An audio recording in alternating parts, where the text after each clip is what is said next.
Welcome to the sleepy underworld, a place where romance blooms, magic sparkles, and timeless fairy tales are reimagined for the dreamers of today.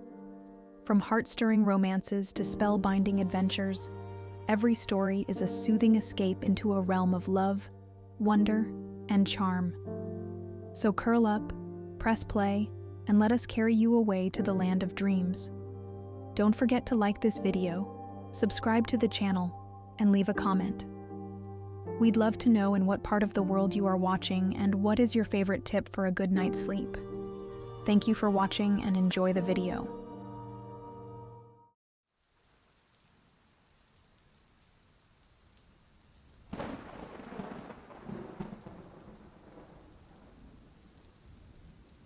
I stood at the edge of what used to be our garden, the morning light casting long shadows across the overgrown tangle of weeds and wilted flowers.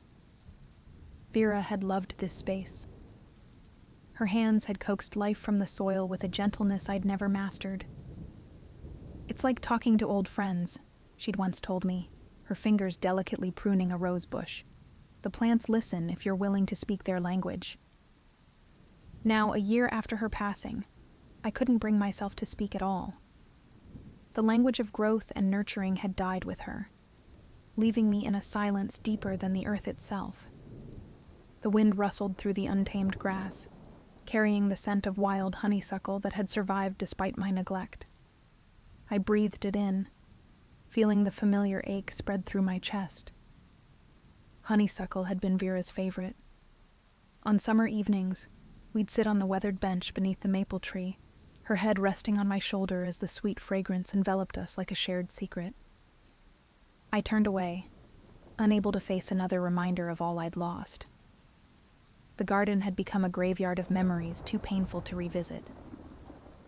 Inside the house, dust motes danced in the sunbeams that streamed through half-drawn curtains.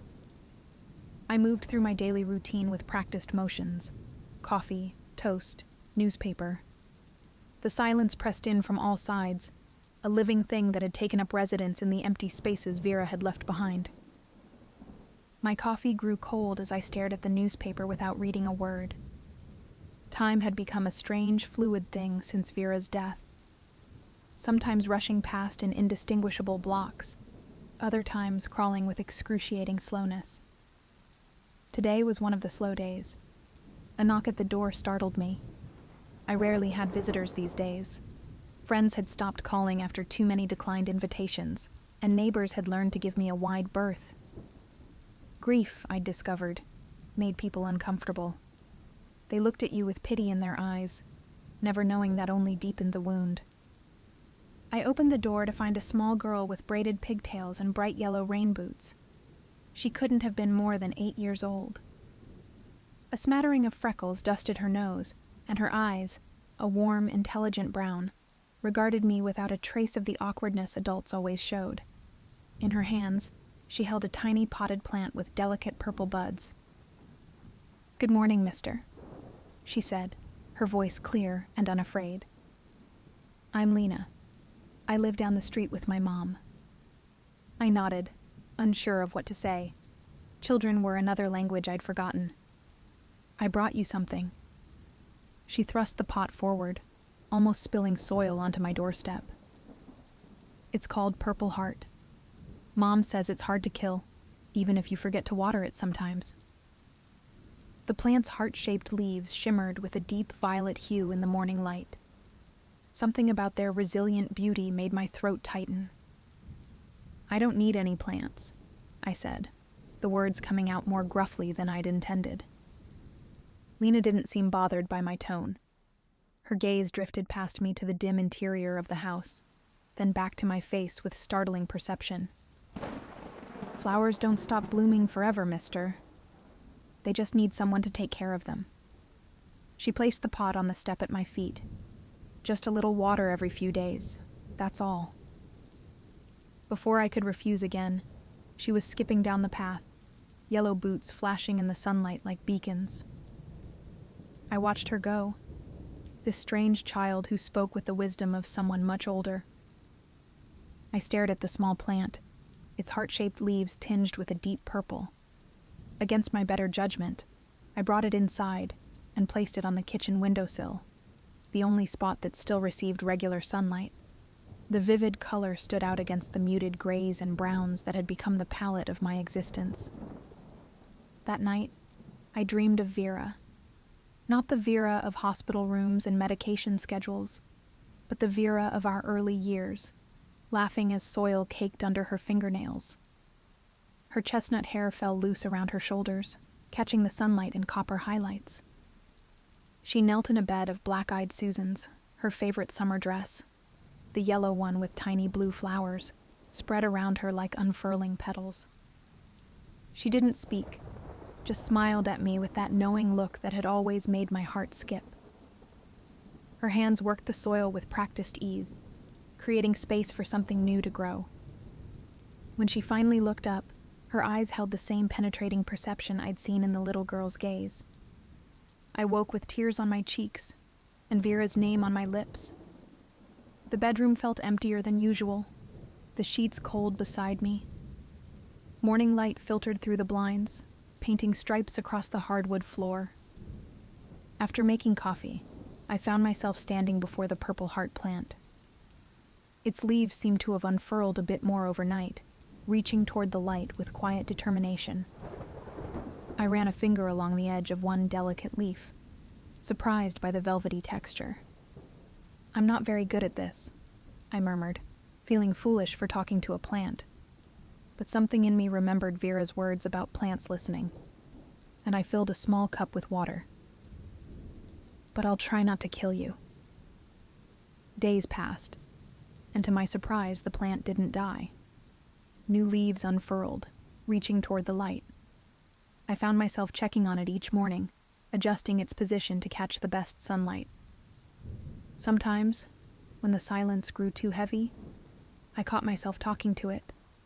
Small, meaningless observations about the weather or neighborhood happenings. The plant never responded, of course, but there was comfort in breaking the silence, even to an audience of leaves. 2 weeks after Lena's visit, I ventured into the garage and unearthed Vera's gardening tools, still neatly arranged in their basket. A fine layer of dust had settled over everything, and cobwebs stretched between the handles. The trowel fit into my palm like a long-forgotten handshake. I ran my thumb over the worn wood, feeling the indentations where her fingers had pressed countless times. The familiar weight of it in my hand unlocked something within me, memories not just of Vera's gardening, but of us together, planning and planting side by side. Her laughter as I misidentified plants, her gentle corrections, her hand covering mine as she taught me the proper depth for planting bulbs. That afternoon, I stepped into the overgrown garden for the first time in months. The wilderness that had claimed it was even more extensive than I'd realized. Waist-high weeds choked the once tidy beds, and vines had climbed the arbor Vera had loved, obscuring its shape. Yet here and there, stubborn bursts of color pushed through, a determined clump of purple coneflowers, a few persistent black-eyed Susans, the roses Vera had pruned religiously every spring. I cleared a small patch, just enough space to breathe. The physical labor felt good, releasing tension I hadn't realized I was carrying. Sweat beaded on my forehead as I pulled weeds and turned soil, revealing the rich, dark earth beneath. By sunset, a single square meter had been reclaimed from the wilderness. Looking at it, I felt a strange mixture of exhaustion and satisfaction, the first real feeling beyond grief I'd experienced in months. That night, I slept more deeply than I had in a year, my body tired in a way that invited rest rather than collapse. Lena appeared the following day, watching me work from the garden gate. She wore denim overalls over a pink t-shirt, and her hair was in the same neat braids. "You're fixing it," she observed, rocking back and forth on her heels. I straightened, my back protesting the movement. "Just a small part. Mom says little steps still get you somewhere if you keep taking them." She peered at the cleared patch critically. "Want some help?" Before I could answer, she'd squeezed through the gate and was pulling at a weed with determined focus. "Does your mother know you're here?" I asked, suddenly aware of how strange it might seem. An old man and a young girl alone in a garden. She knows, Lena nodded, yanking triumphantly on a stubborn dandelion. She says you lost someone special and need friends. She glanced up at me, those wise eyes seeing too much. Did you lose someone special, mister? The directness of her question caught me off guard. Adults danced around the subject of Vera, using euphemisms and awkward pauses. This child cut straight to the heart. Yes, I admitted, my voice rougher than I intended. My wife, Vera. Lena nodded, as if this confirmed something she already knew. I'm sorry. That's sad. We worked in companionable silence for an hour. Her small hands moved with surprising efficiency, separating weeds from dormant perennials with an instinctive knowledge that reminded me of Vera. My mom likes gardens too, Lena said as she patted soil around a rescued lavender plant. She's teaching me all the flower names in English and Spanish.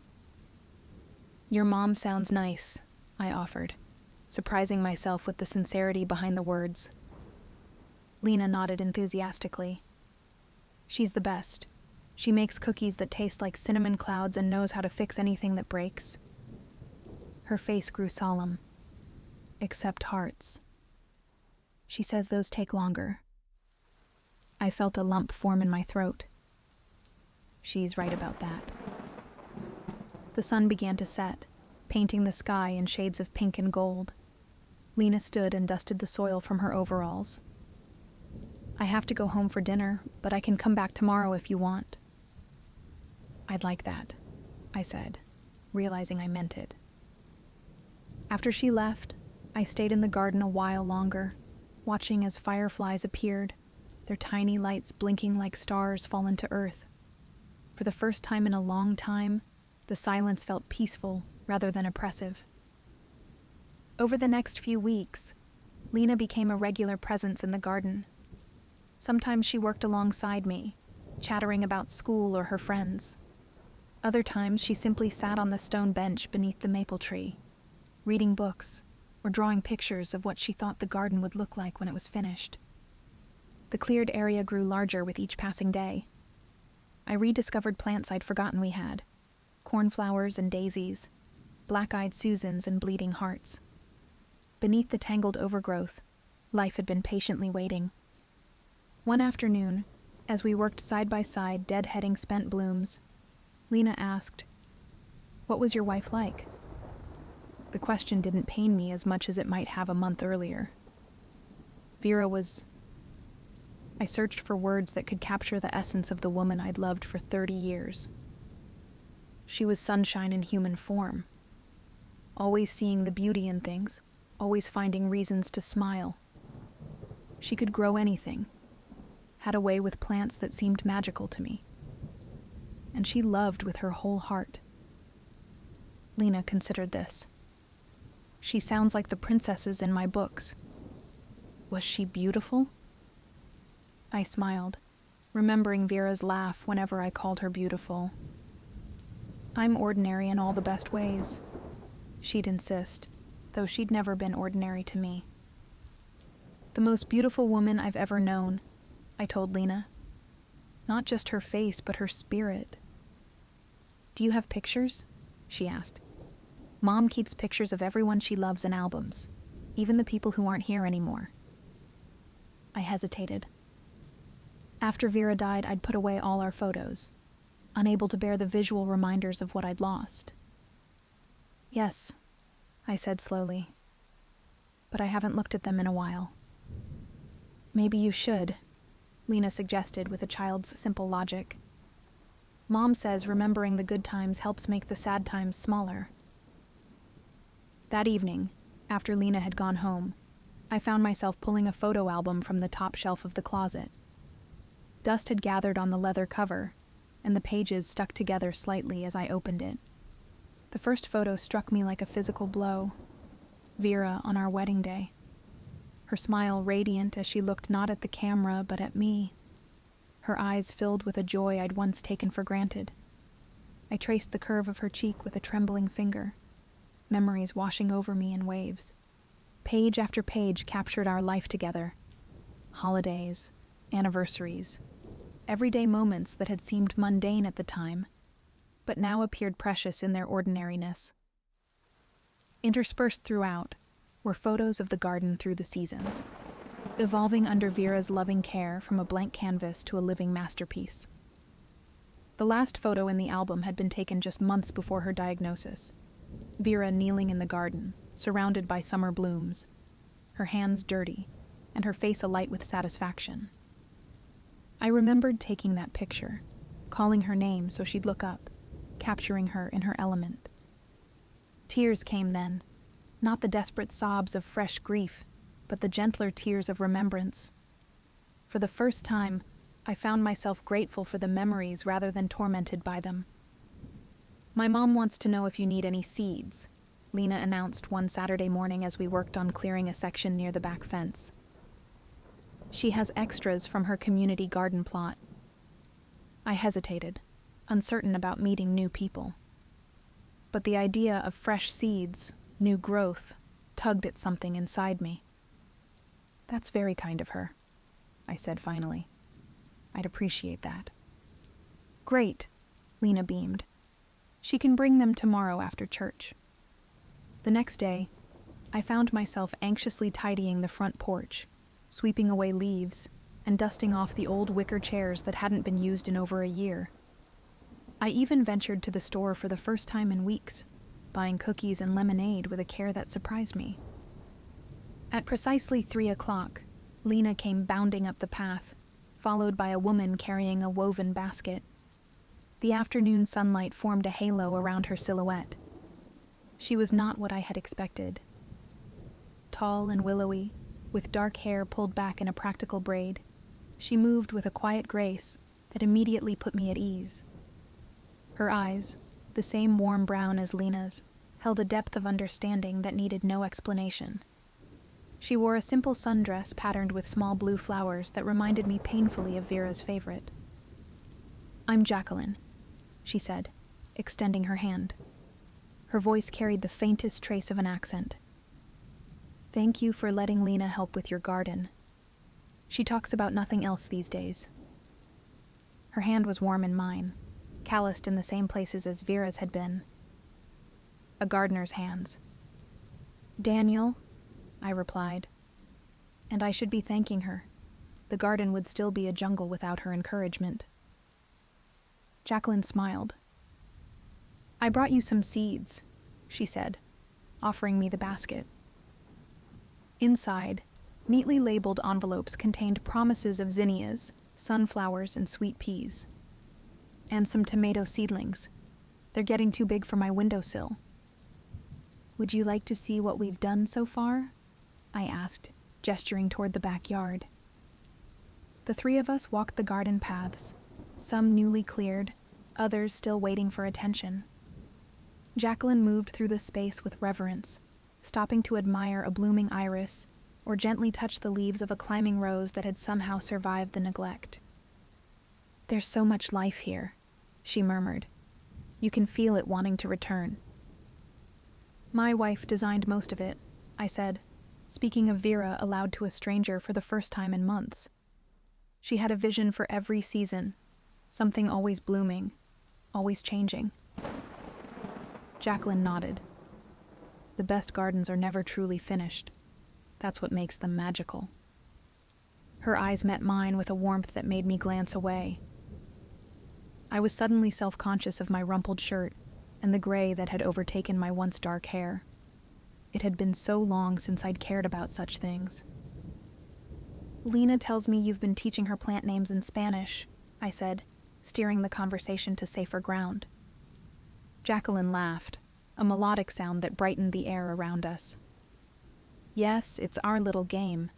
My grandmother was a gardener in Oaxaca. She believed knowing a plant's name in multiple languages gave you double the connection to it." "What's the Spanish word for garden?" I asked. "Jardín," she replied, the word rolling off her tongue like music. But my grandmother called it El Paraíso Pequeño, the little paradise. "I like that," I said. looking around at the space that was slowly returning to life under our care. Not quite paradise yet, but no longer the wasteland it had been. After that day, Jacqueline occasionally joined Lena on her visits. She never stayed long, never imposed, but her presence added something to the atmosphere, a harmony I hadn't realized was missing. Spring melted into summer. The garden flourished under our combined care. Colors returned, purple coneflowers nodding in the breeze, bright red salvias attracting hummingbirds, delicate pink roses climbing the arbor Vera had insisted we build for our 5th anniversary. One evening, as the sun set, Jacqueline and I sat on the stone bench while Lena chased fireflies at the garden's edge. The day's heat lingered in the stone beneath us, and the scent of jasmine filled the air. "You've created something beautiful here," Jacqueline said, her gaze taking in the garden. "It feels like a sanctuary." "We all did," I corrected her. "I couldn't have done it alone." Our shoulders brushed as we sat, a casual touch that sent warmth spreading through me. In the month since we'd met, I'd grown accustomed to her presence, looked forward to it even. She brought a quiet energy that complemented my more reserved nature, just as Vera's exuberance once had. "Lena told me about your wife," Jacqueline said softly. "She sounds like she was a remarkable woman." "She was," I agreed, feeling the familiar ache, but noticing how it had changed, less sharp, more bittersweet. "She would have loved Lena. And you." The words slipped out before I could consider them. Jacqueline's eyes met mine, filled with a gentle understanding. "I lost my husband 3 years ago. Car accident. One minute I was planning our weekend, the next I was planning a funeral. I didn't offer platitudes or condolences. We both knew their hollowness. How did you—" I gestured vaguely, unable to find the right words. "Learn to breathe again?" she finished. "I didn't, for a long time. Then one day Lena asked me to plant a sunflower with her for a school project. Watching that seed push through the soil, so small but so determined, something shifted inside me."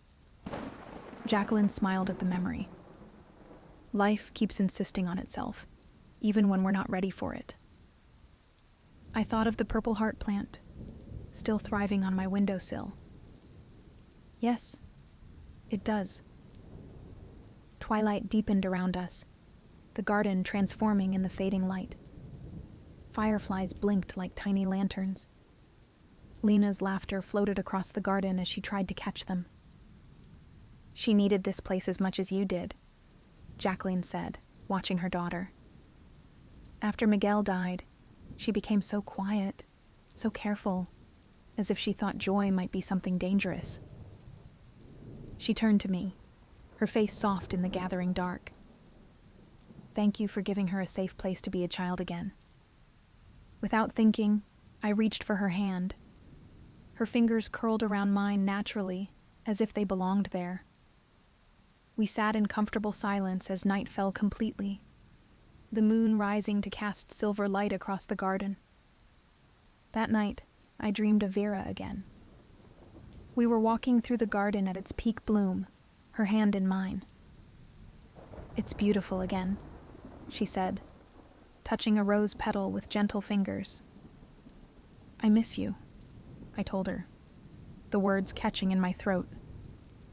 She turned to me, her eyes bright with the light I'd fallen in love with decades ago. "I'm not in the empty spaces, Daniel. I'm in everything that grows." When I woke, tears dampened my pillow, but my heart felt lighter than it had in months. As summer progressed, Jacqueline and Lena became a constant presence in my life. We established a comfortable routine, gardening on weekends, occasional dinners where Jacqueline taught me to cook her grandmother's recipes, and quiet evenings watching Lena perform elaborate plays with characters she'd invented. One particularly warm day in late July, the 3 of us worked to install a small fountain in the center of what had once been Vera's herb garden. The physical labor left us sweaty and dirt-streaked, but satisfied. "We need to cool off," Jacqueline declared, wiping her forehead with the back of her hand.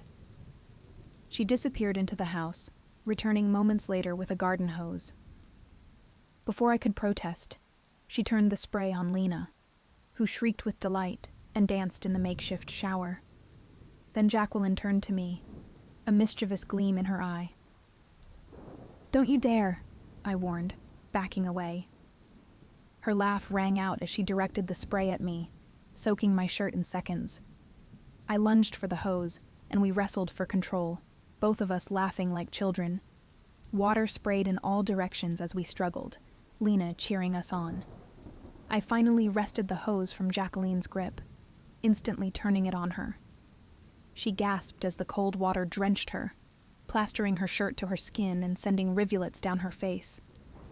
For a moment we froze, suddenly aware of our proximity, of the way the wet fabric clung to her curves, of the heat that had nothing to do with the summer day. Jacqueline's eyes darkened as they met mine, and I felt a pull toward her that was both terrifying and exhilarating. It had been so long since I'd felt desire, I almost didn't recognize it. The spell broke when Lena dove between us, grabbing for the hose. My turn. The moment passed, but something had shifted between us. I caught Jacqueline watching me when she thought I wouldn't notice, her gaze lingering in a way that made my heart race.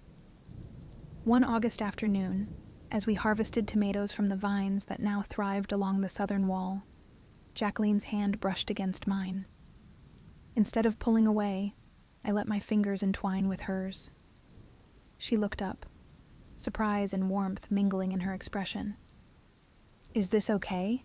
I asked, suddenly uncertain. She squeezed my hand gently.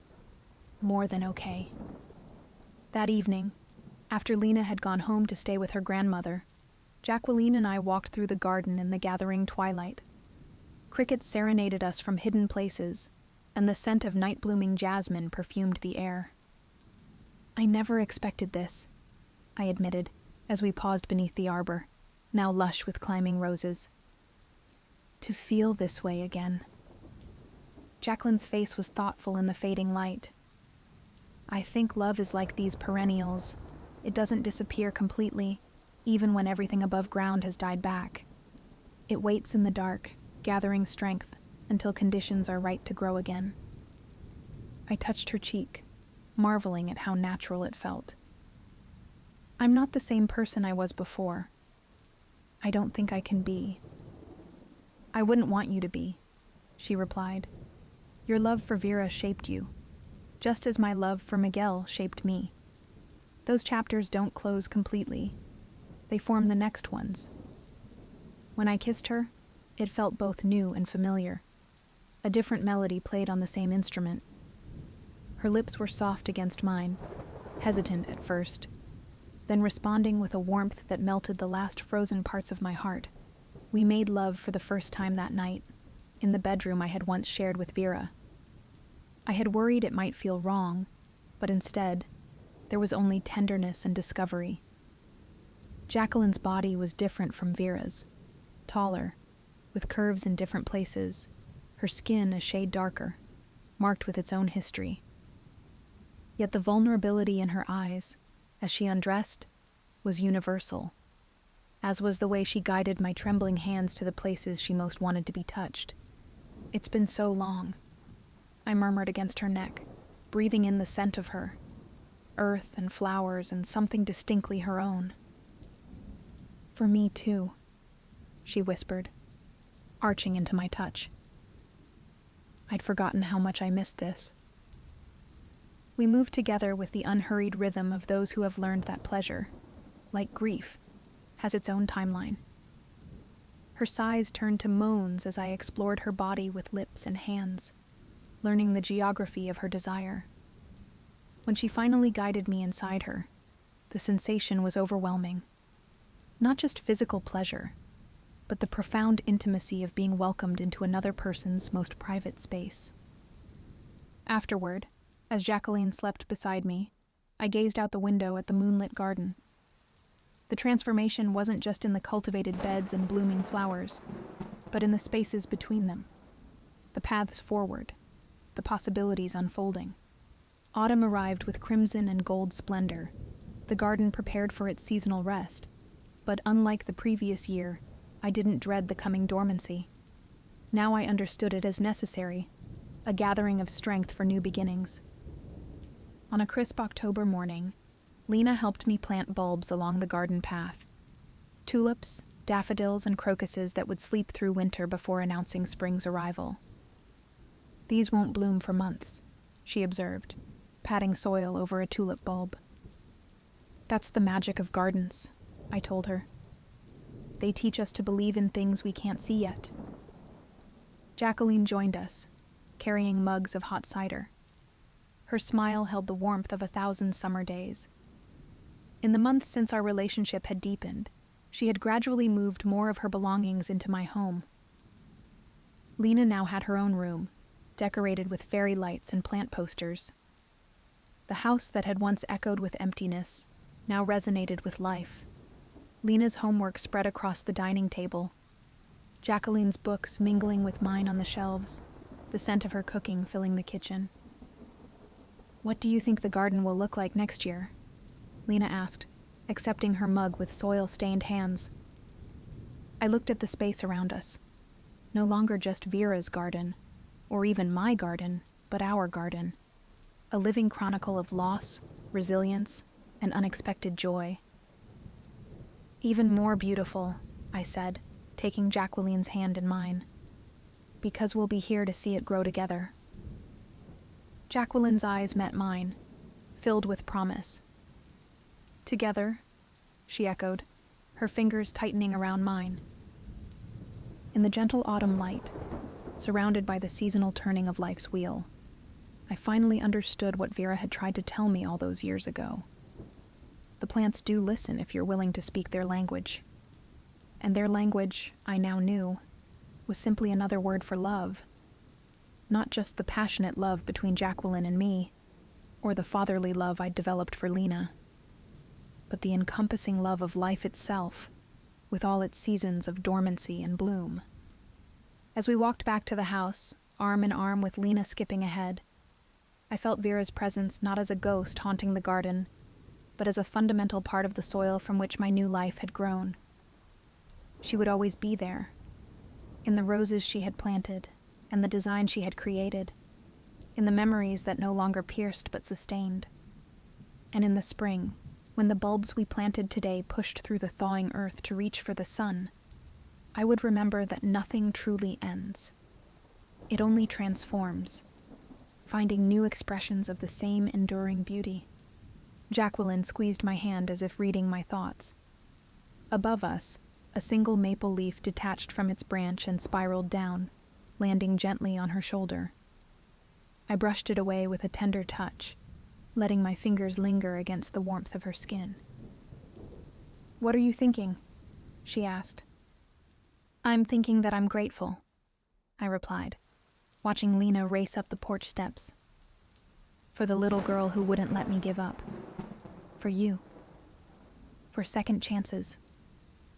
Jacqueline smiled, the late afternoon sun highlighting the silver strands beginning to appear in her dark hair, evidence of our shared mortality, of time passing as it should. "Second chances," she agreed. "And third and fourth ones, too, if we need them." We stood together at the edge of the garden, watching as the setting sun bathed everything in golden light. Tomorrow would bring frost, and soon after, snow would blanket the beds we'd so carefully tended. But beneath the surface, life would continue its quiet work, preparing for renewal. And we will be here waiting, ready to witness the miracle of another spring.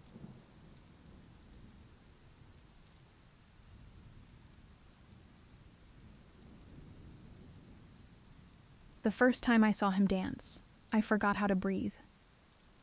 Through the steam rising from the copper washing tub, his form cut through the morning mist like a dream, all fluid motion and quiet grace. It wasn't proper for the son of a duke to practice his dancing in the palace gardens where the servants worked, but Lucas had never cared much for being proper. I shouldn't have been watching. My hands were raw from scrubbing linens, and Madame Blackwood would have my head if she caught me idling. But at that moment, as Lucas spun beneath the ancient apple trees. I couldn't look away. Magic sparked in the air around him, though he couldn't see it. Little motes of golden light that danced in his wake, drawn to him just as I was. My name is Elena, though my stepfamily hasn't used it in years. To them, I'm girl, or you there, or most often, ash, because I'm forever covered in soot from tending the kitchen fires. 10 years ago, I was the cherished daughter of a wealthy merchant who married what he thought was a genteel widow. 3 months after he died of fever, I learned what genteel truly meant. But I had my small magics to comfort me. My mother, my real mother, had been a hedge witch of considerable talent. She died before she could teach me properly, but she left behind her grimoire and her gift running wild in my blood. I could charm mice to help me with my mending, convince the kitchen herbs to grow despite the frost, and when I danced alone in the garden at midnight, flowers bloomed beneath my feet. Lucas didn't know about any of that, of course. To him, I was just another servant he passed in the hallways when he came to his aunt's manor for tea. Lady Blackwood, my stepmother, was forever trying to match her daughters with him. I couldn't blame her. Besides being heir to a dukedom, Lucas had a smile that could melt frost and eyes like summer storms. But there was something more to him, something that called to the magic in my blood. I watched him dance in secret for months, learning the rhythm of his movements, and the way he spoke to himself as he practiced complex steps. Sometimes he would pause and look around as if sensing someone's gaze, and I would duck behind the laundry, my heart pounding. Once, I could have sworn he smiled directly at my hiding spot, but that had to be my imagination. Everything changed the night of the Starlight Ball. It was a grand masquerade held once every 7 years when the moon was full for 3 nights running. Every noble family in the kingdom attended, and the magic in the air was thick enough to taste. "You'll need to press all the gowns again," Madame Blackwood informed me that morning. "And mind you don't burn them this time." She didn't need to remind me of my punishment for that past transgression. The scars on my palms remembered well enough. What she didn't know was that I had burned the gown deliberately, after seeing the way she had struck Ruby for speaking out of turn. My magic had reacted instinctively, protecting the only way it could. I worked through the day without rest, preparing my stepsisters for the ball. Their dresses were masterpieces of silk and silver thread, their masks adorned with peacock feathers and moonstones. As I pinned up their hair, they chattered about Lucas. "He has to choose a bride soon," Daphne said, preening before the mirror. "Father says the old Duke is insisting on it." "He'll choose me," Ruby declared, though there was a tremor in her voice. Of my 2 stepsisters, Ruby had always been kinder, trapped in her mother's web just as surely as I was. We danced together at the summer festival. I bit my cheek to keep from pointing out that Lucas had danced with everyone that night, including the elderly countess and her prize poodle. But I had seen the way his eyes glazed over during those dances, the way his smile never quite reached them. He moved with perfect precision, but no joy, like a clockwork figure going through the motions. When they finally departed in the family carriage, I allowed myself a moment of weakness. I went to my mother's trunk, the one thing of hers I'd managed to keep hidden, and pulled out her grimoire. The pages fell open to a familiar enchantment, one that could make old things new again, that could reveal the truth beneath any facade. I had never attempted anything so complex before. My small magics were one thing, but this was true witchcraft. Still, as I heard the distant music begin to drift from the palace, something in my heart shifted. The magic in my blood sang in harmony with the night's wild power, and I knew with sudden certainty that this was what my mother had been preparing me for all along. "Help me," I whispered to the mice who were my only friends. They had been watching me dance in secret for years, just as I watched Lucas. "Please." They scattered into the shadows, returning with bits of broken glass that sparkled like diamonds, scraps of silver thread, and flowers that bloomed by moonlight. I began to sing the spell, my voice trembling at first but growing stronger with each verse. The words felt ancient on my tongue, as though they had been waiting centuries to be spoken. The magic rose around me like starlight taking form. My ragged dress transformed into flowing silk the color of midnight, scattered with tiny lights that twinkled like the night sky. My mother's old mask became delicate silver filigree, and my work-worn boots turned to glass so fine it sang when I walked. But they weren't truly glass. They were crystallized starlight, harder than diamond and light as air. The last part of the spell was the most complex. As the magic settled over me, my appearance shifted subtly. Not enough to make me unrecognizable, but enough that no one would connect the glittering creature I'd become with the ash-covered servant girl they knew. It was a revelation of truth rather than a disguise, showing the person I might have been if grief and cruelty hadn't reshaped my life. The spell would last until the third moon set, the book warned. 3 nights of magic, and then everything would return to what it had been. But perhaps, whispered a voice that sounded like my mother's, that would be enough. I hadn't planned what I would do once I arrived at the ball. But as I entered the grand ballroom, Lucas turned as though drawn by an invisible thread. Our eyes met through our masks, and the world seemed to hold its breath. The magic in my blood leapt toward him like a compass needle finding true north. He crossed the room to me, bowing deeply. "I don't believe we've met," he said, though something in his voice held a question. His eyes, behind his mask of gold and obsidian, were wide with wonder. "No," I agreed, letting my normal speaking voice shift into something more melodious. "We haven't. But we have," I thought. "I know the way you count steps under your breath, the way you run your hand through your hair when frustrated, the way you dance alone in the morning mist. Would you honor me with a dance?" I placed my hand in his, and the orchestra began to play. We moved together as though we'd been practicing all our lives. Perhaps we had. All those mornings I'd watched him dance in the garden had taught me his rhythms, the way he liked to move. But this was different from his practiced court dances. This was pure joy, wild and free as the magic that swirled around us. "You dance beautifully," he murmured as we spun beneath the enchanted ceiling, where illusory stars wheeled overhead. "As though you've learned from watching the wind itself." "I had a good teacher," I replied without thinking. His steps faltered for just a moment. "Did you?" I quickly changed the subject, asking him about his family's lands. He spoke of his father's estates, but there was something troubled in his voice. "You don't sound eager to inherit," I observed.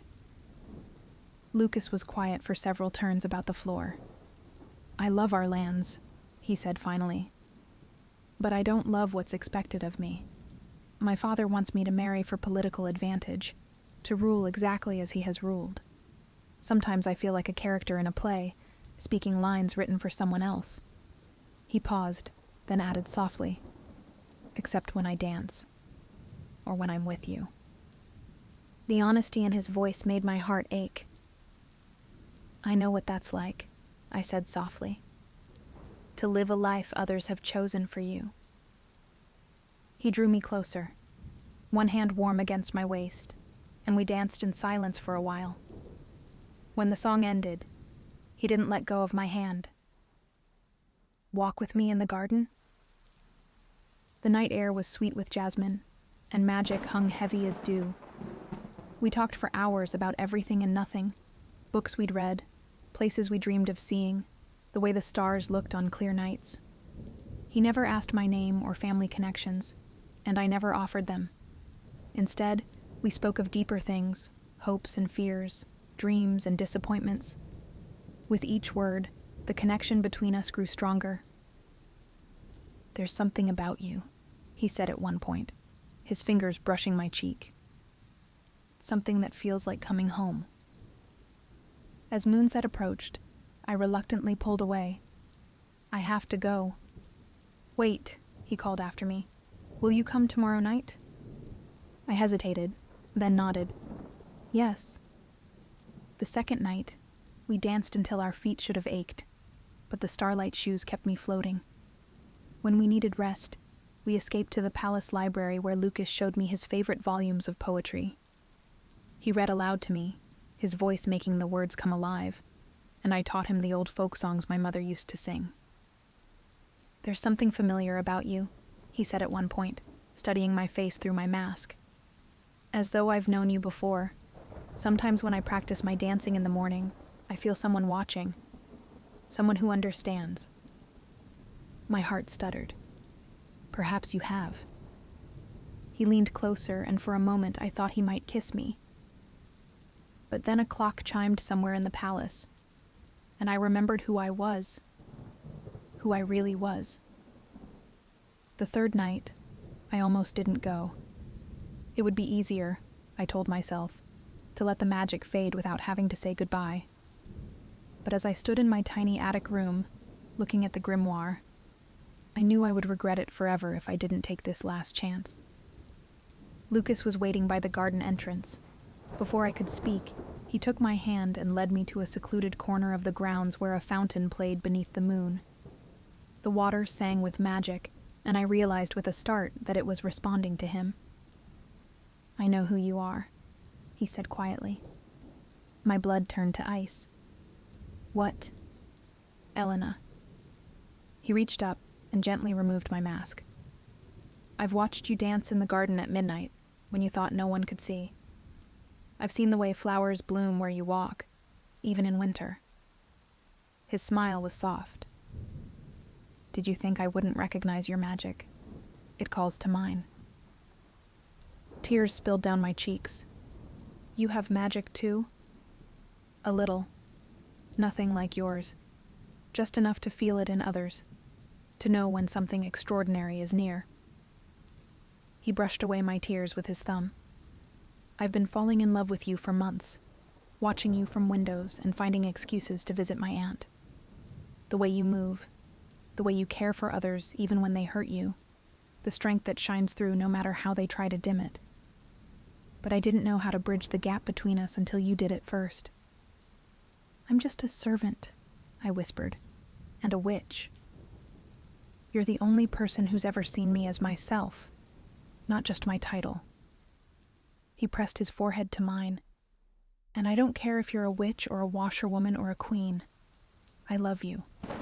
Your magic calls to mine just as your heart calls to my heart." The clock began to strike midnight. I felt the magic beginning to unravel, my glamored gown shifting back to rags. But Lucas held me tighter. "Stay," he whispered against my lips. "Stay with me." And when he kissed me, new magic bloomed between us, not my mother's spells or the ambient power of the Starlight ball, but something entirely our own. Where our feet touched the ground, starflowers sprouted and bloomed, their light reflecting off my crystallized Starlight shoes, which alone remained unchanged. The scandal rocked the kingdom, a duke's heir marrying a servant girl who practiced hedge magic. But Lucas's father, after meeting me and seeing how his son lit up in my presence, proved more understanding than anyone expected. "There's old magic in our bloodline too," he confided. "I always wondered when it would wake again." My step-family was less pleased, but with Lucas's support, I was finally able to claim my inheritance as my father's daughter. Madame Blackwood and her daughters found themselves having to work for a living for the first time in their lives, though I made sure Ruby was provided for. She lives in a cottage on our lands now, growing herbs and slowly learning to smile again. We were married in the garden where we had first watched each other dance. I still dance in the garden at midnight sometimes, but now Lucas dances with me. Our magic twines together, gold and silver, creating something more beautiful than either of us could manage alone. And everywhere our feet touch the earth, starflowers bloom, glowing with a light that never fades.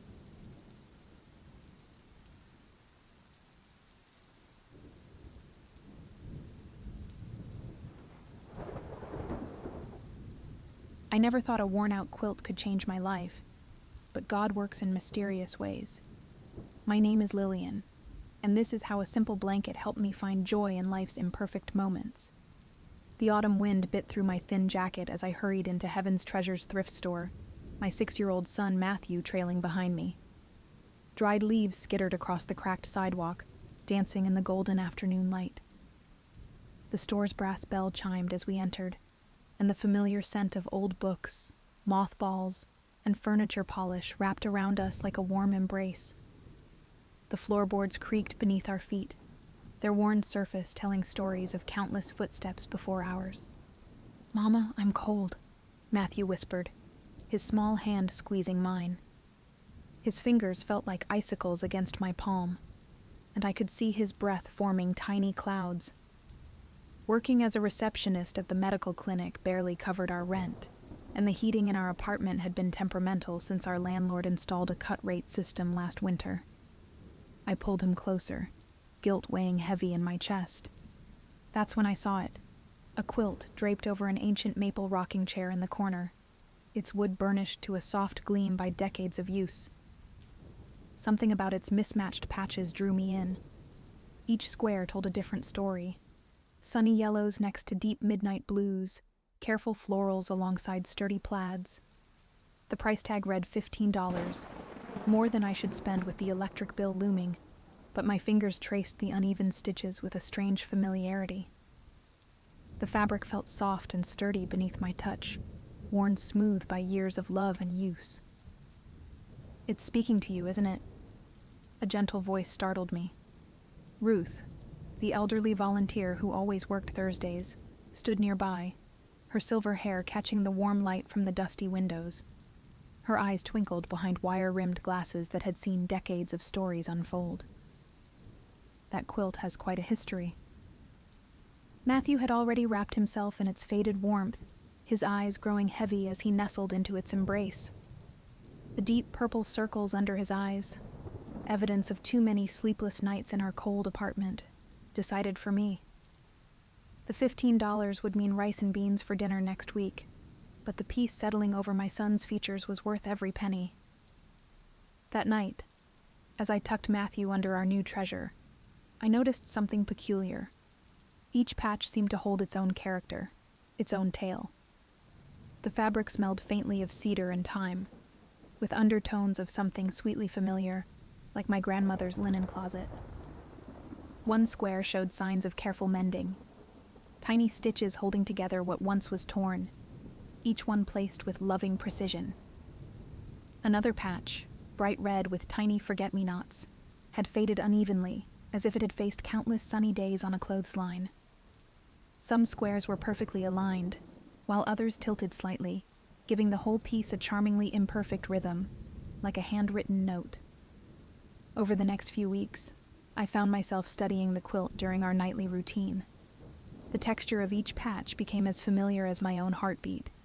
The smooth coolness of cotton, the sturdy ridges of corduroy, the delicate whisper of silk. Matthew would ask for stories about each square, and though I didn't know their true origins, we imagined them together. The blue gingham square became a story about courage during a storm, its pattern reminiscent of turbulent waves. The faded denim patch inspired tales of perseverance and hard work, its sturdy weave speaking of strength.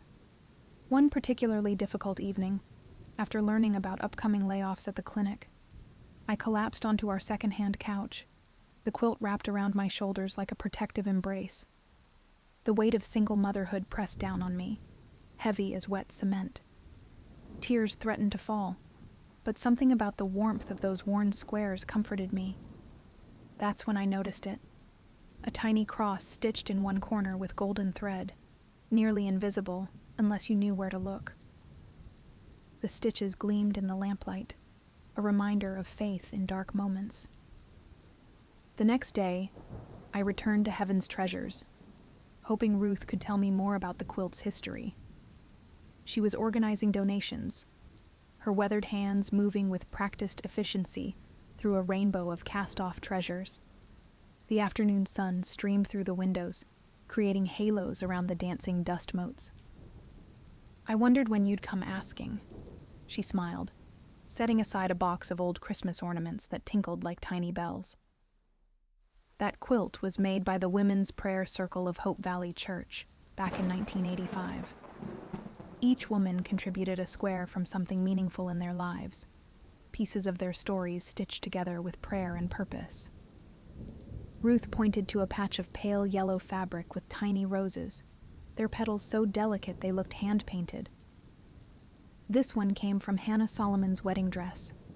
She lost her husband Michael in a car accident just 3 months after they married. But instead of letting grief consume her, she started a support group for young widows. That group still meets today, 3 decades later. My fingers traced the delicate pattern, feeling the weight of Hannah's story in every thread. The fabric was silk, impossibly soft despite its age. Ruth continued, "The blue gingham? That's from Rachel Martinez's son's baby blanket. He was born with a heart condition and spent his first year in and out of hospitals. The doctors said he wouldn't live to see kindergarten. Today, he's a cardiac surgeon at Memorial Hospital, saving lives just like the doctors who saved his." As Ruth shared more stories, I began to see the quilt differently. Each imperfect stitch represented a moment when someone chose hope over despair, faith over fear. These women had faced challenges far greater than mine, yet they'd created something beautiful from their broken pieces. The quilt wasn't just fabric and thread. It was a tapestry of triumph. That night, as Matthew and I snuggled under the quilt, its familiar weight settling around us like a protective cocoon, he asked about my day.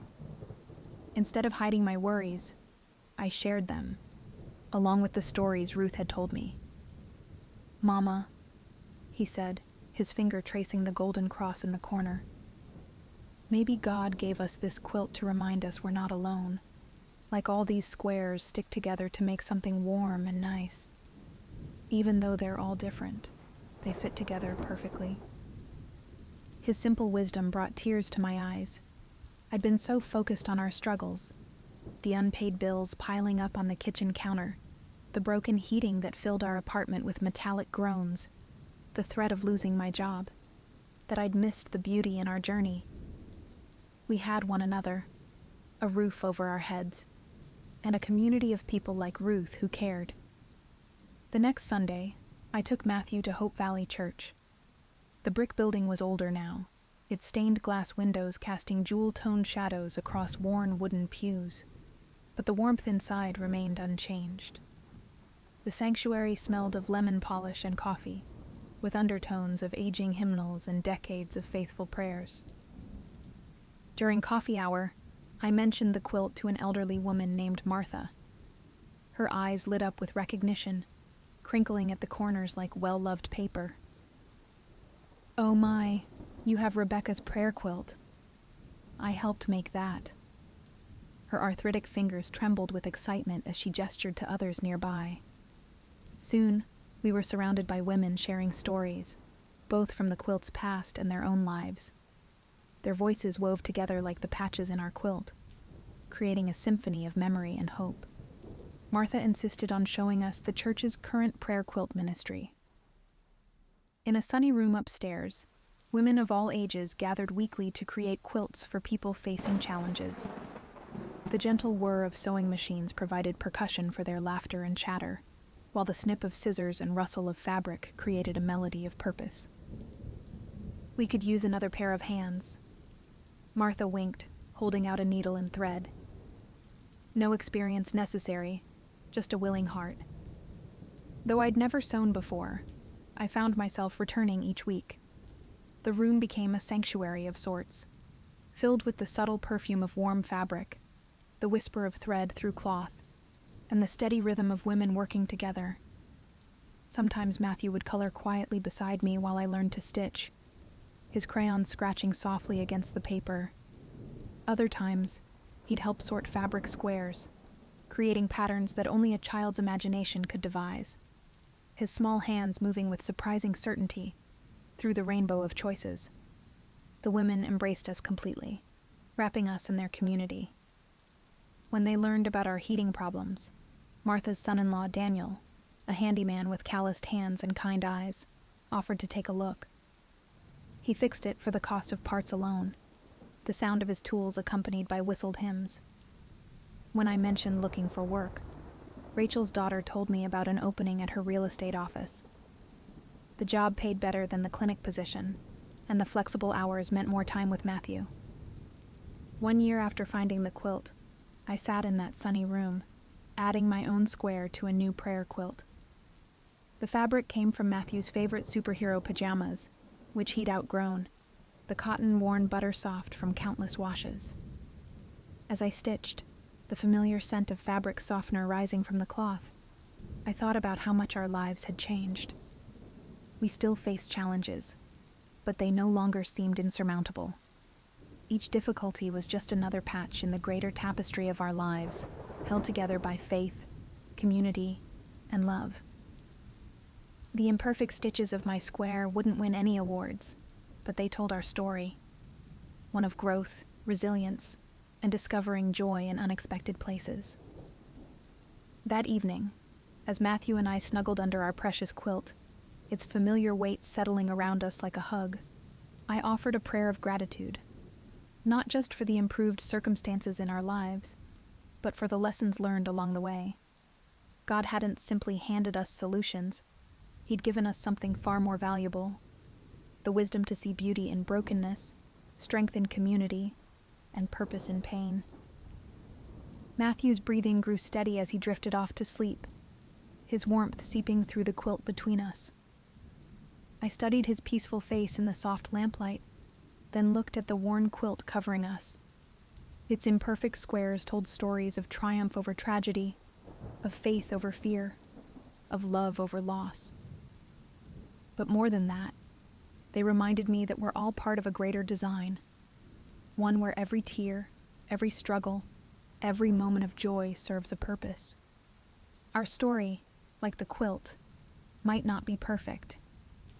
There are crooked stitches and mismatched pieces, rips that have been mended, and patches that show their age. But that's what makes it beautiful. That's what makes it real. That's what makes it ours. As I drifted off to sleep, the quilt rising and falling with my peaceful breaths, I smiled, knowing that somewhere, another struggling soul might find this quilt years from now. They'll add their own story to its legacy, creating another patch in God's magnificent tapestry of grace.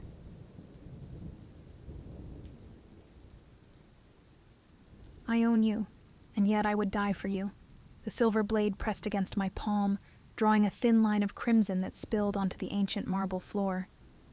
I didn't flinch. Pain had become my closest companion these past 5 years, ever since the vampires had claimed our world as their own. Do you accept the terms of this blood oath, human?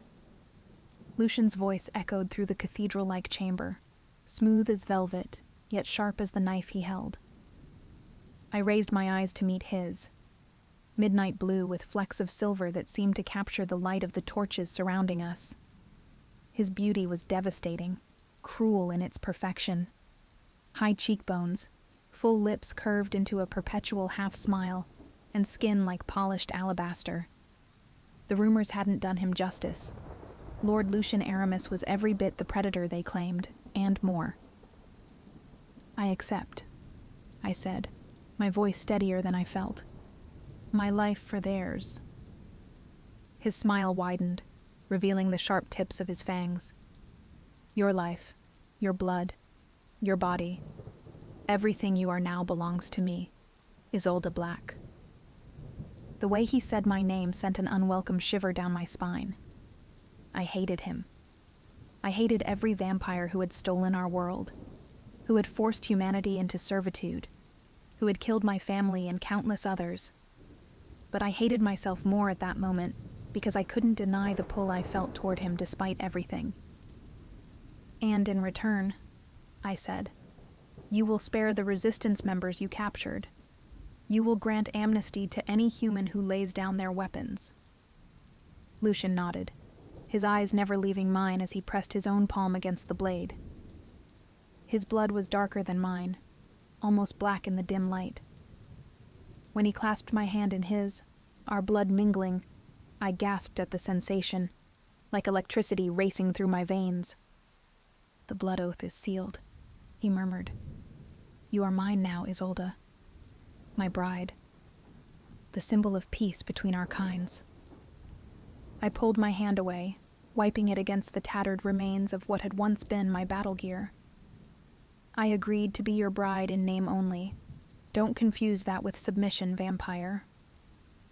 He laughed then, a rich sound warming the cold stone around us. Oh, my fierce little warrior. I wouldn't dream of it.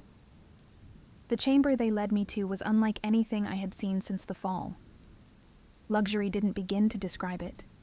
Tapestries of deep crimson and gold adorned walls of polished black stone.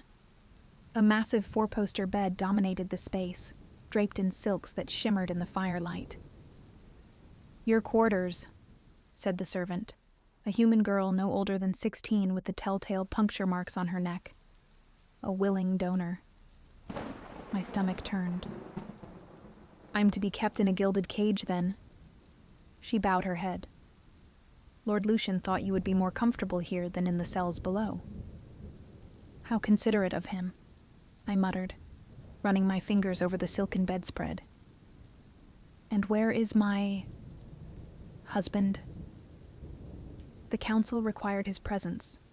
He will join you later." After she left, I spent hours examining every inch of the room, searching for weaknesses, escape routes, anything I could use. The windows, tall, arched things of stained glass, were sealed with magic that repelled me like an invisible wall. The door was heavy oak, reinforced with iron bands, and locked from the outside. I was trapped. Properly, thoroughly trapped. Exhaustion eventually won out over my determination. I sank onto the edge of the bed, allowing myself a moment of weakness as tears threatened to spill. I had led the resistance for 5 years. I had watched friends die, had killed vampires with my own hands, and had survived on hope alone when food and supplies ran scarce. And now I had traded my freedom to save the lives of my people. Had I made the right choice? Or had I just damned us all by aligning myself with the enemy? The door swung open without warning, and Lucian stood framed in the doorway. He had changed from the ceremonial black robes into something more casual, if you could call a silk shirt that probably cost more than most humans earned in a year casual. "You look troubled, bride." He closed the door behind him, the lock clicking into place. I stood, squaring my shoulders. "Don't call me that. It's what you are." He moved toward me with that inhuman grace all vampires possessed, like a liquid shadow. "Would you prefer wife?" "I'd prefer Isolde." He stopped a few feet away, close enough that I could smell him. Sandalwood and something metallic, like blood, but richer. "Very well, Isolde. Are your accommodations suitable?" I laughed bitterly. "For a prisoner? They're luxurious." "You're not a prisoner." His eyes darkened. "You're my consort. A pretty word for the same thing." I folded my arms across my chest. "What happens now, Lucian? You've made your point to your council. You've bound the resistance leader to you. What more do you want?" He studied me with those unsettling eyes. "Want? I want peace, Isolde, the same as you." Peace through subjugation isn't peace. And peace through the extermination of my kind isn't peace either. Yet that was your goal, wasn't it? He moved to a small table and poured dark red liquid from a crystal decanter. "Your resistance has killed hundreds of vampires. After your kind killed thousands of humans." My nails dug into my palms. "Don't pretend you're the victims here." He handed me a glass. "Wine. Real wine, not blood. I thought you might need it." I took it cautiously, sniffing it before taking a small sip. It was wine. Rich, complex, better than anything I'd tasted since before the fall. "Thank you," I said reluctantly.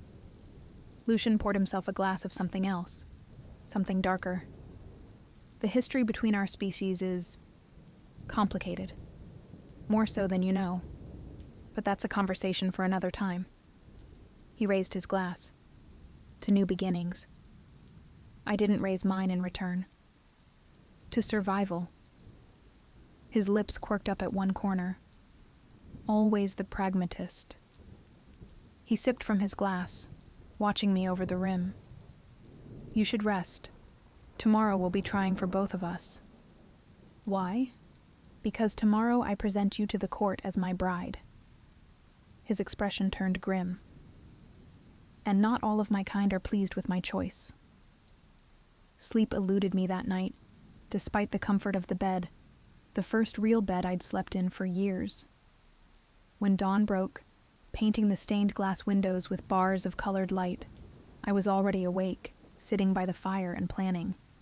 The blood oath prevented me from directly harming Lucian or plotting against him specifically. I had felt the magic burn through me when we clasped hands. But it said nothing about gathering information, learning the layout of this fortress, finding weaknesses in the vampire hierarchy.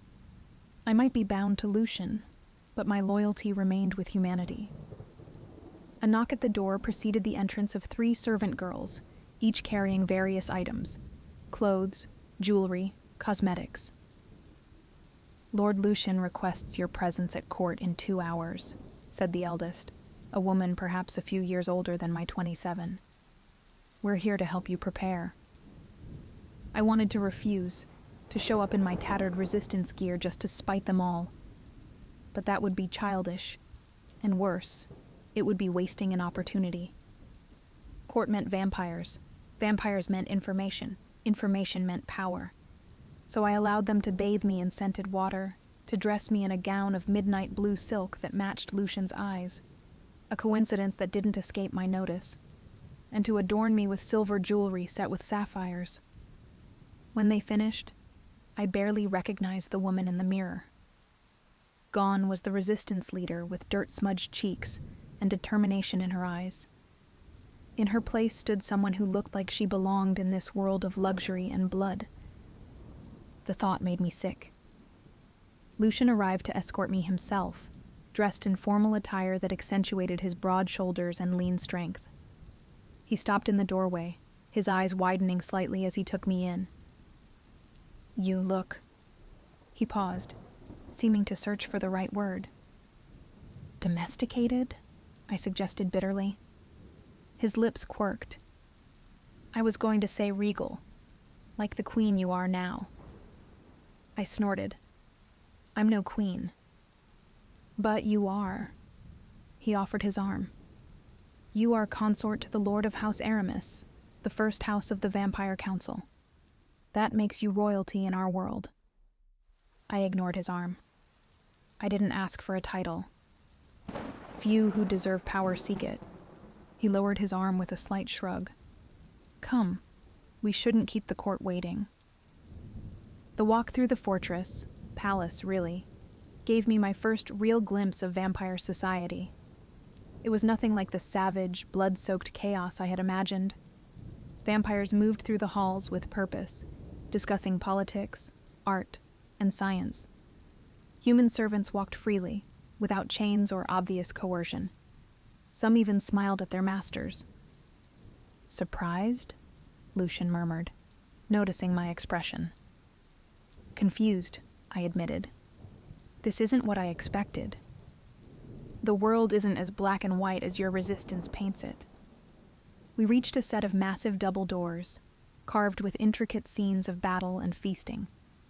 Guards in black armor stood at attention, bowing deeply as we approached. Remember, Lucian said quietly as the doors opened. Show no fear. They can smell it. The vampire court was a riot of color and sound. Hundreds of them, dressed in their finest, gathered in a cavernous hall with ceilings so high they disappeared into shadow. Thrones of ebony and silver stood on a raised dais at the far end, 7 of them in total. Every eye turned to us as we entered. Conversations died. Music faded. The silence was absolute. And then the whispers began. Human. Resistance leader. Blood oath. Abomination. Lucian's hand found the small of my back, not guiding but supporting. I hated that I leaned into it, just slightly. We walked the length of the hall, my heart pounding so loudly I was certain every vampire could hear it. Perhaps they could. The dais loomed closer, and I could now see the 6 vampires who occupied the other thrones. 3 men and 3 women, each with the same ageless beauty as Lucian, but with none of his warmth. Wait, warmth? When had I started thinking of this monster as warm? Lord Aramis, said the central figure, an ancient vampire with skin like parchment and eyes like frozen blood. You honor us with your presence, and with such interesting company. Lucian bowed, and I followed suit, though it pained me to do so. High Lord Corvinus. May I present Isolde Black, leader of the human resistance, and now my consort by blood oath. Murmurs rippled through the court. Bold move, young Aramis, he said. Very bold. Some might say foolish. Some lack vision, Lucian replied smoothly. The war between our species has gone on long enough. This union represents a new beginning. Or the beginning of the end, said a female vampire. Bringing our greatest enemy into our midst? Have you lost your mind, Lucian? I bristled at being spoken about as if I wasn't there. I can hear you, you know. The court fell silent again, shock rippling through the crowd. Apparently, humans did not speak unless spoken to here. The female vampire's eyes blazed with anger. You dare? She dares because she is my equal, Lucian interrupted, his voice like steel. The blood oath binds us as one. Any insult to her is an insult to me, Lady Bathory. Bathory, a name I knew from resistance reports. One of the cruelest vampires, responsible for the deaths of hundreds of human women. My hands itched for a weapon. Corvinus raised a withered hand. Peace, Elizabeth. Lord Aramis has made his choice, however, unconventional. His eyes fixed on me. Tell me, human, do you enter this union willingly? I enter it to save my people, I answered honestly. Whether that's willing depends on your definition. A chuckle rippled through the crowd, surprising me. Perhaps vampires appreciated candor more than I'd thought. Corvinus's lips twitched. A diplomatic answer. Very well. The Council acknowledges this blood oath and the protection it extends to the human resistance fighters. But know this, Isolde Black. If you betray our trust, if you attempt to harm any vampire under our protection, the oath will not save you or your people. I inclined my head. Understood. The formalities continued. Pledges of loyalty, ritual exchanges that meant nothing to me, but seemed to satisfy the court. Throughout it all, Lucian remained at my side, a steady presence I found myself grudgingly grateful for. When it was over, when we finally returned to my chambers, I collapsed onto a chair, exhaustion washing over me. You did well, Lucian said, pouring me another glass of wine. Better than I expected. I accepted the wine with a nod of thanks. I've faced worse than a room full of judgmental vampires. Have you? He settled into the chair opposite mine, studying me with those unsettling eyes. What is the worst thing you've faced, Isolde? The question caught me off guard. I took a sip of wine to buy time, considering my answer. Watching my brother die in my arms after a vampire raid, I said finally. He was 16. Something flickered in Lucian's eyes. Pain, perhaps, or recognition. I'm sorry. Are you? I leaned forward. It was your kind who killed him. Not all vampires are the same, just as not all humans are the same. He set his glass down. The raid that killed your brother. When was it? 3 years ago. A village near the western mountains. Lucian's expression darkened. That wasn't sanctioned by the council. That was the work of rogues. Vampires who reject our laws. I laughed bitterly. And that makes a difference to the dead? It should make a difference to the living. He stood, pacing to the window.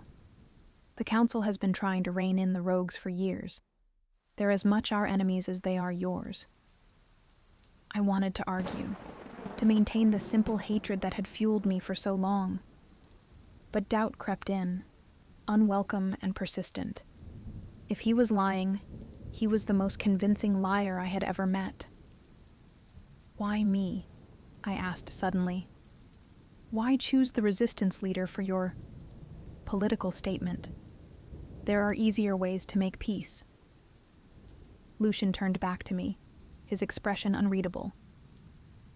Because you're the only human who has ever killed an elder and lived to tell the tale. My blood ran cold. How did you know that was me? I've been watching you for longer than you realize, Isolde. His voice dropped lower. Your courage, your determination, your refusal to surrender even when all hope seemed lost. Those are rare qualities in any species. I swallowed hard, uncomfortable with the admiration in his voice. So this is... what? Respect? Partly. He moved closer, and I fought the urge to retreat. But it's also strategy. The resistance follows you. The vampires respect power. By binding myself to you, I bridge two worlds. At what cost? I whispered. His eyes searched mine. That remains to be seen. Days turned into weeks. Weeks into a month. Life in the vampire stronghold settled into a routine that was almost normal. Lucian kept his distance, physically at least, sleeping in adjacent chambers and never pressing for more than my company at court functions and private meals. Our conversations grew longer and deeper. I learned about vampire history, the centuries they had spent in hiding, their near extinction at the hands of humans in the Middle Ages, and their eventual decision to claim dominance before they were wiped out completely. He learned about the resistance, our strategies, our victories and failures, our desperate hope to reclaim a world that had been taken from us. And somewhere along the way, the lines began to blur. I found myself looking forward to our evening discussions, to his dry wit and surprising insights. I caught myself watching him when he thought I wasn't looking, admiring the grace with which he moved, the intelligence in his eyes. It was dangerous, this softening. I knew it, but I couldn't stop it. The change in our relationship didn't go unnoticed. Whispers followed us through the court, some approving, others poisonous with hatred. Lady Bathory in particular watched me with murder in her eyes, and I made sure never to turn my back on her. One evening, as the autumn wind howled outside the fortress walls, Lucian returned to our chambers earlier than usual, his expression troubled. "What's wrong?" I asked, setting aside the book I'd been reading, a history of vampire-human relations that contradicted everything I'd believed. He poured himself a glass of blood without answering immediately. When he turned to me, his eyes were dark with worry. "There's been an attack on a human settlement near the eastern border. 30 dead, including children." My heart clenched. Vampires? Yes, rogues, led by a former lieutenant of mine. He drained his glass in one swallow. They left a message, for me. What did it say? Blood cannot be diluted without weakening the strain. His jaw tightened. It's me they're targeting. My decision to align with you, with humanity. I stood, moving to his side without thinking. This isn't your fault. Isn't it? He set the glass down with enough force to crack it. I knew there would be opposition. I didn't think they would go this far. Then we fight back. I said it without hesitation, surprising myself. We find these rogues and we stop them. Lucian looked at me, really looked at me, with an intensity that made my breath catch. We? I hesitated only a moment. Yes, we. Your enemies are killing my people. That makes them my enemies too. Something shifted between us in that moment. An acknowledgement of shared purpose, of alliance beyond the forced terms of our blood oath. I'm sending a hunting party at dawn, he said. Elite warriors, trackers who can follow the rogue's trail. I want to go with them. He shook his head immediately. Too dangerous. I've been fighting vampires for 5 years, I reminded him. I know their weaknesses better than your warriors do. And if you get yourself killed, what happens to our alliance then? His voice roughened. What happens to... He stopped abruptly. To what? I pressed. His eyes met mine, and the emotion in them floored me. To us, he said simply. I didn't know how to respond to that, to the implication that there was an us beyond political necessity, to the way my heart raced at the thought. I can take care of myself, I said instead. I know you can. He reached out, his fingers brushing my cheek in the lightest of touches. That doesn't mean you should have to. I leaned into his touch before I could stop myself. His skin was cool against mine, but not cold. Never as cold as I had expected a vampire to be. Let me do this, I said softly. Let me prove that our alliance can work both ways. He searched my face for a long moment, then nodded reluctantly. On one condition. What? I come with you. Dawn found us at the eastern gate of the fortress, a party of 10, 8 vampire warriors, Lucian, and myself. I wore battle gear again, not the finery of court, and the familiar weight of weapons at my hip and across my back centered me. The vampires regarded me with mixtures of curiosity, respect, and suspicion. I ignored them, focusing instead on the task ahead. Lucian gave the order to move out, and we set a punishing pace through the foothills, following the faint trail left by the rogue vampires. I kept up easily, my years with the resistance having hardened me to long treks and difficult terrain. By midday, we reached the site of the attack, a small farming community reduced to ash and blood. Bodies lay where they had fallen, some partially burned, others drained completely of blood. I knelt beside the smallest one, a child no older than 5, and felt the familiar rage rise within me. This was never sanctioned, Lucian said quietly, coming to stand beside me. This is not how we feed, not how we live. I looked up at him, searching his face for lies and finding only grief and anger that mirrored my own. Then why do your rogues do it? Power. The thrill of the kill. His hands clenched at his sides. Some vampires believe humans are nothing more than livestock. The council has outlawed such thinking, but laws are only as good as their enforcement, I finished for him. He nodded grimly. Come, the trail leads north. We buried the dead before continuing, a task the vampire warriors undertook without complaint to my surprise. One of them, a female with hair like spun gold, worked alongside me to dig the graves. You're not what I expected, she said, as we lowered a body into the earth. Neither are you, I replied. She offered a small smile. Mira, House Corvinus. Isolde. House. I hesitated, still uncomfortable claiming Lucian's name as my own.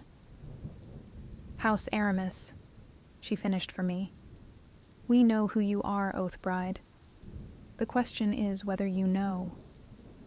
I frowned. What do you mean? But Lucian called for us to move out before she could answer, and the moment was lost.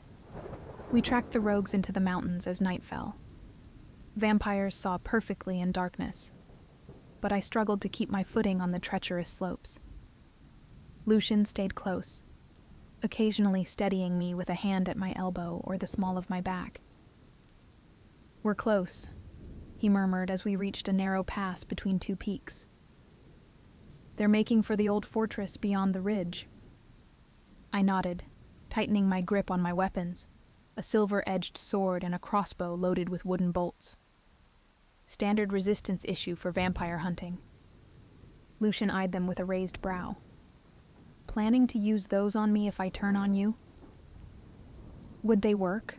I countered. His lips quirked. "Probably not. I'm older than I look." "How old is that, exactly?" "Old enough to remember when humans feared the dark for good reason."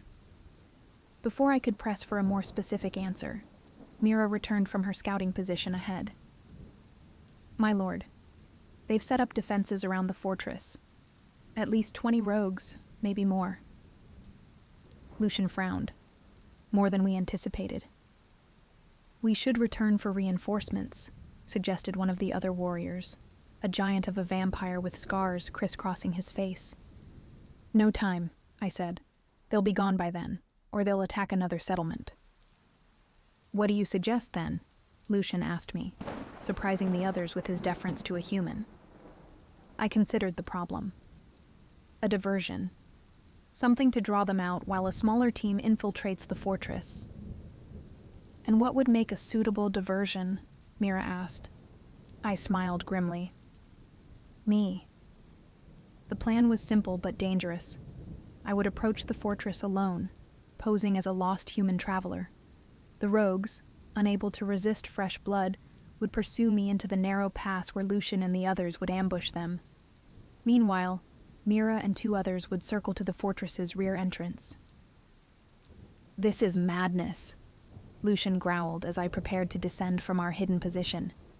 "They'll tear you apart before you reach the pass." "I've outrun vampires before." I checked my weapons one last time. "Besides, I thought you said I was special." His eyes flashed with something fierce and possessive. "You are, which is why I won't lose you to this foolish gambit." "You won't lose me." The words came more easily than I expected. "I promised to be your bride, remember? I keep my promises." Before he could argue further, I slipped away, making my way down the rocky slope toward the fortress looming in the moonlight. As I approached, I deliberately made noise, stumbling and cursing as if lost. It didn't take long before I spotted them, their shadows detaching from the fortress walls, moving with predatory grace. "Well, well," called a voice that raised the hair on my neck. "What have we here? A human, all alone in the mountains?" I whirled, feigning surprise and fear. The vampire who had spoken stepped into the moonlight, tall, gaunt, with eyes like burning coals. Behind him, others emerged from the darkness. "Please," I begged, backing away. "I'm lost. My caravan was attacked. I'm just trying to find the main road." The leader laughed. "Oh, you found something much more interesting than a road, little human." I turned and ran, not having to fake the surge of adrenaline that propelled me forward. Behind me, I heard their excited cries as they gave chase. The thrill of the hunt was already in their blood. The pass loomed ahead, dark and narrow. I pushed myself harder, feeling the presence of the vampires closing in. One leaped ahead of me, cutting off my escape, his fangs bared in a feral grin. "Going somewhere," he hissed. I skidded to a halt, drawing my sword. "As a matter of fact, yes." His expression shifted from triumph to confusion, and then to shock as an arrow sprouted from his chest, missing his heart, but sending him stumbling backward. Lucian and his warriors descended from the cliffs above, moving with lethal precision. The fight was brutal and chaotic, vampire against vampire, with me in the middle, my silver blade flashing in the moonlight as I fought alongside my former enemies. It should have felt wrong. It didn't. I lost track of Lucian in the melee, focusing on survival as two rogues cornered me against the cliff face. I dispatched one with a bolt through the eye, but the second knocked the crossbow from my hands and lunged for my throat. I ducked, bringing my sword up in an arc that would have severed a human's head, but only opened a deep gash across the vampire's chest. He howled in pain, staggering back before charging again. This time I wasn't fast enough. His weight slammed into me, driving me to the ground. Fangs snapped inches from my throat as I struggled to hold him off, the sword trapped between us. Isolde. Lucian's voice cut through the chaos, desperate and enraged. The weight suddenly lifted as the vampire was torn away from me. Lucian stood over him, his eyes blazing with a cold fire I had never seen before.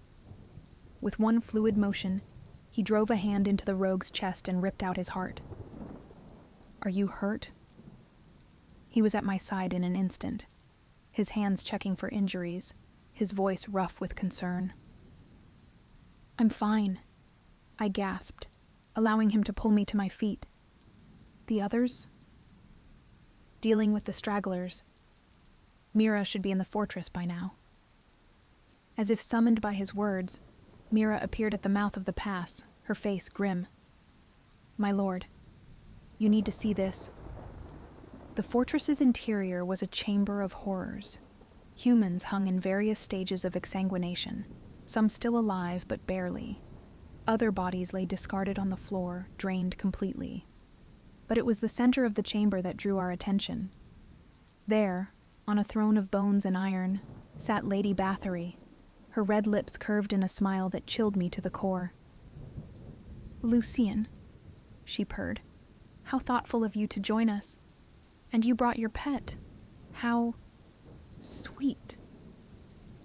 Lucian pushed me behind him, his posture shifting to one of coiled tension. "Elizabeth, I should have known you were behind this." She laughed. "Behind it? I created it. This glorious return to our true nature." She gestured to the hanging humans.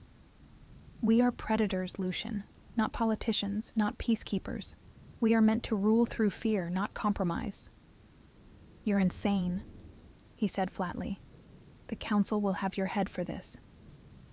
"The council is weak, just like you've become." Her eyes flicked to me with undisguised hatred. "Mixing your blood with hers, diluting our strength. You were meant to be the strongest of us, Lucian, the heir to the first house, and look what you've reduced yourself to, a human's lapdog." I stepped out from behind Lucian, my sword ready. He's twice the leader you'll ever be. Bathory's eyes widened, then narrowed with rage. "You dare speak to me, cattle?" "I dare a lot of things," I replied, moving to stand beside Lucian rather than behind him. "Including this." I lunged forward, my silver blade flashing toward her heart. She was fast, inhumanly so, but I had spent years learning to anticipate vampire movements. The blade sliced across her arm as she twisted away, drawing a hiss of pain. "Kill them!" she shrieked to her remaining followers. "Kill them all!" The battle erupted again, more desperate this time. Lucian fought at my back, our movements synchronized as if we had trained together for years. Where I was vulnerable, he defended. Where he left an opening, I covered. Lady Bathory circled us, waiting for her chance. When it came, a momentary separation as I dispatched a rogue and Lucian turned to help Mira. She struck. She moved too quickly for me to track, a blur of pale skin and crimson silk. One moment she was yards away. The next, her hand closed around my throat, lifting me off the ground. "I'm going to drain you dry," she whispered, her fangs extending. "And I'm going to make him watch." I clawed at her hands, struggled for air, for purchase, for anything that might free me. My vision darkened at the edges. "Elizabeth!" Lucian's voice cut through the fog descending over my mind. "Release her or die where you stand." Bathory laughed. You won't kill me, Lucian. You don't have the... Her words ended in a gurgle, as a silver blade erupted from her chest. Not from Lucian, but from Mira, who stood behind her with grim satisfaction. For the record, Mira said, as Bathory crumpled to the ground, he absolutely would have killed you. Lucian caught me as I fell, cradling me against his chest as I gasped for air. Isolde, look at me. Stay with me. Not going anywhere, I managed, my voice raw. We had a deal. Relief flooded his features, followed by something deeper, more intense. Before I could identify it, he lowered his mouth to mine. The kiss was gentle, giving me every opportunity to pull away. I didn't. Instead, I wound my arms around his neck and pulled him closer, surrendering to the feelings I had been fighting for weeks. His lips were warm. How had I ever thought vampires would be cold? And they moved against mine with a tenderness that made my heart ache. When we finally broke apart, both breathing heavily, I saw the same wonder in his eyes that I felt in my soul. I've wanted to do that since the moment you stood before the council and called them out on their hypocrisy, he murmured, his forehead resting against mine. I laughed shakily.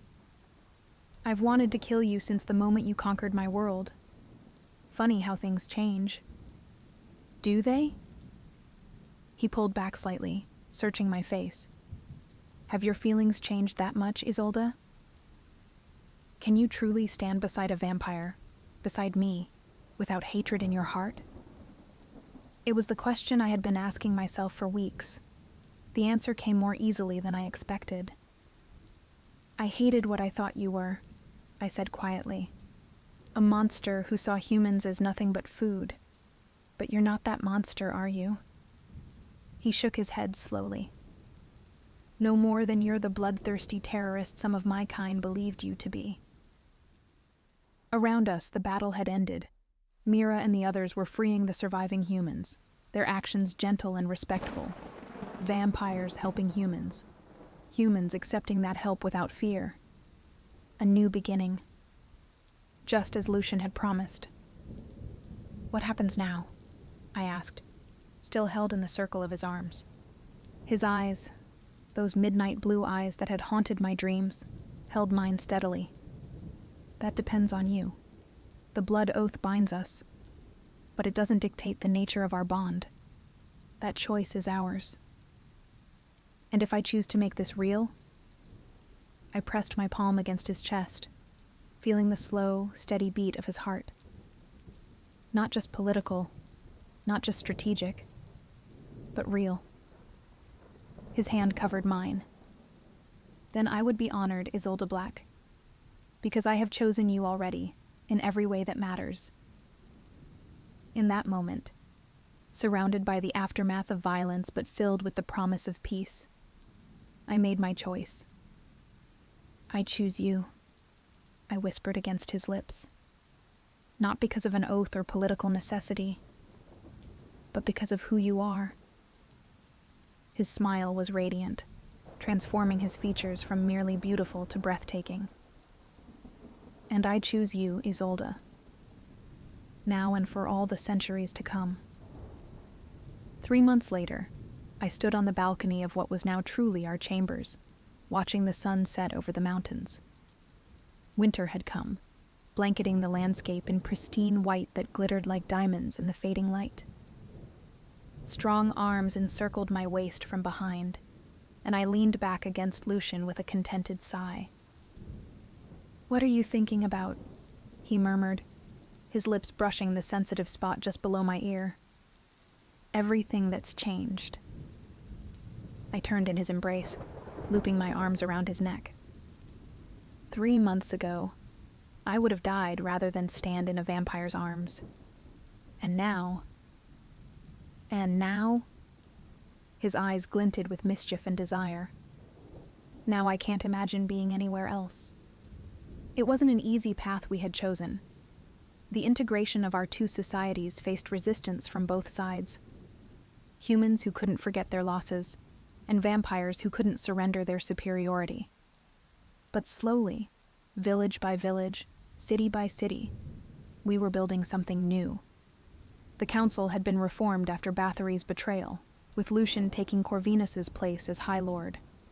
His first act had been to outlaw blood farms and hunting humans, establishing a system of willing donors who were well compensated and treated with respect. My resistance fighters had become peacekeepers, working alongside vampire warriors to maintain order and protect both species from those who would return to the old ways. And I had become something I never thought possible, a bridge between worlds, respected by vampires and humans alike. The Oath Bride, they called me. The human who tamed the most powerful vampire lord and, in doing so, changed the course of history. "Do you ever regret it?" Lucian asked, his fingers tracing the line of my jaw. The blood oath. All of this. I shook my head without hesitation. How could I regret finding peace? Finding you? He smiled, but something lingered in his eyes. A question yet unasked. I waited, knowing he would speak when ready. "There's something I haven't told you," he said finally. "Something about the blood oath." I tensed slightly. What about it? It's more than just a political binding. His hands found mine, our fingers intertwining. It's an ancient ritual, rarely used because of its power. When two souls are bound by blood willingly, truly willingly, it creates a connection that transcends ordinary bonds. "What are you saying?" I whispered, though some part of me already knew. "I'm saying that I felt it the moment our blood mingled, the potential, the possibility." His eyes held mine, vulnerable in a way I rarely saw him. "If you desire it, the blood oath can make you like me. Not fully vampire, but no longer fully human either. A hybrid with the strengths of both." I stared at him, momentarily speechless. "You mean immortality?" "A form of it. A life measured in centuries rather than decades." His thumb stroked across my knuckles. "It would mean you wouldn't have to age while I remain the same. It would mean not having to say goodbye." The thought stole my breath. Not death, but its opposite. An eternity with Lucian. An eternity to build the world we had started to create. "How?" I asked, my voice barely audible. "A second ritual, the completion of what we began." His gaze was solemn. "But Isolde, it must be your choice. Freely made, with full understanding of what you'd be giving up." "And what would that be?" "The simplicity of humanity, the certainty of an end." He brushed a strand of hair from my face. "I won't lie to you. It's not an easy existence. There is beauty in mortality that the endless years can dim." I considered his words, the weight of the choice before me, to remain human, to live out my natural life with him, and then leave him to face eternity alone. Or to step into the unknown, to embrace a new form of existence with all its complexities. "I don't need to decide now?" I asked. "No, you have time." He pressed his forehead to mine. "I would wait a lifetime for your answer, Isolde." I smiled, turning my face to capture his lips in a kiss that spoke of promises and possibilities. "You won't have to wait that long. But tonight? Tonight?" His voice roughened as my hands slid beneath his shirt, tracing the cool perfection of his skin. "Tonight, let's just be what we are. A vampire and a human who found love when they should have found hatred." I pulled him closer, reveling in the way his body responded to mine. "Show me what forever could feel like." His answer was a kiss that burned through me like wildfire, consuming everything but the certainty that I had found my place in the world. not as a resistance fighter, not as a political pawn, but as a woman who had dared to love her enemy and, in doing so, had changed the fate of 2 species. As Lucian carried me to our bed, his eyes darkening with desire and tenderness, I knew that whatever choice I made about immortality, I had already claimed a kind of eternity in his arms. "I own you," he whispered against my skin, echoing the words of our first meeting. "And yet, I would die for you." I pulled him down to me, my heart overflowing with a love I had never thought possible. "And I you," I breathed. "In this life and whatever comes after." The blood oath that had begun as chains had become wings, lifting us beyond the limitations of our separate worlds into something new, something revolutionary. Not subjugation, not submission, but unity, born of choice and sealed with love.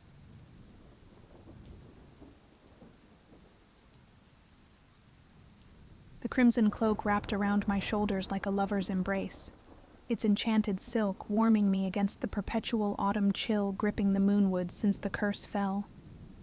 My grandmother's warning echoed, "Stay on the silver path, Ruby. The woods have changed, and my strongest magic cannot protect you if you stray." A basket of healing herbs swung gently from my arm as I picked my way between pools of moonlight that dotted the forest floor. Witch's nightshade, moon orchids, and starleaf bramble, rare ingredients that only bloomed in eternal moonlight, were crucial for my grandmother's most powerful remedies.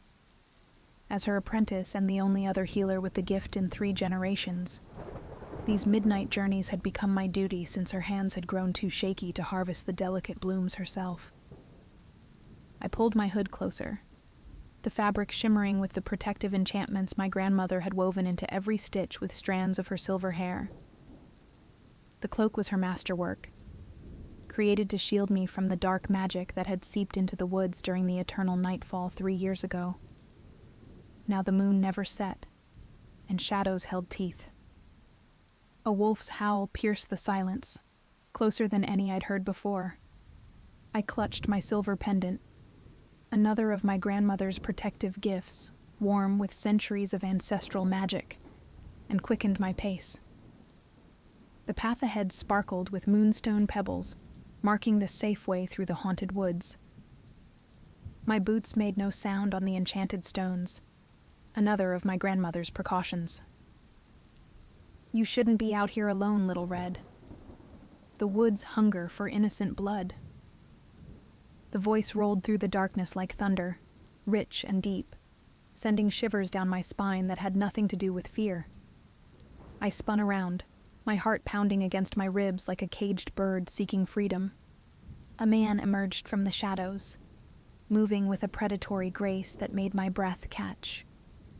His eyes gleamed gold in the moonlight, and dark hair fell in waves past his shoulders, adorned with small braids threaded with silver beads that chimed softly as he moved. He wore a black leather coat that seemed to absorb the darkness around him, and his smile held secrets that made my pulse race. "The path is protected," I said, touching my pendant again, drawing comfort from its familiar warmth. "And I'm hardly alone with my grandmother's magic guarding me."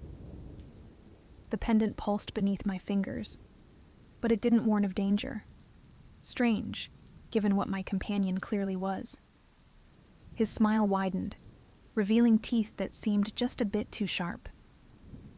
"Ah, you're the healer's granddaughter. I've heard whispers of you in the dark places. They say your potions can cure any ailment, except a cursed heart." He moved closer, and I caught his scent.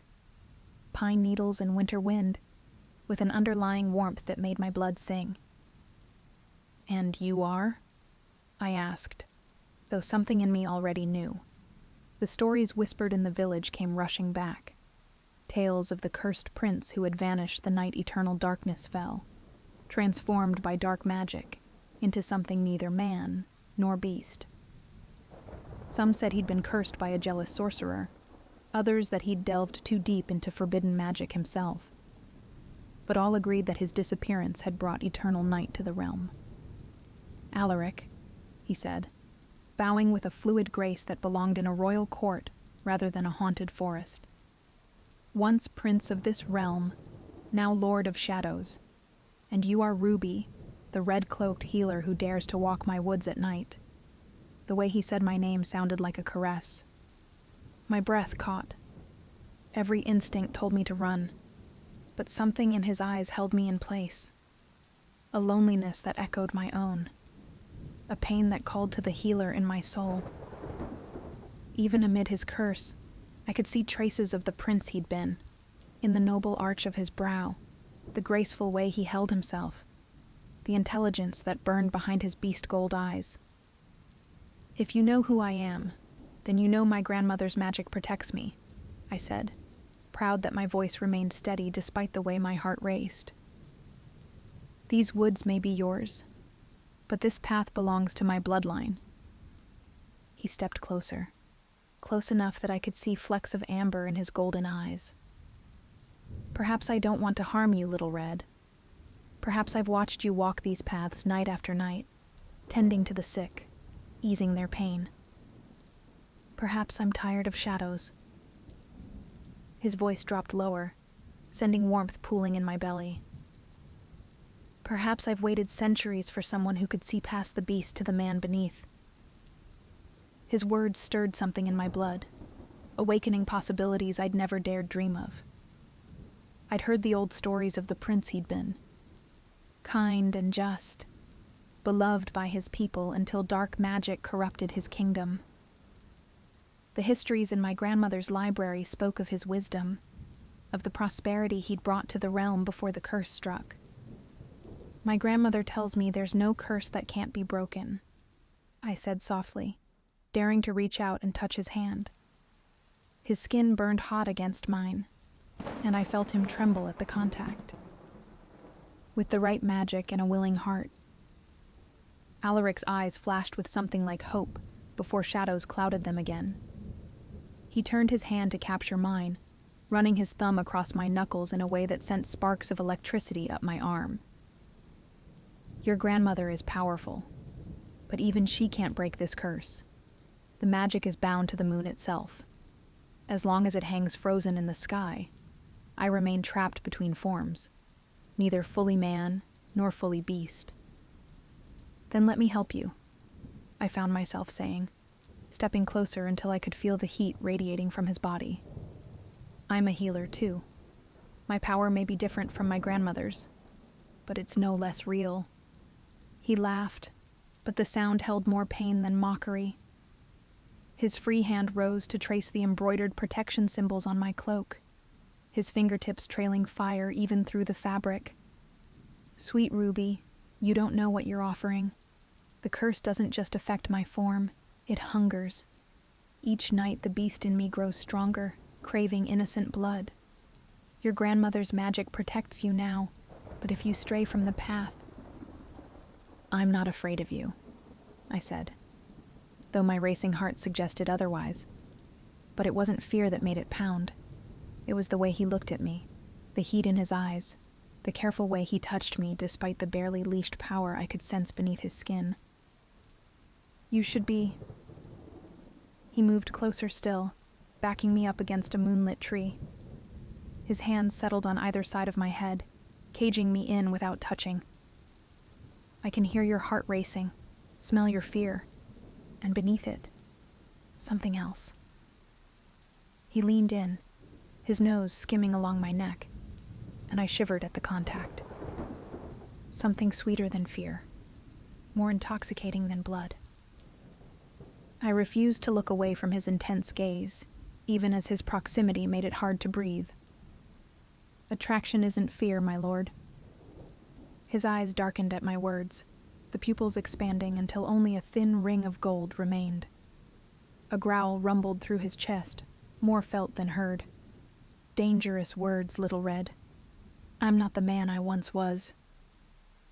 No, I agreed, reaching up to trace the sharp line of his jaw, feeling the way he leaned into my touch like a starving man presented with a feast. But you're not fully the beast either, and I see how you fight it. Why else would you warn me away instead of attacking? The stories say you've never harmed an innocent, even in your cursed form. Something flickered across his face. Surprise, hope, and hunger warring in his expression. His hands finally moved from the tree to my waist, pulling me closer with carefully controlled strength. You've been asking about me. Know thy enemy, I quoted with a small smile, even as I melted into his embrace. Or in this case, know the mysterious cursed prince who haunts my woods. Your woods? His laugh this time held genuine amusement, and it transformed his face, showing me a glimpse of the man he must have been before the curse. Bold little healer. Well, I walk them more than you do these days. You just lurk in shadows. Perhaps I've been waiting. His voice dropped to a whisper, his lips brushing my ear. For what? Someone brave enough to see past the beast. Someone with magic in their blood and healing in their heart. One hand slid up to cup my cheek, and warmth bloomed beneath his touch. Someone in a crimson cloak who dares to walk in darkness. The moon seemed to pulse brighter, and suddenly I understood. All those nights I'd felt watched while gathering herbs. All the times I'd glimpsed golden eyes in the shadows. The curse. It can only be broken by someone who chooses to love both sides of you.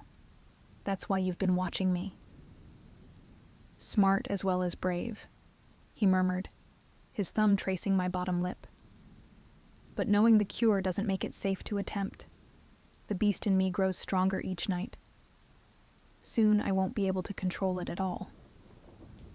I covered his hand with mine, keeping it pressed to my cheek. Then we don't have much time to waste, do we? His other hand tangled in my hair, pulling me closer until our breath mingled. Last chance to run, little red. Once I claim you, the beast in me will never let you go. Instead of answering, I rose on my toes and pressed my lips to his.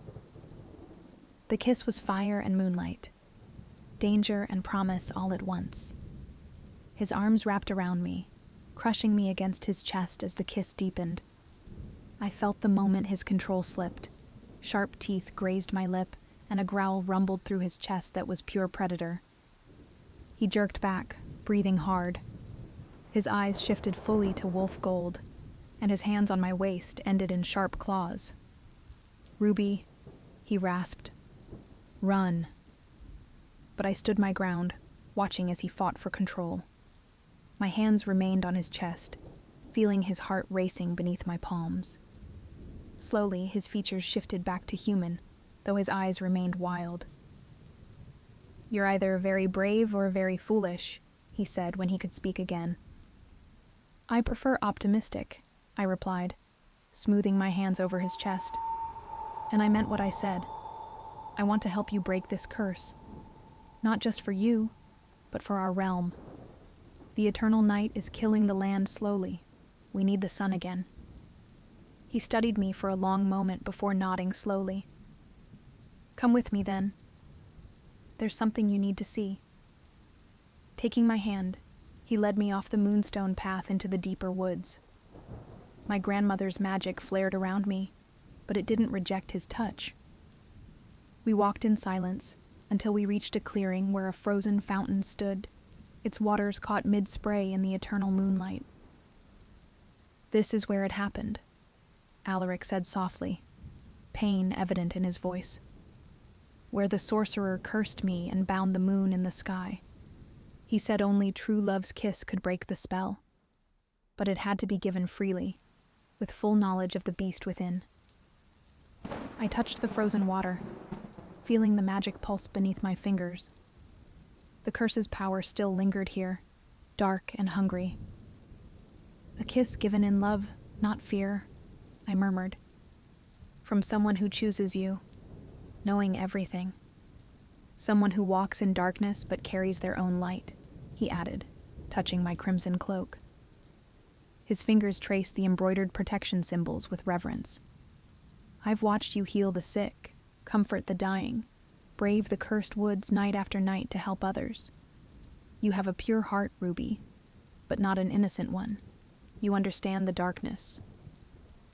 And light, I said, turning to face him. The moonlight painted his features in silver, highlighting the remnants of his royal bearing. I understand both, just as I see both in you. The prince and the beast, the man and the wolf, they're both part of who you are. He pulled me close again, one hand tangling in my hair, while the other pressed against my lower back. Be sure, little Red. There's no going back from this. Even if we break the curse, something of the beast will always remain in me. I wound my arms around his neck, pulling him down to me. Good thing I like a little danger with my happily ever after. This time when we kissed, I felt magic surge around us. My grandmother's protective spells woven into my cloak flared to life, not to push him away, but to contain the wild magic that exploded from him. I held on as power whirled around us like a storm, refusing to let go even when I felt his form shift and change beneath my hands. When the magic finally settled, I opened my eyes to find Alaric whole and human, his eyes their original deep brown instead of wolf gold. Above us, the moon began to move for the first time in 3 years, sliding across the sky toward dawn. You did it, he breathed, touching my face with trembling hands. You broke the curse. We did it, I corrected, pulling him down for another kiss as the first rays of sunrise painted the sky in shades of rose and gold. Around us, the frozen fountain burst back to life, its waters catching the dawn light and transforming it into rainbows. The curse was broken, but something of the wolf remained in the way he moved, in the fierce possession of his kisses, in the growl that rumbled through his chest when he pulled me close. And I wouldn't have had it any other way. They say the woods are safer now, though still touched by magic. The moon rises and sets as it should, and shadows no longer hold teeth. But if you walk the moonstone path on certain nights, you might catch a glimpse of a crimson cloak and a dark figure moving through the trees. The healer and her cursed prince, forever walking between shadow and light, having found their own kind of magic in the space between fairy tales and truth. My grandmother wasn't surprised when I brought Alaric home. She took one look at us and smiled that knowing smile of hers, the one that said she'd seen this coming all along. I sometimes wonder if she'd known from the beginning, if she'd woven her protective spells into my cloak, not just to guard against his curse, but to give us both time to find our way to one another. These days, she teaches us both her healing craft, combining her ancient knowledge with Alaric's wild magic and my gift for potion making. Together, we've created cures that were thought impossible. The eternal night had left many in our realm sick or cursed themselves, but with the return of natural day and night, and our combined healing powers, the land is slowly returning to life. Every evening, as twilight paints the sky in shades of purple and gold, Alaric and I walk the woods together. Sometimes he shifts to his wolf form and runs beside me, our magics twining together as naturally as our hearts have. The crimson cloak still shimmers with protective spells, but now it guards us both as we tend to our realm and our people. And if sometimes, on moonlit nights, his kisses turn fierce and his eyes flash gold, well, that's just part of loving someone who walks the line between light and shadow. After all, the best love stories aren't about perfect princes or helpless maidens. They're about finding someone who sees all of you, shadow and light, beast and beauty, and chooses to stay. In the end, that's the greatest magic of all.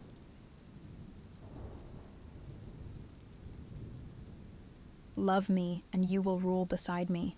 Betray me, and you will burn. The silver moonlight spilled across my chamber like liquid mercury, casting long shadows that danced upon stone walls. I traced my fingers over the ancient spellbook before me, its pages yellowed with age and wisdom. Outside my window, the kingdom slept, unaware that their queen kept vigil in the witching hour. They feared me, as they should. I am Selene, the last true witch of Lunaria, and I seized this throne through blood, fire, and raw power. Where once my kind were hunted like animals, now I rule over those who would have burned me. The irony was not lost on me as I closed the spell book and moved to the window, gazing out at the city below. 3 years had passed since I claimed the crown. 3 years of rebuilding a kingdom that had outlawed magic for generations. 3 years of waiting for the inevitable challenge to my rule. That challenge arrived on a storm-swept night when the guards dragged a man before my throne. He wore tattered finery, his wrists bound in iron chains that clinked with each defiant step. "Your Majesty," Captain Thorne announced, forcing the prisoner to his knees. "We found this man attempting to enter the palace grounds. He claims to be Prince Dorian of House Blackwood." My pulse quickened. House Blackwood, the former royal family I had deposed.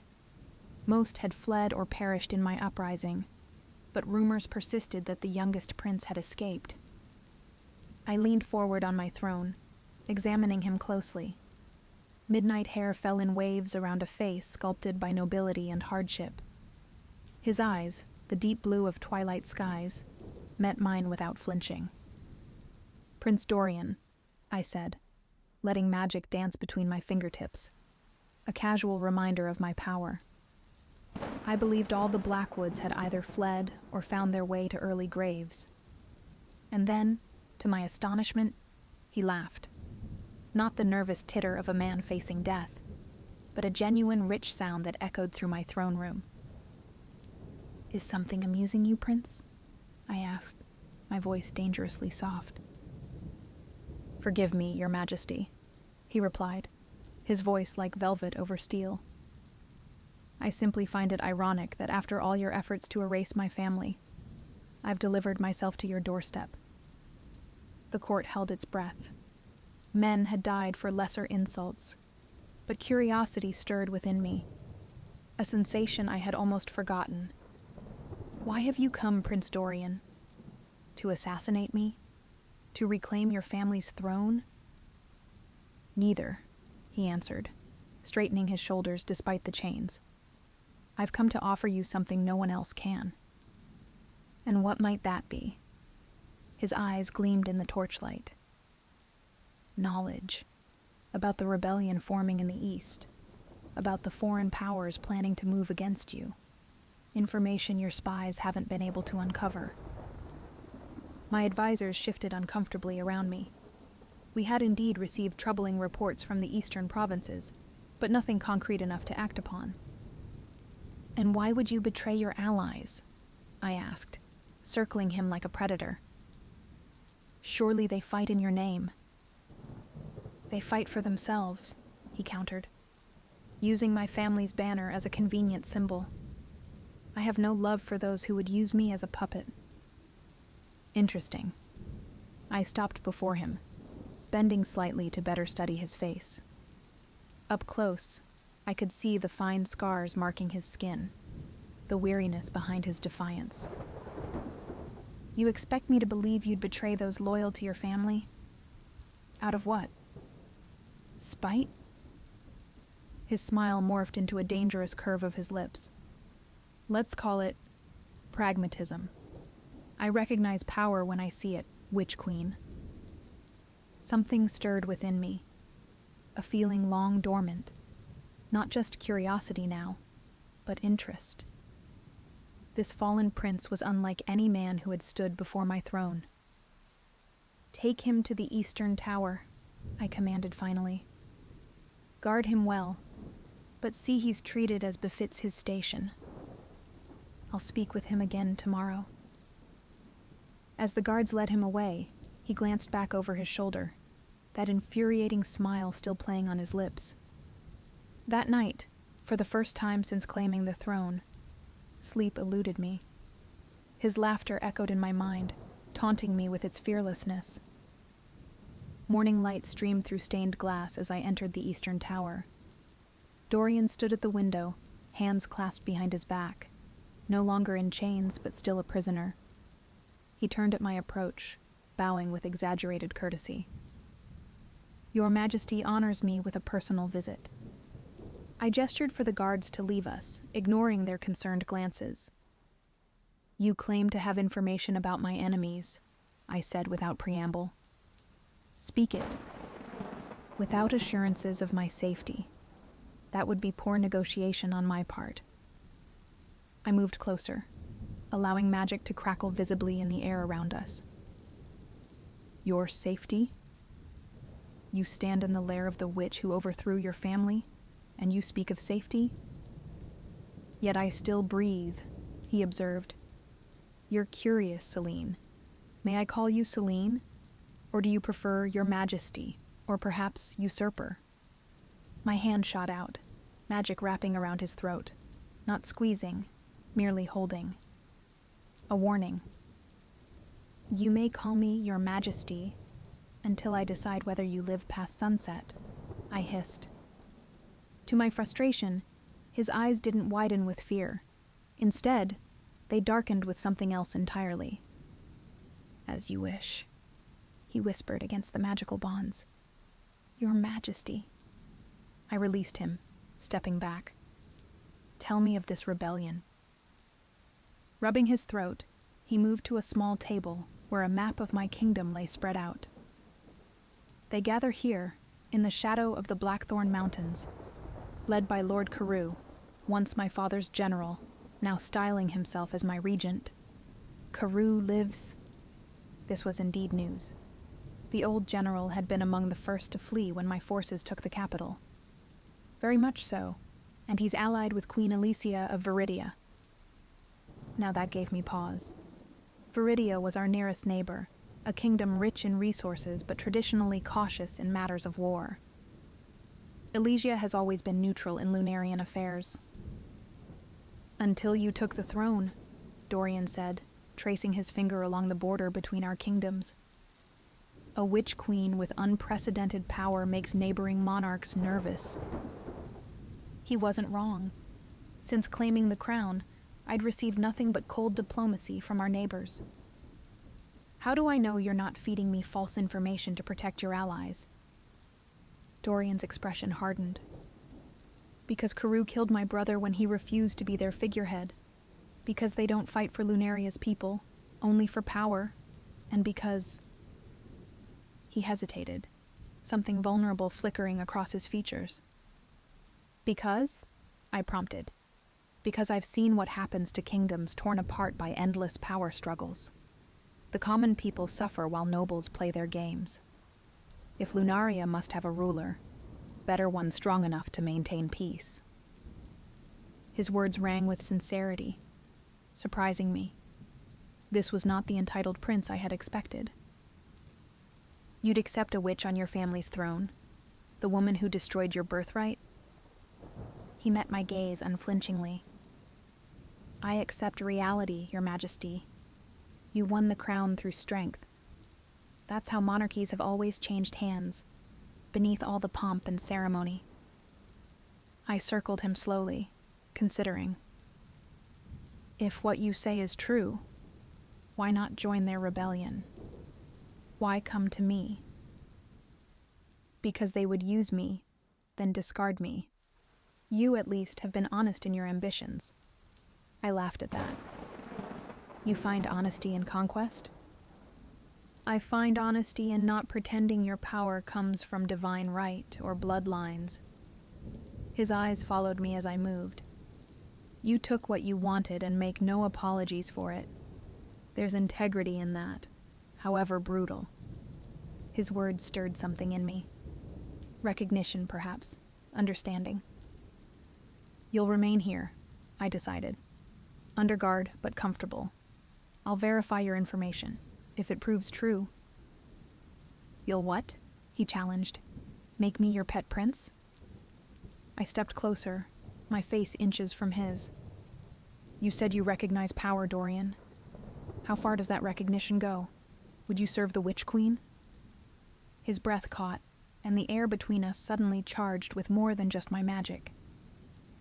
"That depends," he murmured, on what service you require. Heat bloomed in my chest, desire and warning entwined. I stepped back, clearing my throat.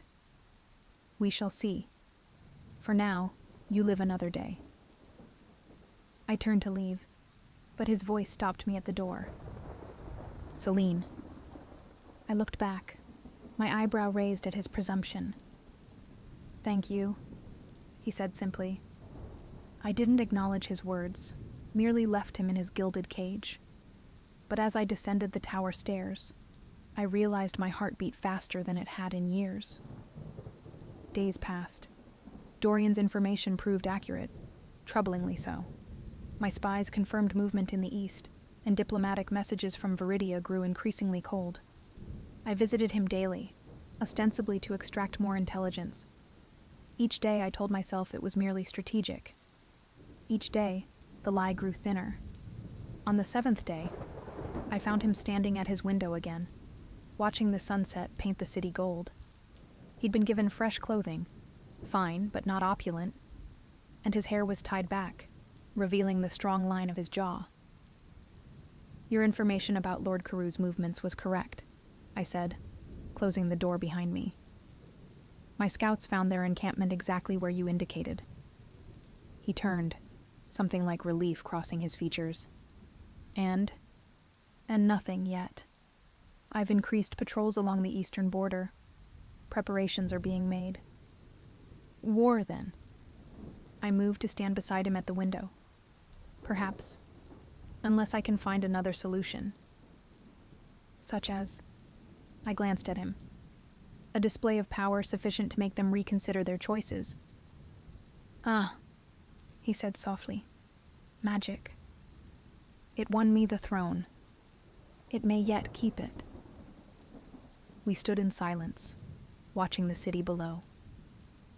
I was acutely aware of his presence beside me, the warmth radiating from him, the subtle scent of sandalwood that clung to his skin. Why did you really come to me, Dorian? I asked finally. The truth this time. He was quiet for so long that I thought he might not answer. I spent 3 years in exile, he said eventually, hiding, running, watching from afar as various nobles attempted to use my name for their gain. I saw the kingdom I loved torn between factions, none of whom cared for its people. He turned to face me. Then I saw what you built from the ashes. And what did I build in your eyes? Order, he said simply. Harsh at times, yes, but the streets are safe. The harvests are protected. Justice is available to common and noble alike. I hadn't expected this assessment, this approval, from the son of the king I'd deposed. You're an unusual prince, I observed. A smile touched his lips. And you're an unusual queen. Something shifted between us then. A boundary crossed without either of us moving. I should go, I said, suddenly uncomfortable with the warmth spreading through me. Must you? He asked, his voice low. We've barely discussed tomorrow's council meeting. I frowned. What do you know of tomorrow's council? Nothing specifically, he admitted. But court schedules are predictable, and tomorrow marks the first day of the harvest moon. Traditionally, that's when agricultural reports would be reviewed. I stared at him, impressed despite myself. You paid attention to such details as a prince? My father insisted we understand the workings of governance, not just its privileges. A shadow crossed his face. Though I fear my brothers took less interest than I did. Without thinking, I reached out, my fingers brushing his arm in a gesture of comfort that startled us both. I pulled back quickly, but the damage was done. A current had passed between us, an acknowledgement of something neither of us had named. Tomorrow, I said, my voice not entirely steady, you will attend the council. His eyes widened. As what? As my advisor. The word felt insufficient, but it would serve for now. The court should grow accustomed to your presence. And if they object to a Blackwood at your table? I smiled, allowing a hint of my power to spark at my fingertips. They won't. Not twice. His answering smile made my heart trip in my chest. Dangerous, I thought. This feeling is dangerous. Until tomorrow, then, he said, bowing with genuine respect rather than mockery. I nodded and left before I could change my mind, before I could act on the impulse to stay, to explore whatever this tension between us might become. In my chambers that night, I paced restlessly, torn between desire and caution. Dorian Blackwood could be playing a longer game than I perceived. His charm, his seeming acceptance of my rule, it could all be an elaborate deception. Yet when I closed my eyes, I saw not schemes and betrayal, but the vulnerability in his gaze when he spoke of his kingdom, the respect in his voice when he acknowledged my strength. Foolish witch, I whispered to myself. You conquered a kingdom, but cannot master your own heart. The council meeting proceeded better than I'd dared hope. The lords and ladies were initially shocked when Dorian entered at my side, but they masked their reactions quickly. They had learned the price of open defiance. I seated him to my right, a position of honor that sent whispers through the court. Throughout the agricultural reports, he remained attentive, occasionally offering insights that revealed his deep knowledge of the kingdom's lands and resources. The southern provinces report drought, Minister Aldrich noted somberly. They request tax relief until the rains return. Before I could respond, Dorian spoke. The southern watershed includes the Silvermere. When I was a child, there were water wheels and irrigation systems that spread their bounty across 3 provinces. What happened to them? The council exchanged glances. Destroyed in the border conflicts 10 years ago, Lady Merrick finally answered. Rebuilding was deemed too costly. A mistake, Dorian said firmly. Those systems would have provided resilience against the current drought. I studied him, impressed by his practical focus. Can they be rebuilt? Yes, he replied. I studied the original designs in my youth. With proper resources, we could not only restore, but improve them. Then it shall be done, I declared. Minister Aldrich, allocate funds for the project. Lady Merrick, you will oversee it. I turned to Dorian. Prince Dorian will provide the necessary technical guidance. A ripple of surprise moved through the council at my use of his royal title. I had acknowledged his lineage publicly, a significant concession. As the meeting continued, I felt the council's wary acceptance of Dorian's presence evolve into genuine respect for his contributions. By the time we adjourned, several ministers were actively seeking his input. You impressed them, I told him as we walked the corridor afterward, guards trailing at a discreet distance. I merely offered what knowledge I have, he replied. It's your approval that gave my words weight. Don't underestimate yourself. They recognized your value. He stopped, turning to face me. And what value do I have to you, Celine? The question hung between us, laden with meaning beyond the political. In the quiet corridor, with afternoon light streaming through arched windows, I found myself unable to maintain the careful distance I'd imposed. More than I anticipated, I admitted softly. Something kindled in his eyes. Hope, perhaps. Or triumph. Either could be dangerous. Walk with me, I said suddenly. There's something I wish to show you. I led him through rarely used passages until we reached a small door hidden behind a tapestry. With a wave of my hand and a whispered word, it unlocked. Few know of this place, I explained, as we entered a circular room at the top of the eastern tower. Unlike the opulence of the palace, this space was austere but beautiful. Bookshelves lined the walls, filled with tomes both ancient and new. A telescope pointed toward the sky through an opening in the domed ceiling. Plants grew in pots and hanging baskets, some mundane, others glowing with subtle magic. "My sanctuary," I said, watching his reaction carefully. "Where I practice the arts my kind were killed for." Dorian moved through the space with reverence, touching nothing but absorbing everything. "It's beautiful," he said finally. "You're not afraid?" He looked at me then, truly looked at me. Should I be? Most would be. Magic is still feared in Lunaria, despite my efforts to change that. "Fear comes from ignorance," he replied, approaching a shelf of glowing potions. "I always found it strange how our kingdom criminalized something so fundamental to the world." I watched him, puzzled.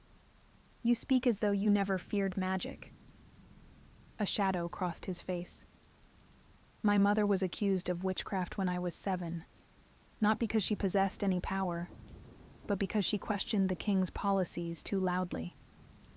His fingers traced the spine of a book. "I watched them drag her away. My father did nothing to stop it." Understanding dawned. "That's why you don't mourn the fall of your house." "I mourn what my family could have been, not what it was." He turned to me. "When you seized the throne, many called it a tragedy. I called it justice." The admission hung between us, reshaping everything I thought I knew about him. Not a prince seeking to reclaim his birthright, but a man whose wounds paralleled my own. "Justice," I echoed. "Is that what you seek from me?" He stepped close enough that I felt the heat of him and saw the faint scar above his eyebrow. "I seek many things from you, Celine. Justice is but one of them." My breath caught. We stood on a precipice, both knowing the next step would change everything.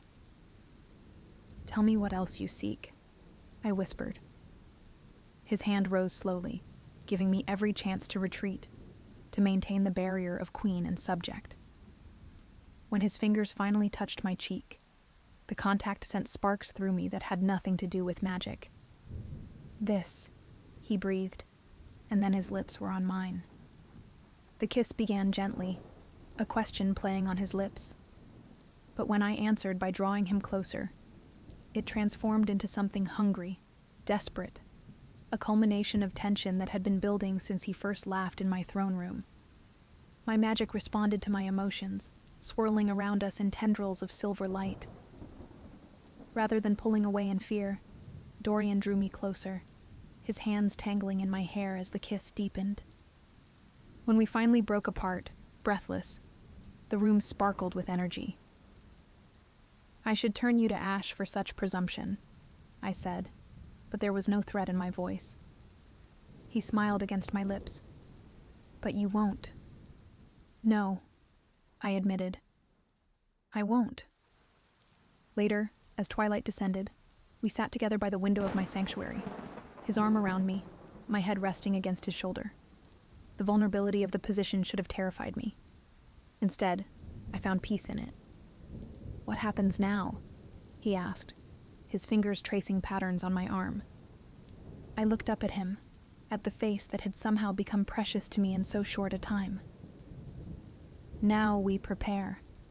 The threat from the east won't vanish because we wish it to." "We," he repeated, testing the word. "So I am truly your advisor now." I touched his face, letting my fingers trace the line of his jaw. "You are more than that, Dorian Blackwood. Though what exactly? I'm not certain yet." He captured my hand, pressing a kiss to my palm. "I can be patient, Witch Queen. I've waited this long to find you." The weeks that followed passed in a blur of council meetings, defensive preparations, and stolen moments in my sanctuary. Dorian moved from the eastern tower to chambers closer to mine, raising eyebrows throughout the court, but generating fewer whispers than I'd expected. Perhaps they saw what I was only beginning to admit to myself, that he balanced me and tempered my harsher instincts with his compassion, while supporting my strength without fear. But as our relationship deepened, so too did the threat from beyond our borders. Reports arrived daily of troops gathering, not just rebels now, but Viridian forces as well. Queen Alicia has officially denounced your rule, Minister Aldrich announced grimly in council. She claims your use of magic violates ancient treaties and threatens the safety of all neighboring kingdoms. Convenient, Dorian observed, that she only discovers this concern now when Lord Carew offers her a share of our eastern provinces in exchange for her support. I drummed my fingers on the table. How many forces does she commit? 5,000 troops, Captain Thorne replied. Combined with Carew's rebels, they outnumber our standing army 2-1. The council chamber fell silent, the gravity of our situation settling heavily upon us all. Then we must not meet them conventionally, I said finally. Lady Merrick leaned forward. You mean to use magic in warfare, Your Majesty? The kind not seen since the dark days? I met her gaze steadily. I mean to protect what I have built, by whatever means necessary.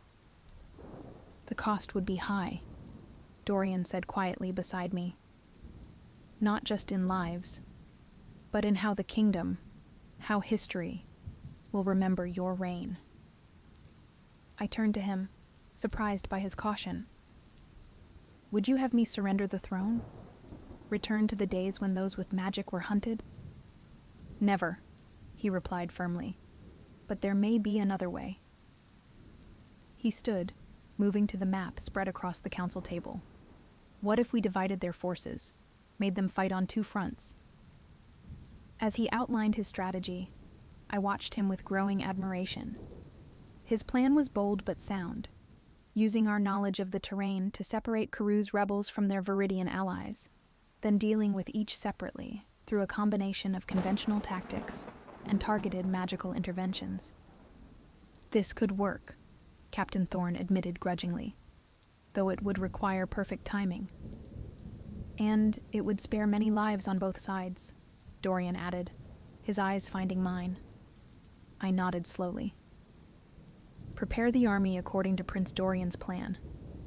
We move in 3 days. As the council dispersed, I held Dorian back with a light touch on his arm. When we were alone, I faced him directly. You surprised me today, I said. I expected you to support a more definitive approach. He took my hands in his. I will always support your right to rule, Selene. But I've seen enough bloodshed to last several lifetimes. If we can achieve victory without massacre, isn't that preferable? Looking into his earnest face, I felt a surge of emotion so powerful it nearly overwhelmed me. This man, who had every reason to hate me, instead stood by my side, fighting not just for me, but for the well-being of the kingdom we both loved. When did a Blackwood become the voice of mercy in my court? I asked softly. Perhaps around the same time a witch became its greatest protector. He countered with a gentle smile. I reached up to touch his face, marveling at how completely he had transformed from prisoner to... what? Advisor? Lover? Something more? Stay with me tonight, I whispered. His eyes darkened. Are you certain? The court already whispers. Let them whisper, I interrupted. I've never cowered from their judgment before. I won't start now. That night, in the privacy of my chambers, Dorian and I finally surrendered completely to the desire that had simmered between us for weeks. His touch was reverent, discovering the woman beneath the queen, the witch beneath the crown. And in his arms, I found something I'd never expected to find on the throne I'd taken through blood and fire. Acceptance. Belonging.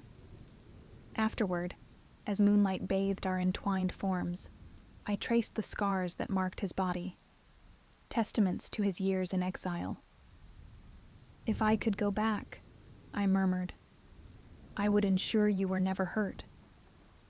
He caught my hand, bringing it to his lips. If you change the past, we might never have found one another. Some scars are worth bearing for the path they lead us down. I rested my head on his chest, listening to the steady beat of his heart. When this conflict is over, what then? What do you mean? I hesitated, voicing the fear that had grown alongside my feelings for him. Will you stay? Once your name is cleared, once your right to walk freely in Lunaria is restored, will you still choose to stand beside a witch queen? Dorian shifted, tilting my face up to meet his gaze. Celine, he said, my name like a prayer on his lips.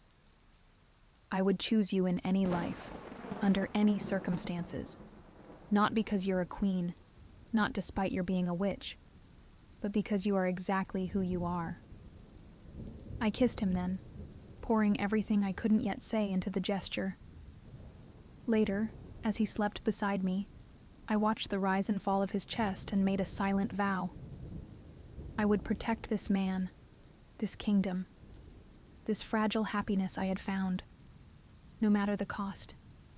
Dawn broke on the day of battle with an ominous red sky. I stood on the palace balcony, watching as our forces marched eastward according to Dorian's plan. He would ride with them, a decision I'd fought against but eventually accepted. The troops needed to see a Blackwood fighting for the crown, not against it. You should be with the rear guard, I told him as he prepared to depart, adjusting the straps of his armor. Coordinating, not fighting on the front lines. He smiled, recognizing my words for what they were. Fear masked as a strategy. My place is where I can do the most good, he said gently. Just as yours is here, preparing your magical defenses. I frowned, brushing imaginary dust from his shoulder. If anything happens to you, it won't, he interrupted, catching my hand and bringing it to his lips. I have too much to return to.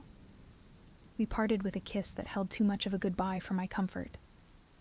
As I watched him ride away, leading a column of troops beneath my banner, a strange foreboding settled over me.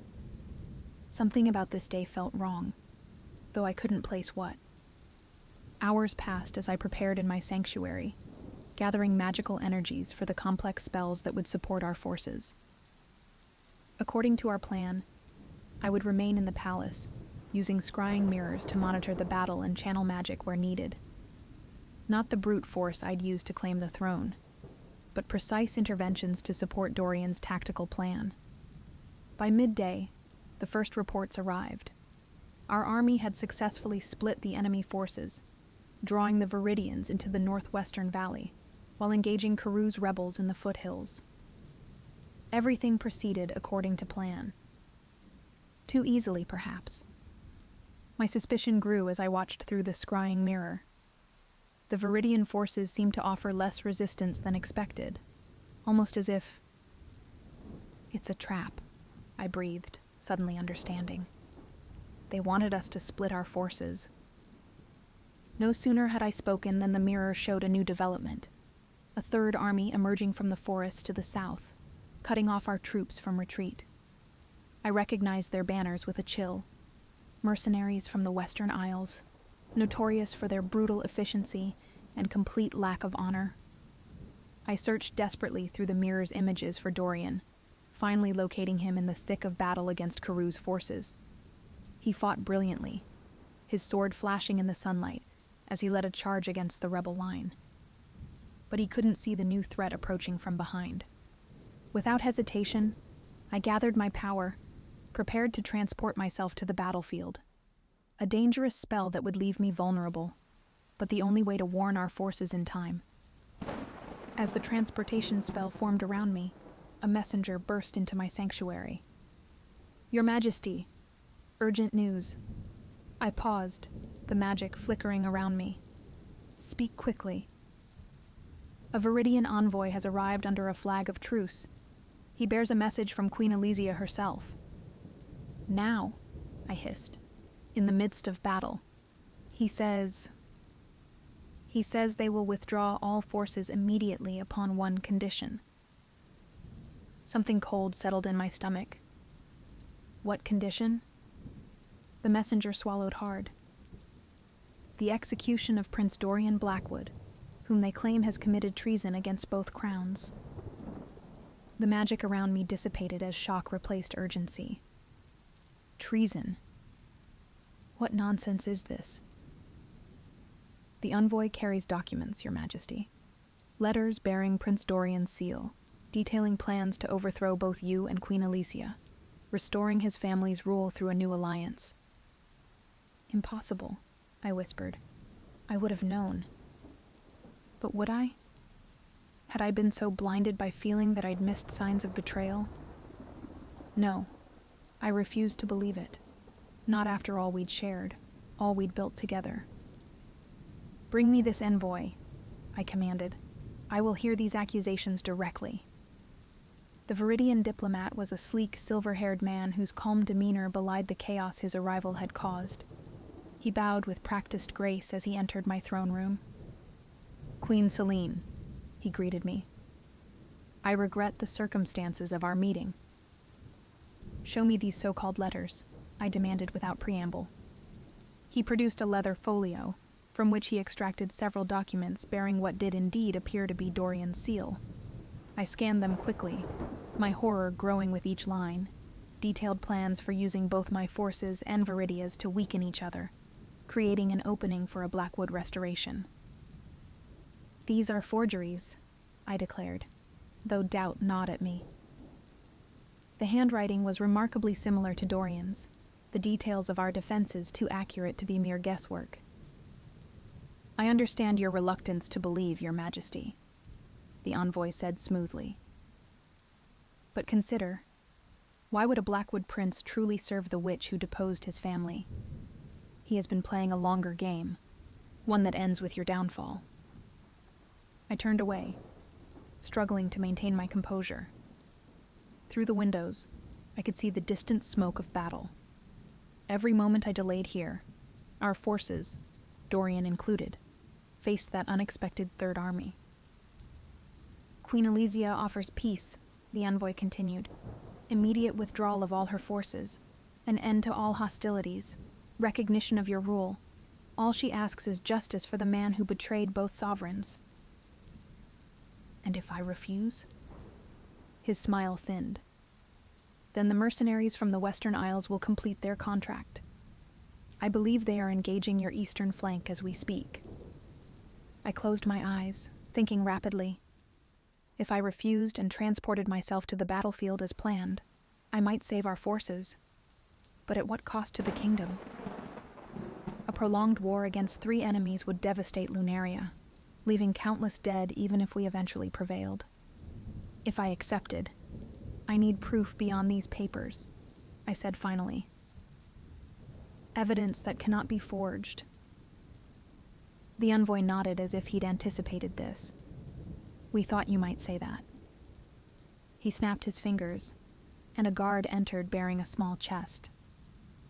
Prince Dorian maintained a secret cache of documents in an abandoned watchtower near the border, the envoy explained as the chest was placed before me. One he visited regularly during his diplomatic missions for your crown. I frowned. Dorian had indeed undertaken several border inspections at my request. The chest bore his family crest, not a forgery, but an heirloom. With a whispered word, I checked for magical traps, then opened it. Inside lay more documents, maps of palace defenses, schedules of guard rotations, detailed notes on my magical abilities and their limitations. All in Dorian's unmistakable hand. Most damning of all was a small portrait, Dorian standing beside Queen Alicia, both smiling, their hands clasped in what appeared to be an alliance. When was this painted? I demanded, my voice hardly more than a whisper. 3 weeks ago, the envoy replied, during his last inspection of the eastern provinces. 3 weeks ago, when Dorian had claimed to be surveying our defenses, when he had returned to my bed with stories of troop movements and fortifications. Pain lanced through me, sharper than any blade. Had it all been lies? The tenderness in his touch, the vulnerability in his eyes when he spoke of his past, the passion in his kiss. Was it all merely the performance of a master manipulator? I thought of his laughter that first day in my throne room. Not fear, not respect, but amusement. The confidence of a man already certain of his victory. "Your Majesty," Captain Thorne interrupted my thoughts, entering with a bow. "The situation on the battlefield grows dire. We must have your decision." I looked back to the scrying mirror, where I could see our forces now struggling against enemies on multiple fronts. Dorian fought valiantly, rallying troops around him, playing his part to the very end, or fighting genuinely for the kingdom, for me, as he had claimed. "Love me, and you will rule beside me. Betray me, and you will burn." I had spoken those words to him in the privacy of my chambers, a half-serious warning delivered between kisses. Now they echoed in my mind like a prophecy. The choice before me was impossible. Trust Dorian despite the evidence and risk my kingdom, or sacrifice him to save everything I'd built. "Your Majesty," Captain Thorne prompted, "we await your command." I straightened, my decision crystallizing with painful clarity. "Tell the Viridian envoy I accept his terms," I said, my voice hollow. "On the condition that Queen Elysia's forces withdraw immediately. The mercenaries must also stand down before—" I swallowed hard. "Before justice is delivered." Captain Thorne's eyes widened slightly. He had seen Dorian and me together and understood what this decision must cost me. But he bowed without comment. As preparations were made, I retreated to my sanctuary, unable to bear the sympathetic glances of my court. Through the scrying mirror, I watched as messengers rode to the battlefield, bearing white flags. Gradually, impossibly, the fighting ceased. I couldn't watch when they took Dorian. I turned away from the mirror, my fingers gripping the windowsill until my knuckles whitened. Behind me, the door opened softly. "It's done, Your Majesty," Lady Merrick said quietly. "Prince Dorian has been taken into custody. He asks to see you." I closed my eyes. "Where is he?" "In the Eastern Tower, where you first confined him." How fitting. A circle was completed. I found him standing at the same window where I'd first truly spoken with him, though now heavy chains bound his wrists. He turned at my entrance, his face calm despite the guards flanking him. "Leave us," I commanded. The guards hesitated, but a flicker of magic at my fingertips sent them retreating, closing the door behind them.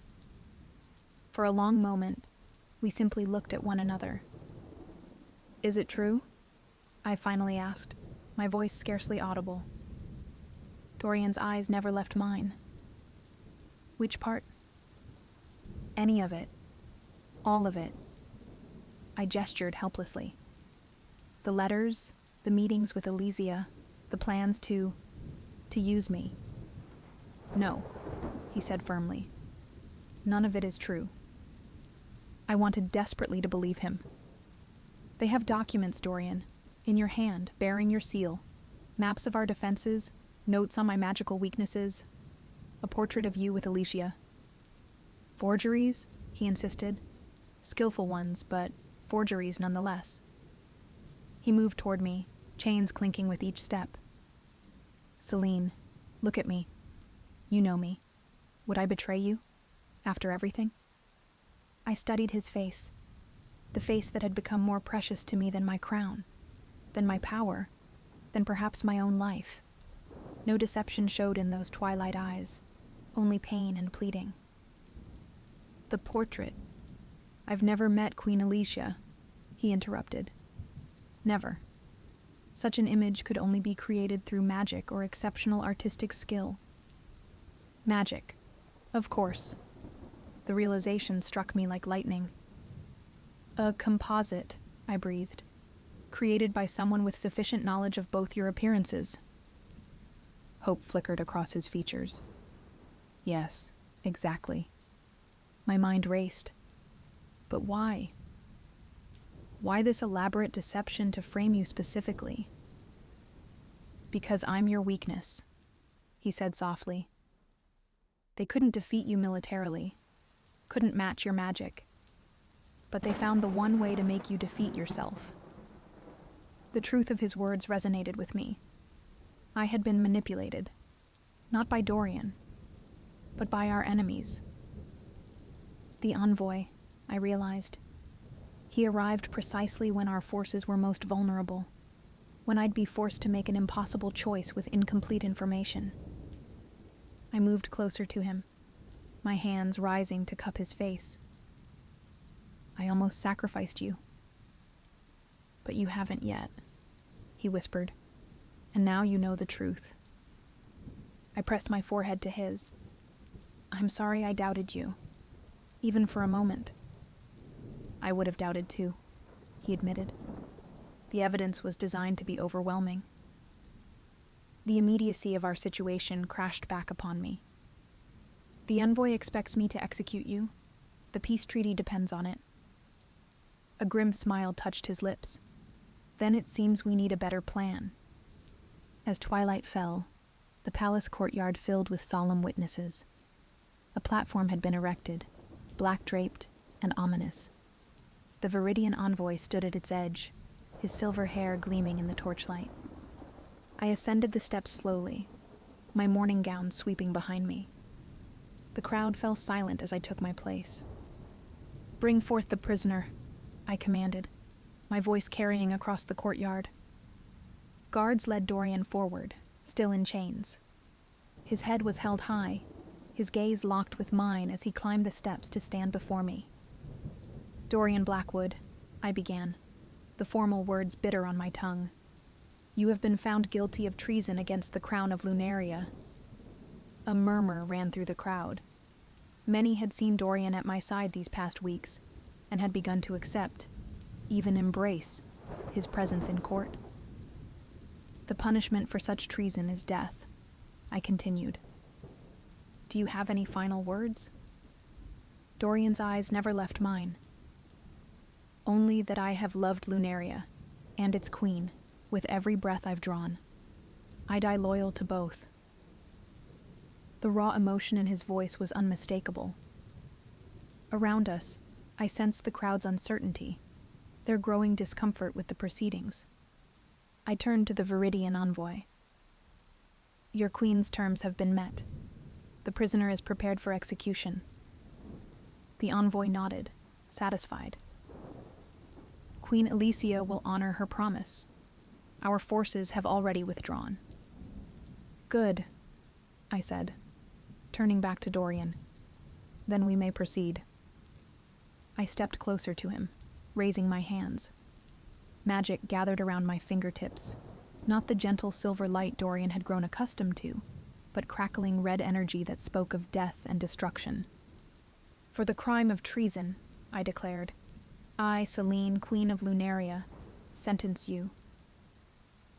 The courtyard held its breath. To witness the price of those who truly betrayed this kingdom. Before the envoy could react, I spun, directing my gathered power not at Dorian, but at the chest of evidence, placed prominently on the platform. The magic struck like lightning, illuminating the complex enchantments woven into the documents inside. Enchantments designed to create perfect forgeries, to plant false memories, to deceive even the most careful eye. Behold, I cried as the chest's contents burned with fire, revealing the spells hidden within. The true treason, an attempt to manipulate your queen into executing an innocent man through magical deception. The crowd gasped. The envoy lunged forward, but found himself frozen in place by a flick of my wrist. Search him, I commanded the guards. They found what our hasty investigation had led us to expect. A witch's charm hidden in his robes, reeking of forbidden magic. Not my magic, but the darker arts practiced in secret by those who publicly denounced all enchantment. Hypocrisy, I announced, holding up the charm for all to see. Queen Elysia condemns me as a witch while employing forbidden magic herself. She sought not justice but Lunaria's downfall, using Prince Dorian as a pawn in her game. I gestured, and Dorian's chains fell away. Prince Dorian Blackwood is innocent of all charges. Moreover, he has proven himself Lunaria's most loyal defender, risking his life in battle while others plotted from the shadows. The crowd's mood shifted, confusion giving way to anger, not at Dorian or myself, but at the deception practiced upon them. "Return to your queen," I told the envoy as I released him from my magical hold. "Tell her that Lunaria is not fooled by her schemes. Tell her that we stand united, the Witch Queen and the Blackwood Prince. And should she move against us again, she will face the full force of our combined strength." As the envoy was led away, the crowd erupted in cheers. Dorian turned to me, his eyes shining with more than just the reflected torchlight. "That wasn't precisely the plan we discussed," he murmured, a smile tugging at his lips. I took his hand openly before our people. I improvised. Later, as we stood on the balcony overlooking the celebrating city, Dorian drew me into his arms. "You could have trusted the plan," he said softly. "The sleeping draft, the secret escape, the puppet funeral. It would have worked." I nestled against him, breathing in his familiar scent. "It would have meant giving you up, at least in the eyes of the kingdom. I found I couldn't bear that, not even as a ruse." His arms tightened around me. "So instead you risked everything on a public revelation." "I risked everything the moment I fell in love with you," I admitted, the words I had kept guarded finally spilling forth. "Today, I merely acknowledged what I've known for weeks." He pulled back slightly, surprise and joy illuminating his features. "Say it again." I smiled, raising my hand to trace the line of his jaw. "I love you, Dorian Blackwood. Against all reason, against all caution." His answering smile was radiant. "And I love you, Celine. My witch, my queen, my heart." When he kissed me, magic sparked around us unbidden, visible to the crowds below, who cheered even louder at this display. Let them see, I thought. Let them know that their queen had found not just power, but love. Spring came to Lunaria with unusual beauty that year. The fields bloomed earlier, the rains fell gentler, and the sun shone warmer, whether from natural fortune or the happiness of a witch queen whose magic flowed through the land, none could say for certain. In the throne room, I received petitioners with Dorian at my side, no longer as an advisor but as an equal, his circle of office matching the crown upon my brow. The court had adapted quickly to our shared rule, finding that the balance we provided served the kingdom well. "The last petition, your majesties," the herald announced as an elderly woman approached the throne. She bowed creakily, then looked up with keen eyes. "I come not with a request, but with a gift," she said, her voice stronger than her appearance suggested. "For your upcoming nuptials." I felt Dorian's hand tighten on mine. Our wedding, scheduled for the summer solstice, had become the kingdom's most anticipated celebration. "You honor us," Dorian replied warmly, "though no gifts are necessary." The woman smiled, revealing she was perhaps not as old as she first appeared. "This one is." From her sleeve, she withdrew a small crystalline vial. A rare potion brewed only once a century when the celestial alignment permits. I leaned forward, my magical senses tingling. "What does it do?" "It binds souls," she said simply. "Not in the way of common marriage, but deeper. What one feels, the other senses. What one suffers, the other shares. What one celebrates, the other enjoys." Her eyes twinkled. "It is a great risk and a greater blessing." Murmurs spread through the court. Such magic was ancient, powerful, and dangerous in the wrong hands. Why offer this to us? I asked cautiously. The woman's gaze softened. Because Lunaria has suffered the divide between magic and mundane for too long. Your union heals an ancient wound. This potion ensures it can never be torn open again. I exchanged glances with Dorian, reading the question in his eyes. After all, we had endured, after the trust we had built. Was this final magic necessary? We will consider your gift with the gravity it deserves, Dorian told the woman diplomatically. She bowed again and retreated, leaving the vial on the steps before the throne. That night, in the privacy of our chambers, Dorian held the vial up to the moonlight, studying the iridescent liquid within. What do your magical senses tell you? He asked. I brushed my fingers over the crystal, feeling the power pulsing within. It's genuine. Ancient magic, powerful beyond anything I could create myself. I met his gaze. And potentially dangerous. If one of us were injured, the other would feel it, he finished. If one died, the other would never be whole again, I whispered. He set the vial down carefully. A literal interpretation of your vow. Love me and rule beside me, betray me and we both burn. I smiled faintly at the reminder. A vow made in a very different time. But still true, he said, taking my hands in his. Whatever you decide about this potion, know that I already consider myself bound to you in every way that matters. I studied his beloved face, thinking of all we had overcome. The fallen prince and the witch queen, unlikely allies, more unlikely lovers, now poised to reshape a kingdom together. We don't need magic to bind us, I said finally. We forged our bond through trials greater than any spell could create. Relief softened his features. So we decline the gift? I picked up the vial, feeling its weight, symbolic and literal.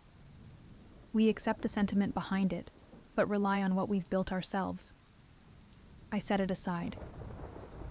After all, the greatest magic I've ever known isn't in potions or spells. Oh, he inquired, pulling me close. And what might that be? I smiled up at him, the witch queen who had conquered a kingdom only to surrender her heart. This, I whispered, rising on tiptoes to kiss him. Just this. As our lips met, silver light swirled around us, magic responding not to incantation or ritual, but simply to love, the most ancient and powerful force of all. In the years that followed, Lunaria would flourish under our joint rule. Magic would gradually return to the kingdom, not as something feared, but as a natural part of life. The Witch Queen and her prince consort would become legends, not for conquest or power, but for the love that had healed a divided realm. And sometimes, on nights when the moon hung full and the sky speckled with silver, I would stand on our balcony with Dorian's arms around me and think of how differently things might have ended, how close we had come to tragedy, how narrowly we had averted it. "What are you thinking?" he would ask, his voice soft against my hair. And I would turn in his embrace, my witch's power glowing gently around us. "That some choices are worth burning for," I would reply. "But I'm glad we found another way."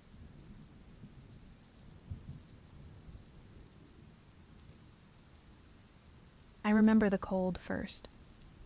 Not the ordinary chill that settles into your bones during the long winter moons, but the deep, ancient cold that speaks of endings and beginnings all at once. The kind of cold that transforms the world into crystal and silence. My name is Kayla, daughter of the northern tundra, and this is how I learned to walk between worlds. The night of the moon ritual arrived with a sky so clear it seemed polished by invisible hands.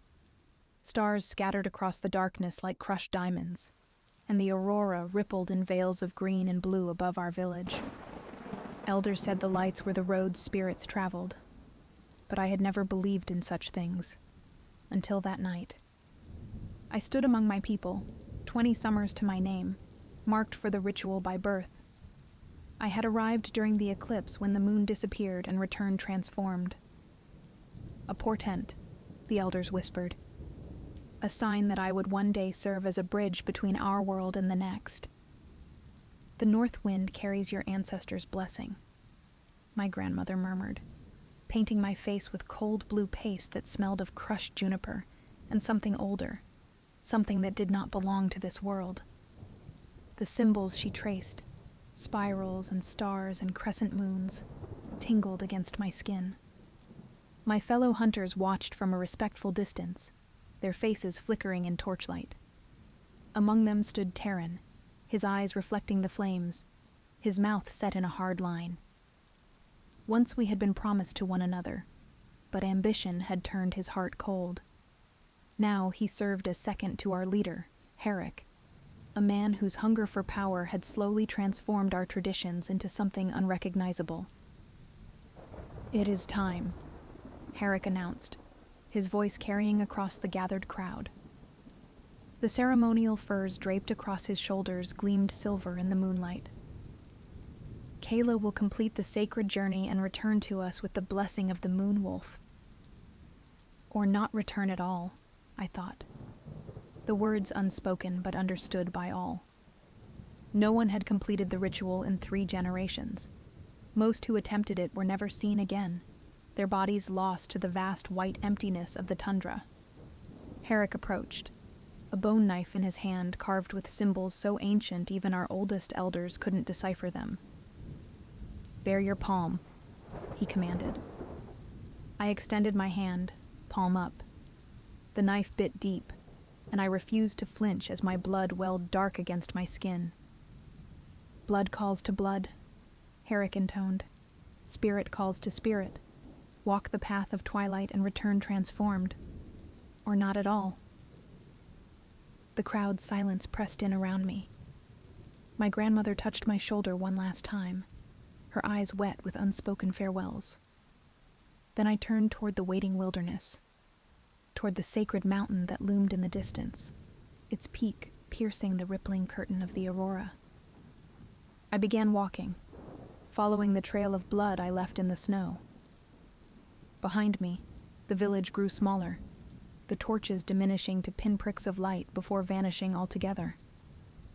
Ahead lay only vastness, the stretch of tundra, the distant mountain, and the infinite sky above. The moon rose higher, casting the landscape in silver light. My breath clouded before me, and the cold seeped through my furs. The ritual required that I carry no weapons, no food, only my own strength and the ancestral knowledge passed down through generations. The wind picked up, carrying whispers that might have been voices or merely the sound of ice crystals shifting in the air. I walked for hours, the mountain growing no closer, my blood continuing to drip onto the pristine snow. The cut should have closed by now, but ritual magic kept it open, a beacon for whatever I sought, or whatever sought me. The first howl shattered the silence when the moon reached its zenith. I froze, scanning the horizon. The sound came again, closer this time. A mournful cry that seemed to resonate with something deep within my chest. My heart quickened. The moon wolf was no mere legend. It was a creature our people both feared and venerated. To encounter it was to stand at the threshold between life and death. A shadow detached itself from the darkness ahead, moving with liquid grace across the snow. Silver fur gleamed in the moonlight, and yellow eyes fixed on mine with an intelligence that stole my breath. The wolf was massive, its shoulders reaching my chest, its presence filling the space between us with something ancient and knowing. It circled me once, twice, its nostrils flaring as it caught my scent. My blood on the snow drew a path straight to where I stood. I remained still, remembering my grandmother's teachings. Show no fear. The wolf does not respect fear. It respects strength, stillness, and truth. The wolf completed its third circle and stopped before me. Only then did I notice the dark stain on its right flank, the matted fur, and the slight favoring of its hind leg. It was injured. At that moment, something shifted between us. No longer predator and prey, but two wounded creatures beneath the watching moon.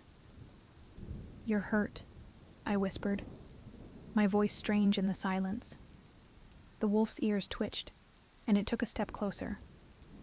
I slowly knelt in the snow, extending my bleeding hand, palm up. An offering. The wolf hesitated, then lowered its great head to my palm. Its rough tongue swept across my wound, and a jolt of something like lightning raced up my arm. The cut sealed instantly, leaving only a silver crescent scar. My vision swam, the world tilting strangely around me. The stars overhead seemed suddenly closer, almost close enough to touch, and the aurora pulsed in time with my heartbeat. The wolf's yellow eyes captured mine, and I saw a mountain cave glowing with blue light, a pool of water that reflected not the ceiling above, but a sky filled with stars I'd never seen. A woman with my face, but dressed in garments from another age, her hand resting on the head of a silver wolf. I gasped as the vision faded, swaying on my knees in the snow. The wolf watched me, patient, expectant. "What was that?" I whispered. "Did you show me that?" The wolf turned, taking several steps away from me before looking back. The message was clear. Follow. Rising to my feet, I took a step forward, then another, and another, until I walked alongside the great beast. Our pace matched as if we had traveled together for a lifetime. "I don't understand," I said softly. "This isn't how the ritual is supposed to proceed. The elders said there would be a test, a challenge." The wolf huffed, its breath clouding in the cold air.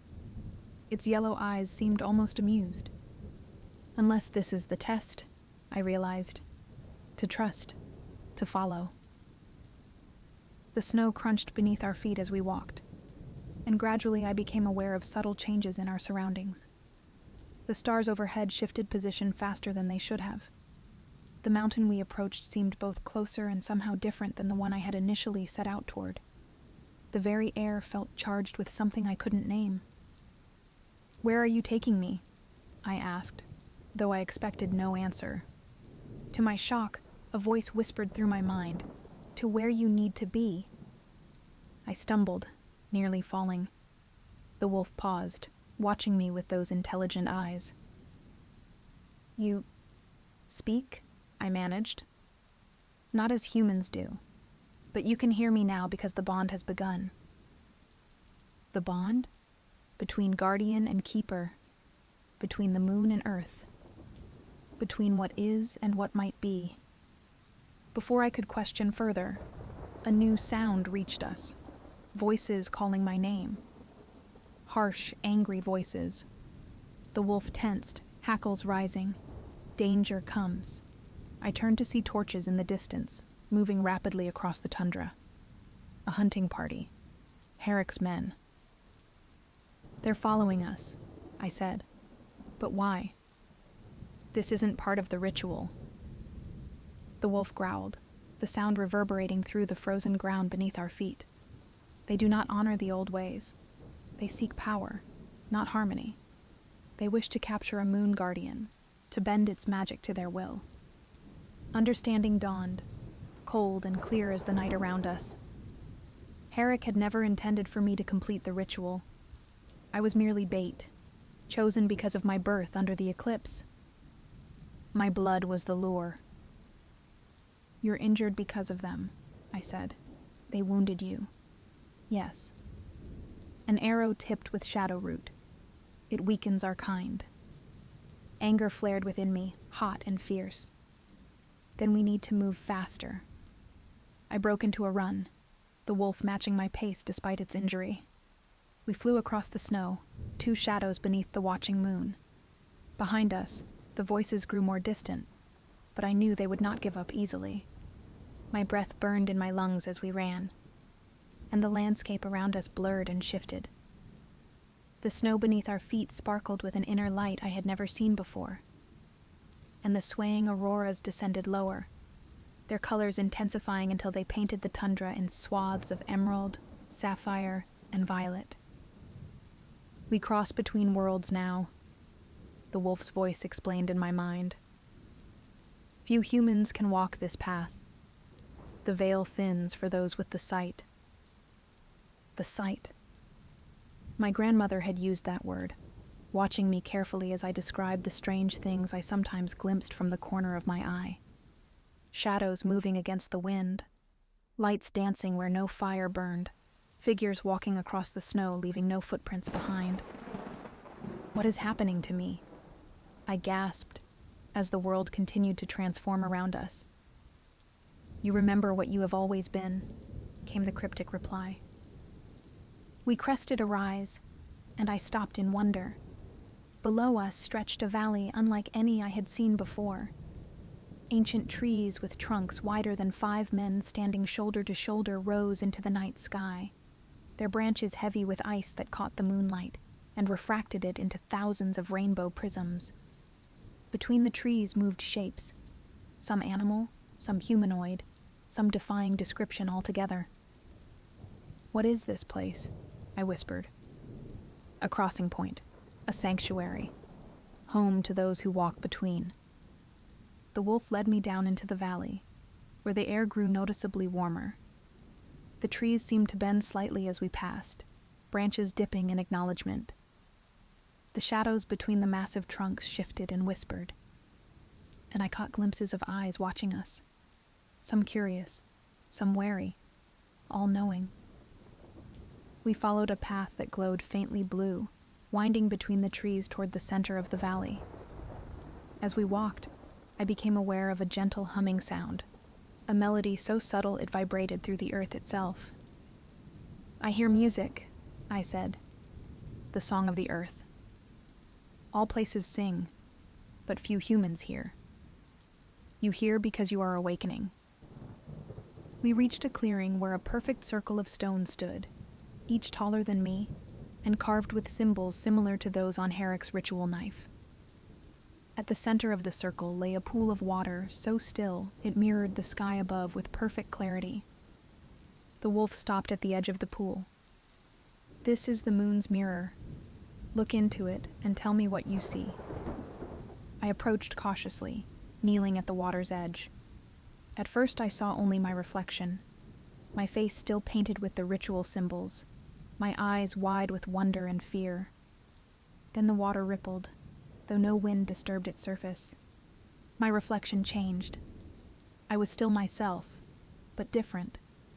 Dressed in silver-white furs I had never worn, my hair longer and threaded with small crystals that caught the light. Around my neck hung a pendant shaped like a crescent moon.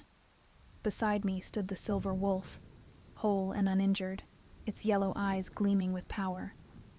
Then the vision shifted again. I saw Herrick and his men entering the sacred valley, weapons drawn, faces twisted with greed. I saw the ancient trees withering at their approach, the magical creatures fleeing in terror. I saw the moon's mirror polluted, its waters turning black. They're coming here, I said, pulling back from the water with a gasp. They'll destroy this place. They seek what they cannot understand. The wolf's mental voice was grim. This has happened before, in cycles as old as the moon herself. Always there are those who wish to possess rather than protect. What can we do? Complete the ritual. Become what you were born to be. The wolf moved to stand on the opposite side of the pool, its injured form reflected in the water between us. The moon's whisper requires a sacrifice freely given, an exchange of life force. Only through mutual surrender can the bond be forged. What kind of sacrifice? I asked, though somehow I already knew. I offer my immortal essence. You offer your mortal limitations. Together we become something new, a dream keeper, guardian of the threshold between worlds. Fear clutched at my heart. Will it hurt? The wolf's eyes softened. There is always pain in transformation, but there is beauty too. From the distance came shouts, Herrick and his men drawing closer. We had little time. What must I do? Place your hands in the water. Open your mind to mine. Remember who you have always been. I plunged my hands into the pool. The water was neither warm nor cold, but vibrated with energy that raced up my arms and spread throughout my body. Across from me, the wolf placed one paw into the water, and our eyes locked. The world dissolved. I fell through memories not my own, the wolf running beneath countless moons, guarding the sacred places, watching civilizations rise and fall like waves upon a shore. I saw myself through its eyes, not just as I was now, but as I had been before. A different body, a different time, but the same soul. Again and again, lifetime after lifetime, we had found one another. Sometimes I completed the transformation. Sometimes I failed. Sometimes we parted in sorrow, sometimes in triumph. The wolf fell through my memories too, my childhood in the village, my grandmother's teachings, and my growing awareness that I did not quite belong. My fear and my courage, my doubts and my certainties. We merged and separated, like dancers circling one another in perfect rhythm. Remember, the wolf urged. Remember the promise. And suddenly, I did remember. Standing in this very spot centuries ago, my hand on the head of a silver wolf, speaking words in a language I no longer knew but somehow understood. As long as the moon walks her path across the sky, I will guard the threshold. I will guide the lost. I will remember when others forget. Power surged between us, and the water of the pool glowed with an intense silver-blue light that shot upward in a column, connecting earth to sky. The aurora above responded, descending in curtains of color that wrapped around the pillar of light. Pain lanced through me. Not the pain of injury, but of expansion, as if my very being grew too large for my physical form. I screamed, but the sound transformed into something else. A howl that echoed the wolf's own cry. The wolf's form dissolved into particles of light that swirled across the pool toward me.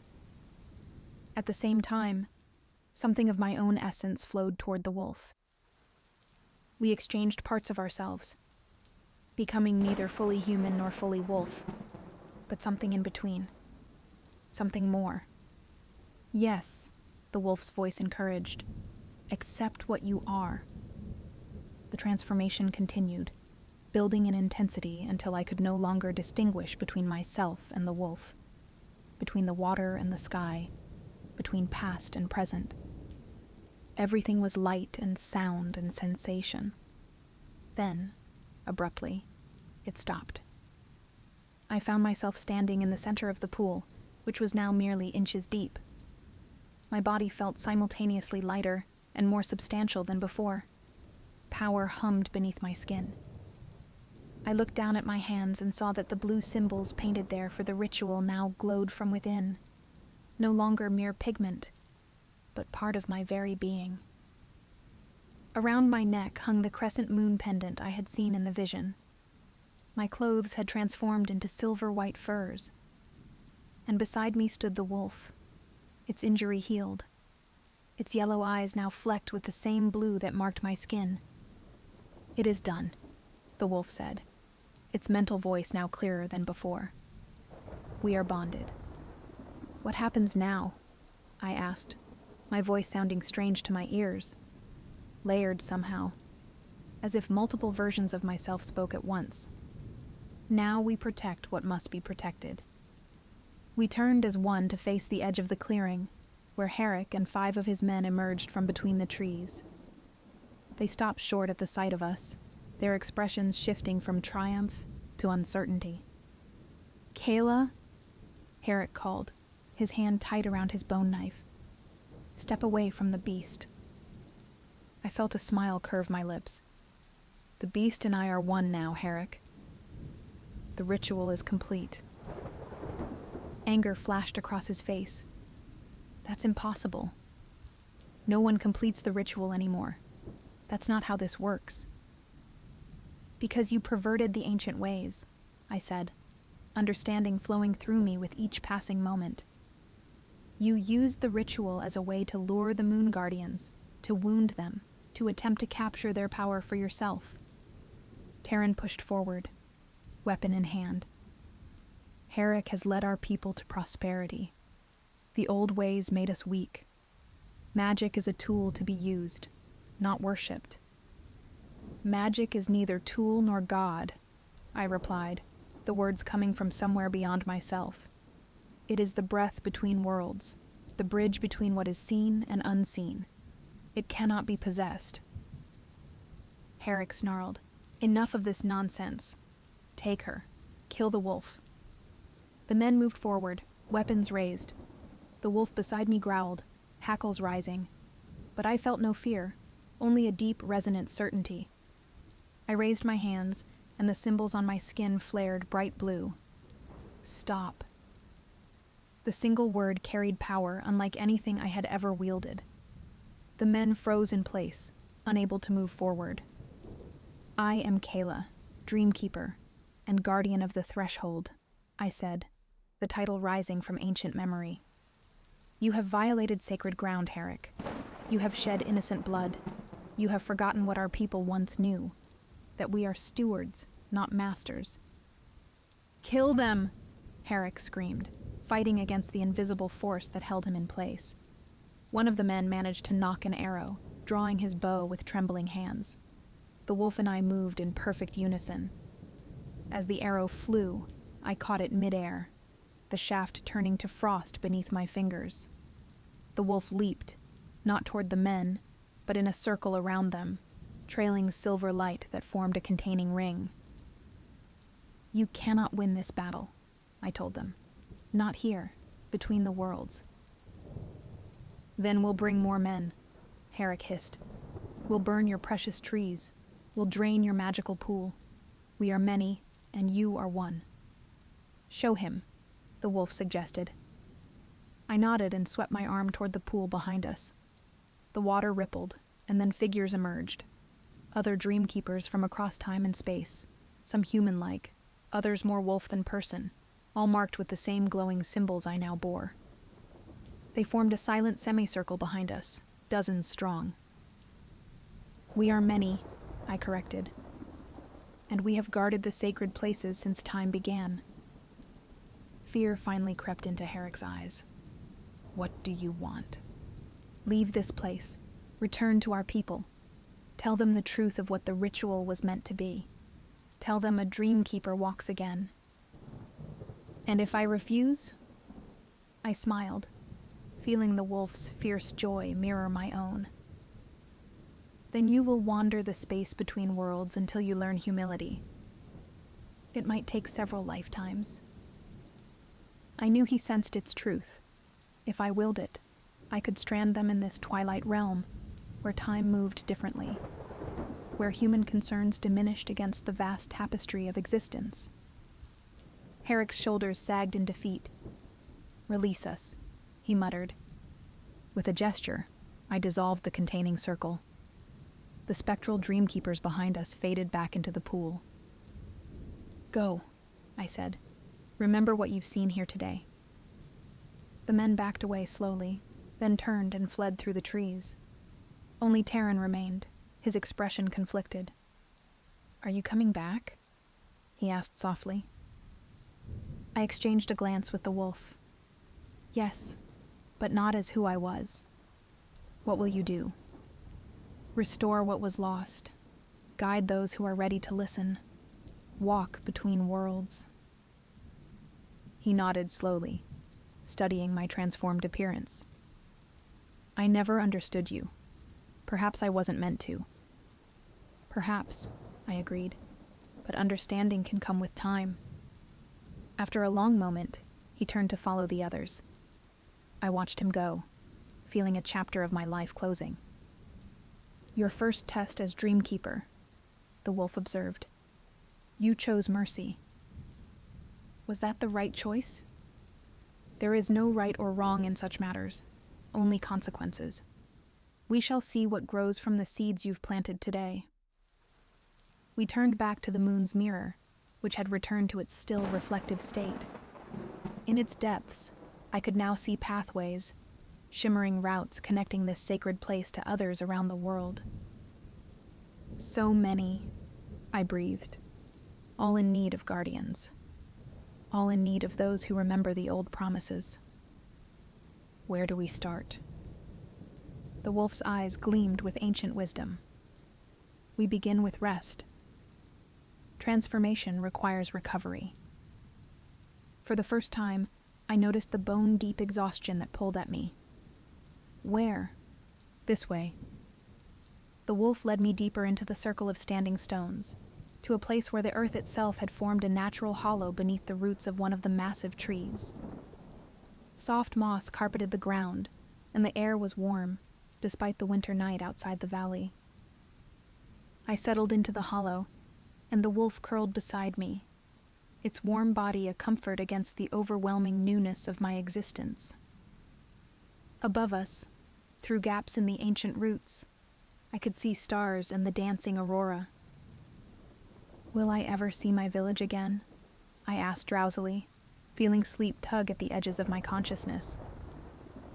Yes.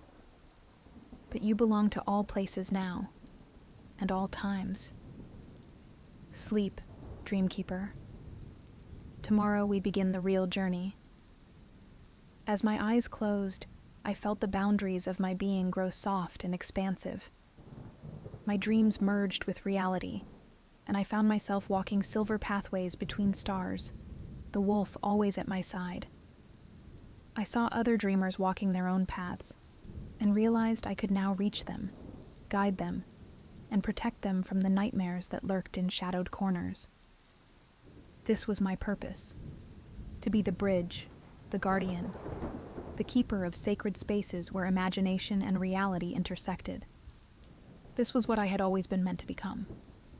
My wolf, my other self, padded silently beside me through the dreamscape.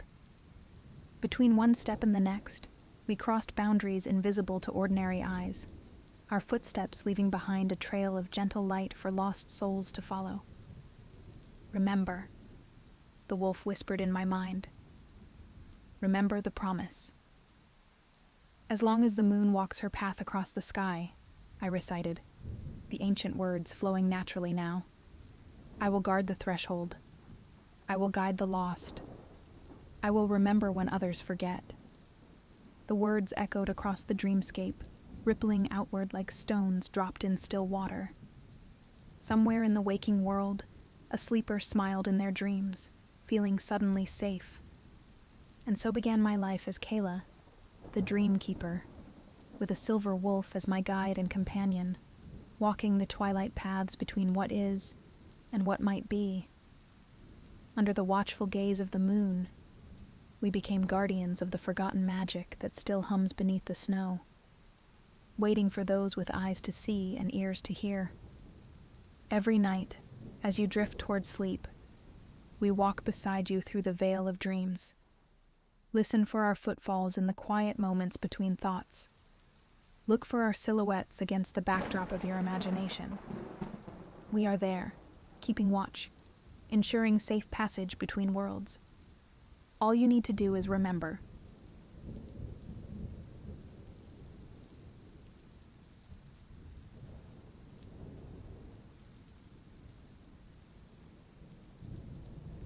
The villagers called them the Eternal Mountains, the towering peaks that pierced the clouds like ancient spears of ice. From my vantage point in my steam-powered snowmobile, their jagged silhouettes cut against the pewter sky like a crown of crystal thorns.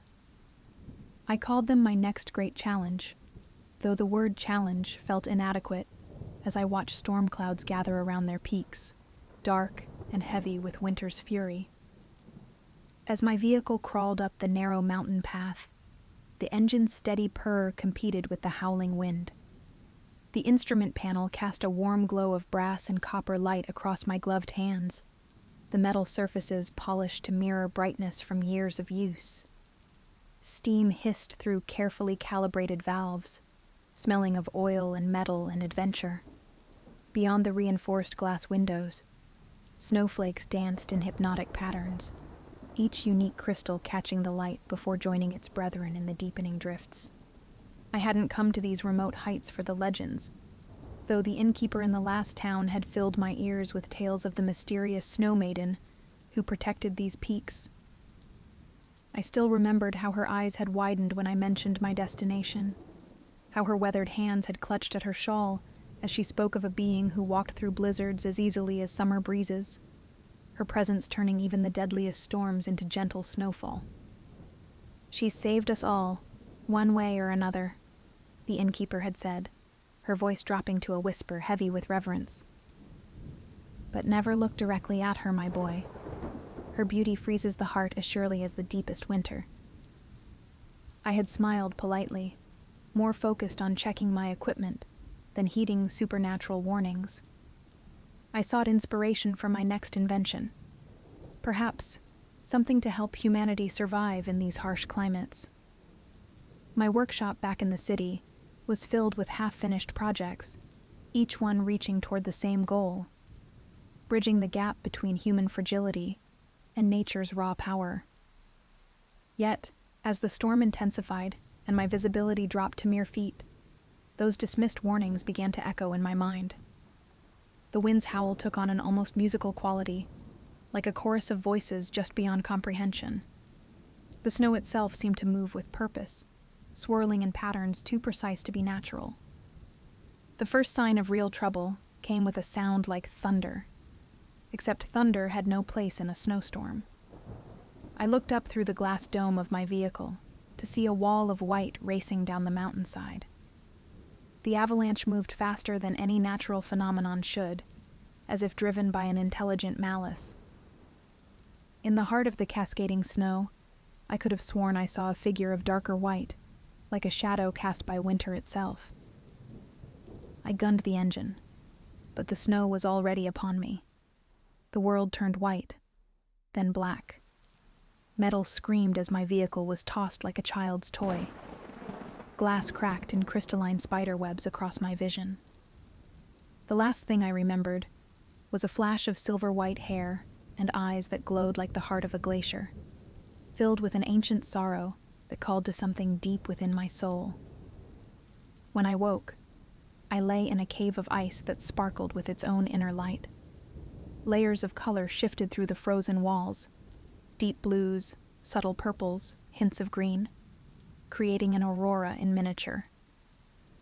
My body should have been frozen, but warmth emanated from the very walls around me, as if the ice itself had been transformed into something that defied natural law.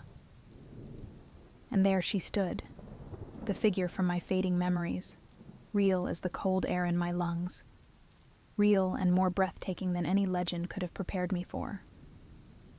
Her dress seemed woven from snowflakes, each movement creating cascades of crystalline light that played across the cave walls. Her skin held the pale luminescence of moonlight on fresh snow, translucent enough that I could almost see the gentle pulse of power beneath. Her hair floated around her face as if suspended in water, each strand catching and refracting light like strands of living crystal.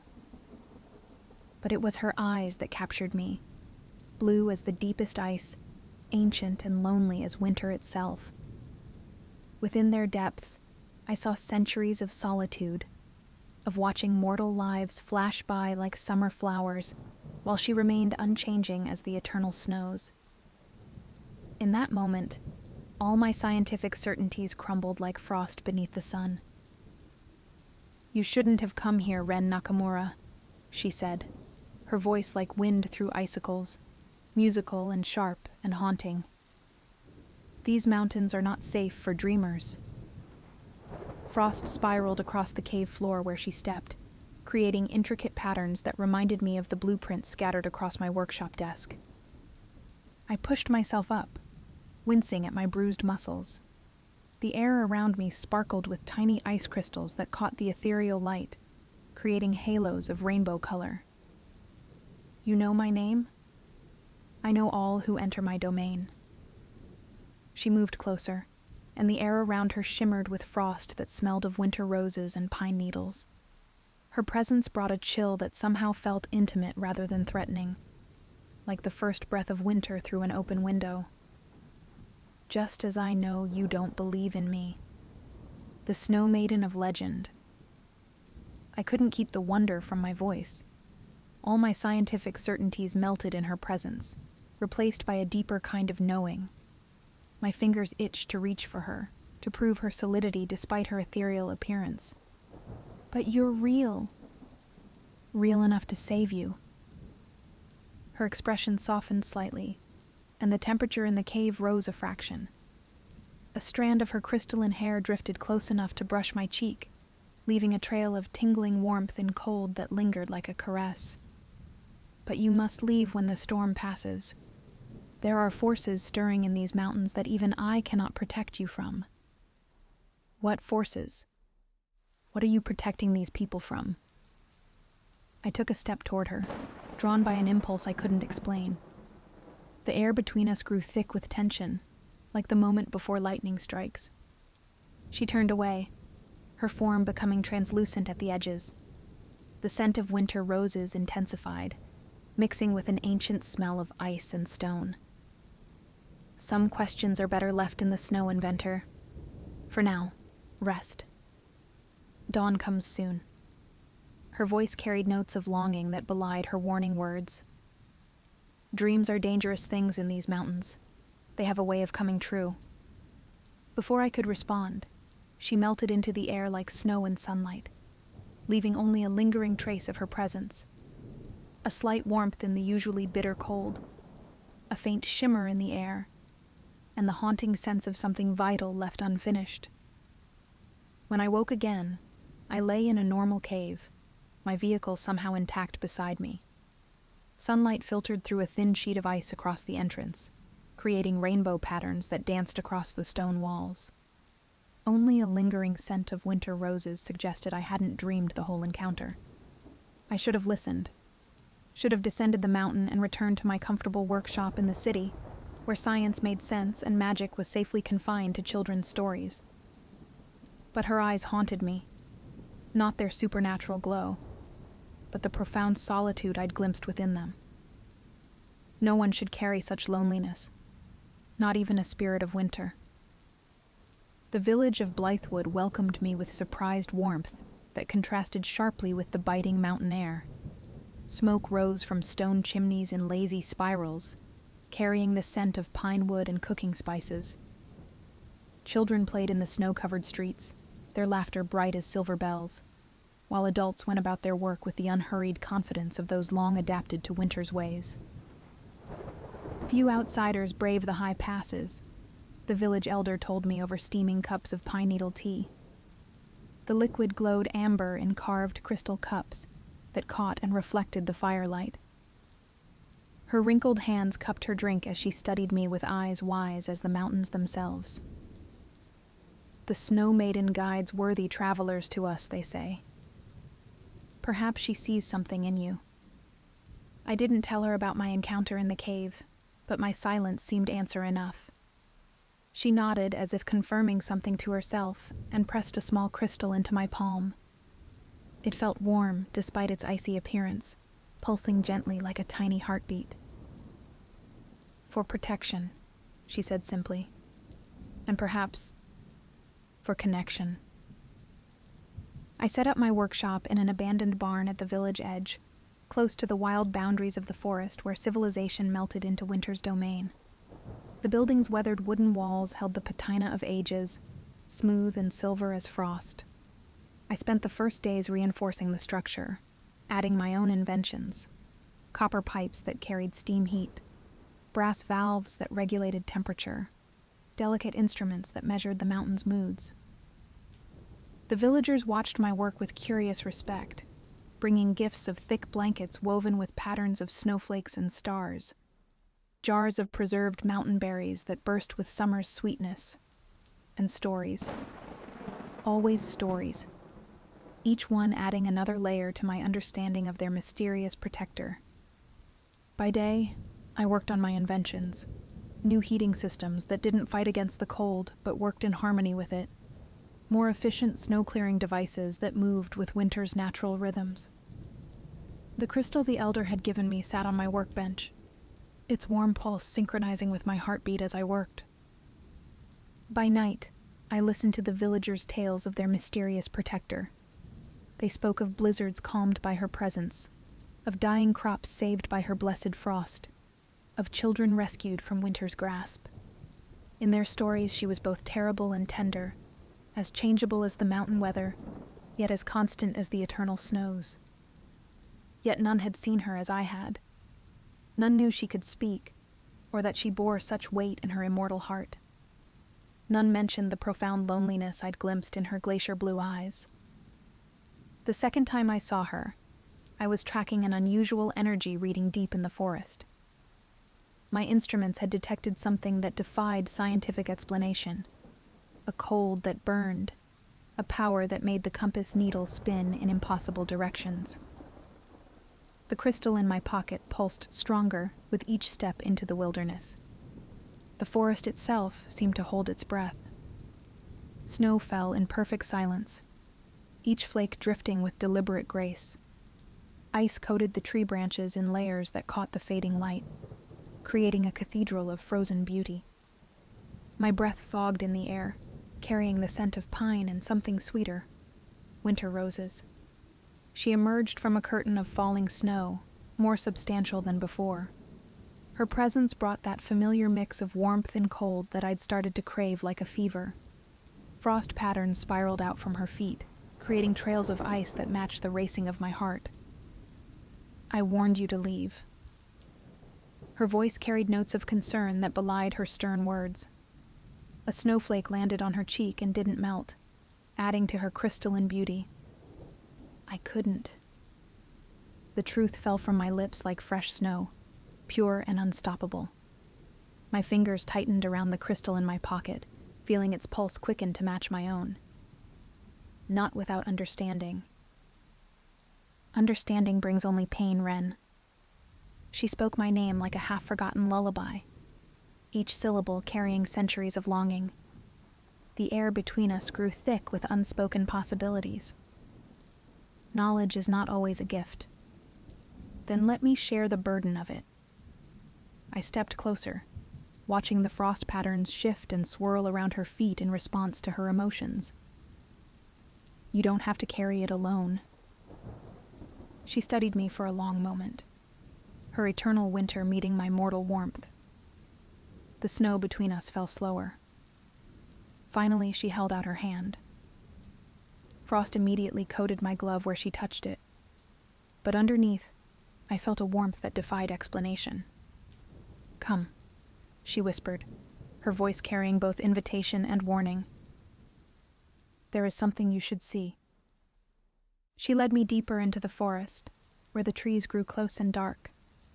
Our footsteps left matching prints in the fresh snow, hers perfect crystals that sparkled with inner light, mine merely mortal impressions beside them. The crystal in my pocket grew warmer with each step, its pulse matching the rhythm of our movement. In a clearing stood an ancient shrine, its stone surfaces carved with scenes that caught and held the eye. Warriors battling a force of pure winter. A maiden stepping between humanity and protection. A sacrifice that echoed through centuries. At its center, a crystal much like mine pulsed with a cold blue light that seemed to reach for the snow maiden like a lover's touch. Long ago, she said, her voice taking on the cadence of ancient memory. These mountains faced a force that sought to plunge the world into endless winter. The people here had learned to live in harmony with the cold, but this entity, the Frost King, wanted only destruction. His power turned snow to steel, ice to obsidian, winter itself into a weapon. She touched the shrine's surface, and frost spread from her fingers, highlighting the carvings until they seemed to move. A young priestess discovered that the Frost King's power could be bound by an equal and opposite force, the warmth of human love and sacrifice. She offered herself, using her warmth and humanity as the price for his imprisonment. She became the first snow maiden, forever walking the boundary between human and spirit. "You're her descendant?" I asked, though in my heart I already knew the answer. "I am her." She turned to me, and in her eyes I saw centuries of solitude. Immortality was part of the price. Each winter, I feel more of my humanity slip away as I maintain his bonds. Each summer, I remember less of what it meant to be human. Her hand still rested on the shrine, and I covered it with mine. The cold bit deep, but I welcomed it. There has to be another way. A balance between sacrifice and survival. "Why would you risk yourself for me?" Her voice held wonder and fear in equal measure. Snowflakes swirled between us, carrying the scent of winter roses and possibility. "Because I see you," I said simply. "Not the legend, not the spirit, but you. And no one should face eternity alone." Something shifted in her eyes then, a thaw in glaciers that had stood frozen for centuries. The crystal's pulse quickened, matching the rhythm of our shared breath. "Your warmth calls to me, Wren. Like spring calls to winter, like dawn calls to dusk. But it also endangers you." Her free hand rose to cup my cheek, and frost bloomed across my skin like a caress. The colder I become, the more I hunger for mortal heat. "Then take it." I turned my face into her touch, though every instinct warned against it. The cold burned, but beneath it lay a warmth I'd never known. "Take what you need." "It would destroy you." Fear crept into her voice. Not of me, but for me. "I don't believe that." Another step closer. Frost crawled up my sleeves, but I didn't retreat. The crystal in my pocket blazed with warmth, counterpoint to her winter chill. "You've spent centuries protecting others. Let someone protect you for once." The kiss, when it came, burned with cold fire. Frost spread across my skin, but beneath it, I felt her trembling with long-denied warmth. Her lips were soft as new snow, sweet as ice wine. For a moment, we stood suspended between mortal and immortal, winter and spring, duty and desire. The crystals, both hers and mine, pulsed in harmony, creating a symphony of light and power. Then the shrine's crystal flared with violent light, and she pushed me away. "He feels it," she gasped. "My weakness, my want." Ice spread from her feet, crackling across the clearing with predatory intent. "Run." But I couldn't leave her. Not now. Not ever. "Now, Wren!" she shouted, as a force stronger than life and deadlier than death engulfed her in its frosty fury. Frightened and freezing, I obeyed her command. I ran, far and fast, questioning my decision to leave her, ashamed that I wasn't brave enough to stay. Weeks passed in a chilling blur, a dance of advance and retreat. By day, I worked frantically in my workshop, studying the old stories, combining ancient wisdom with modern science. Steam and ice, copper and crystal, human ingenuity and eternal magic. Surely there was a way to bridge these worlds. By night, she came to me, drawn by my warmth, even as she feared it would destroy us both. We shared moments stolen from winter itself, her cool fingers tracing my inventions with curiosity, my hands teaching her to feel again through layers of protective cloth. Each touch burned with cold, but each burn struck deeper into her frozen heart, awakening feelings she'd thought lost to centuries of ice. "Tell me about the world beyond the mountains," she would ask, as we sat in my workshop, surrounded by the gentle hiss of steam and the ticking of delicate instruments. I described the wonders I'd seen, the machines I'd built, the dreams I still chased. In return, she shared fragments of her human life, memories preserved like flowers in ice, a mother's smile, a sister's laugh, the taste of fresh bread on winter mornings. But as our connection grew stronger, so did the Frost King's attacks. Storms raged with unnatural fury. Avalanches struck without warning. The very air grew sharp with malicious cold that sought to extinguish all warmth. "He feeds on winter's power," she explained one night, as we huddled in my workshop while the wind howled outside. Her hands traced patterns in the frost on my windows, patterns that matched the designs scattered across my workbench. And I am winter-made flesh. The more I feel, the more power I release into the world, the more his prison weakens. Then we'll find another source of power.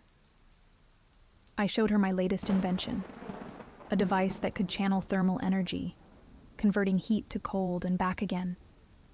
Brass pipes twisted like frozen vines, copper coils hummed with contained power, and at its heart sat the crystal the elder had given me, pulsing with possibility. If we can't break the cycle, we'll change it. She touched the device, leaving swirls of frost in her wake.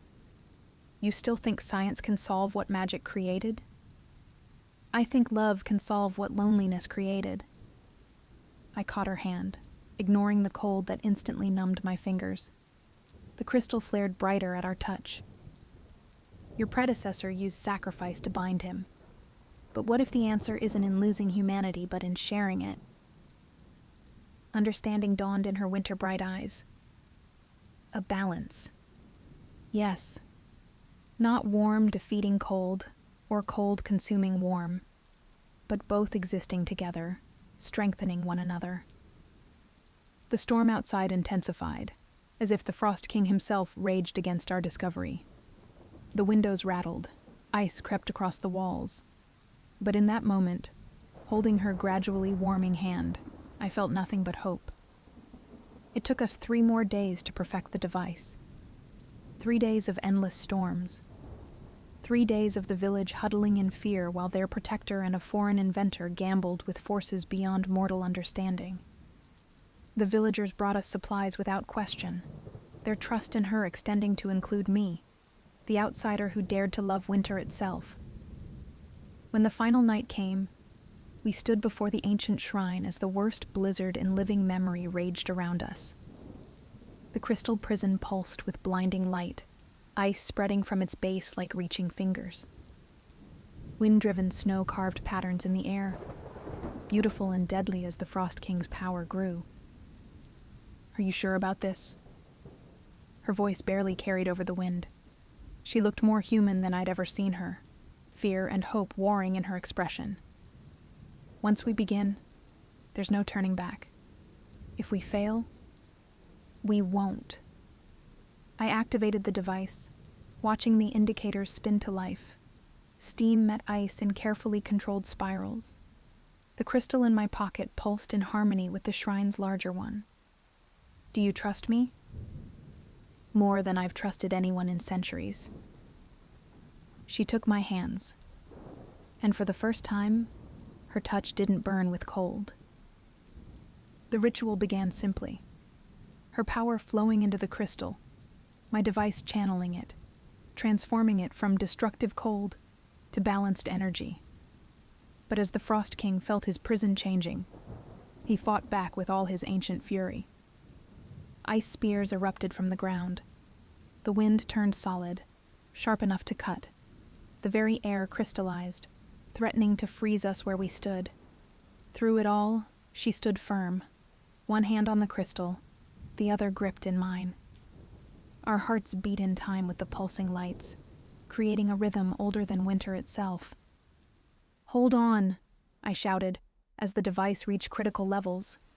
Steam and ice met in impossible patterns, neither winning, both transforming. Just a little longer. The cold became unbearable, then transcendent. I felt her power course through me, no longer burning but singing in my blood. My warmth flowed into her, not weakening but growing stronger in the sharing. Science and magic, mortal and spirit, love and duty, all merging into something entirely new. The crystal's light changed from cold blue to warm gold. The Frost King screamed in rage, then wonder, as his prison transformed. No longer a cage of sacrifice, but a lens of balance, focusing and dispersing winter's power in eternal harmony. The storm above calmed, snow falling now in gentle swirls that caught the dawn's first light. When it was over, she stood solid and real in my arms, her skin still cool but no longer deathly cold. "How do you feel?"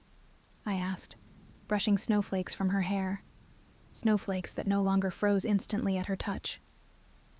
"Human," she whispered, "but also more, both mortal and spirit, winter and spring." She touched my face, and her fingers left only the faintest trace of frost. "What about you?" I smiled, watching my breath mist in the air. A little cooler, but in a good way. The village celebrated for 3 days when they learned their protector had found both love and balance. The storms still come. Winter will always have its fury. But now they're natural, clean, part of the eternal cycle rather than an ancient being's rage. She has a mortal name now, though I keep it close to my heart. To the village, she's still their snow maiden, blessing their crops with gentle frost and calming winter's worst moods. To me, she's simply my love, cool fingers intertwined with mine as we walk the boundary between worlds. Our home sits at the edge of the village, half workshop and half shrine. The devices we create together combine science and magic in ways neither of us could have imagined alone. Steam and ice dance in eternal balance, just as we do. And on the coldest nights, when we watch the aurora dance above the peaks, I remember that some loves are worth braving the storm for. They say opposites attract, but maybe they do more than that. Maybe they complete one another, creating something entirely new in the space between extremes. In the end, that's where we found our answer, not in conquering the cold or surrendering to it, but in learning to dance with winter itself. And in our dance, we found forever.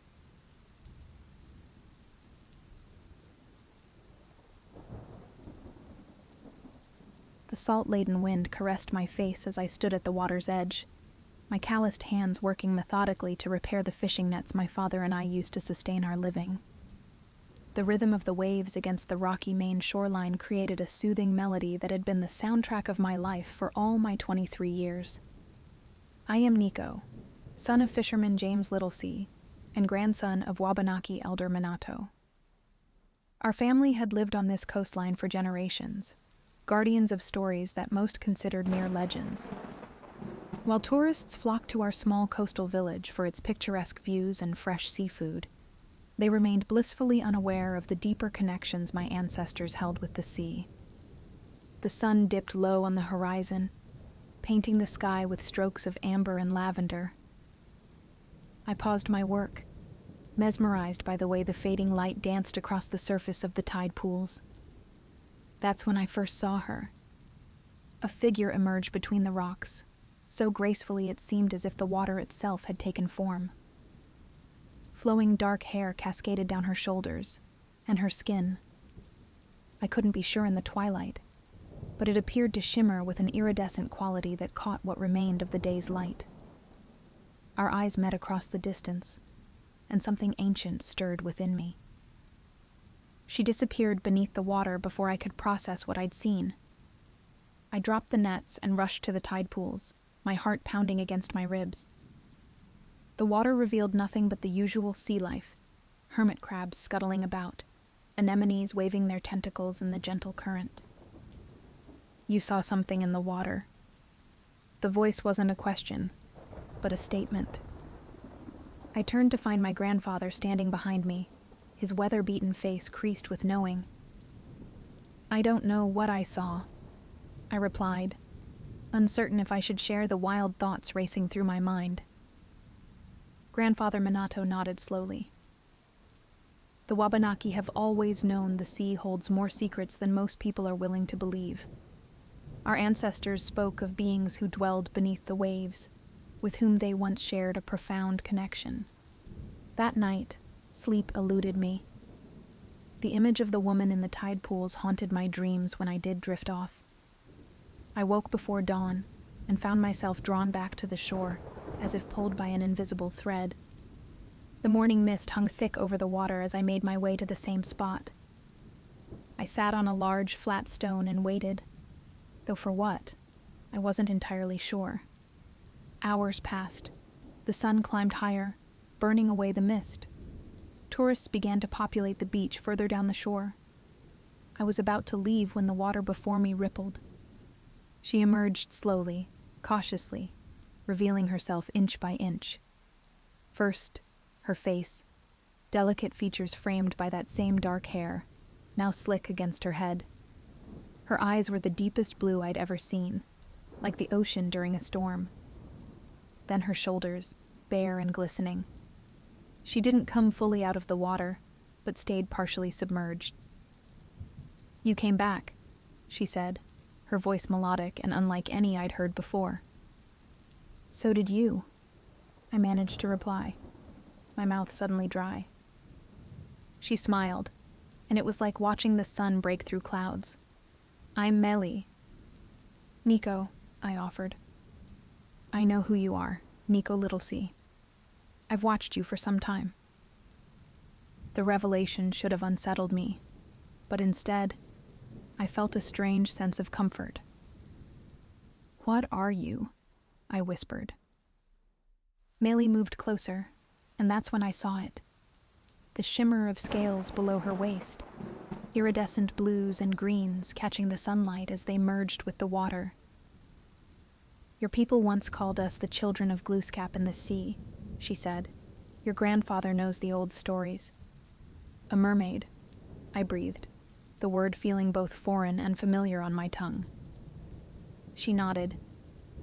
"Though we prefer to be known by our names rather than what we are." For reasons I couldn't explain, I wasn't afraid. Perhaps the blood of my ancestors recognized what my modern mind struggled to accept. "Will you meet me tonight?" she asked. "When the moon is high?" I found myself nodding before I could consider the wisdom of such an arrangement. That evening marked the beginning of what would become the most transformative period of my life. Night after night, I slipped away from the village to meet Melly at our secluded spot along the shore. Sometimes we talked for hours, exchanging stories of our worlds.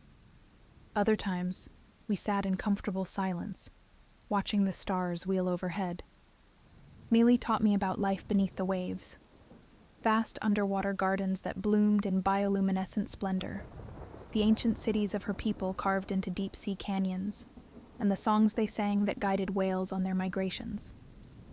In return, I shared with her the wonders of human innovation, our art and music, and our capacity for both destruction and compassion. I brought her books, carefully wrapped in waterproof coverings, which she devoured with an insatiable curiosity. As the weeks passed, my feelings for Melly deepened into something I had never experienced before. It transcended physical attraction, though I couldn't deny the way my heart raced when she smiled or when her hand occasionally brushed against mine.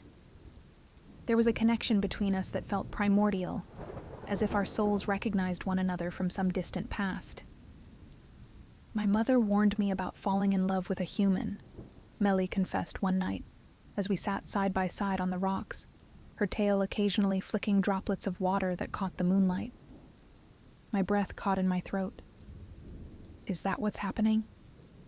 She turned to face me, her eyes reflecting the stars above. "What else would you call this thing between us that defies the natural order?" I couldn't find words to describe it, so instead I reached out and gently took her hand in mine. Her skin was cool and smooth against my palm. We stayed that way for what felt like hours, connected by that simple touch and the unspoken understanding that we had crossed into territory where few had ventured before.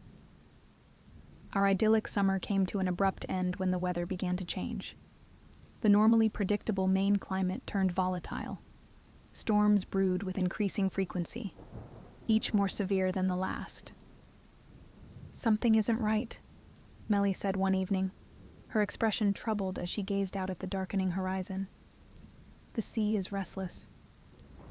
My father and the other fishermen had noticed it too. Their conversations at the harbor were filled with concern about changing currents and marine life behaving strangely. The old-timers muttered about signs they hadn't seen since the Great Storm of '78 that had nearly wiped our village off the map. 3 days later, the sky turned an ominous green-gray. The radio crackled with emergency warnings about a massive storm system barreling up the coast. "It's coming," Grandfather Minato said grimly as we rushed to secure our boat and equipment. "And it's worse than anything I've seen in my lifetime." That night, as evacuation orders were issued and families packed their most precious belongings, I slipped away to our meeting place. The waves were already violent, crashing against the rocks with frightening force. Melly appeared, her normally serene features taut with worry. "You shouldn't be here," she called over the howl of the wind. "It's not safe." "I had to see you," I shouted back. "The village is evacuating inland." She swam closer, fighting against the churning water. "This storm, it's not natural. Something has disturbed the ancient balance between land and sea." A cold dread settled in my stomach. "What do you mean?" "There are powers in the deep that have slumbered for centuries," she explained. "Human activities, the drilling, the pollution, have awakened them. They're angry, Nico." Lightning split the sky, illuminating her face in harsh white light. In that moment, she looked both terrifyingly otherworldly and achingly vulnerable. "Can you stop it?" I asked desperately. She shook her head. "Not alone, but I can help guide your people to safety."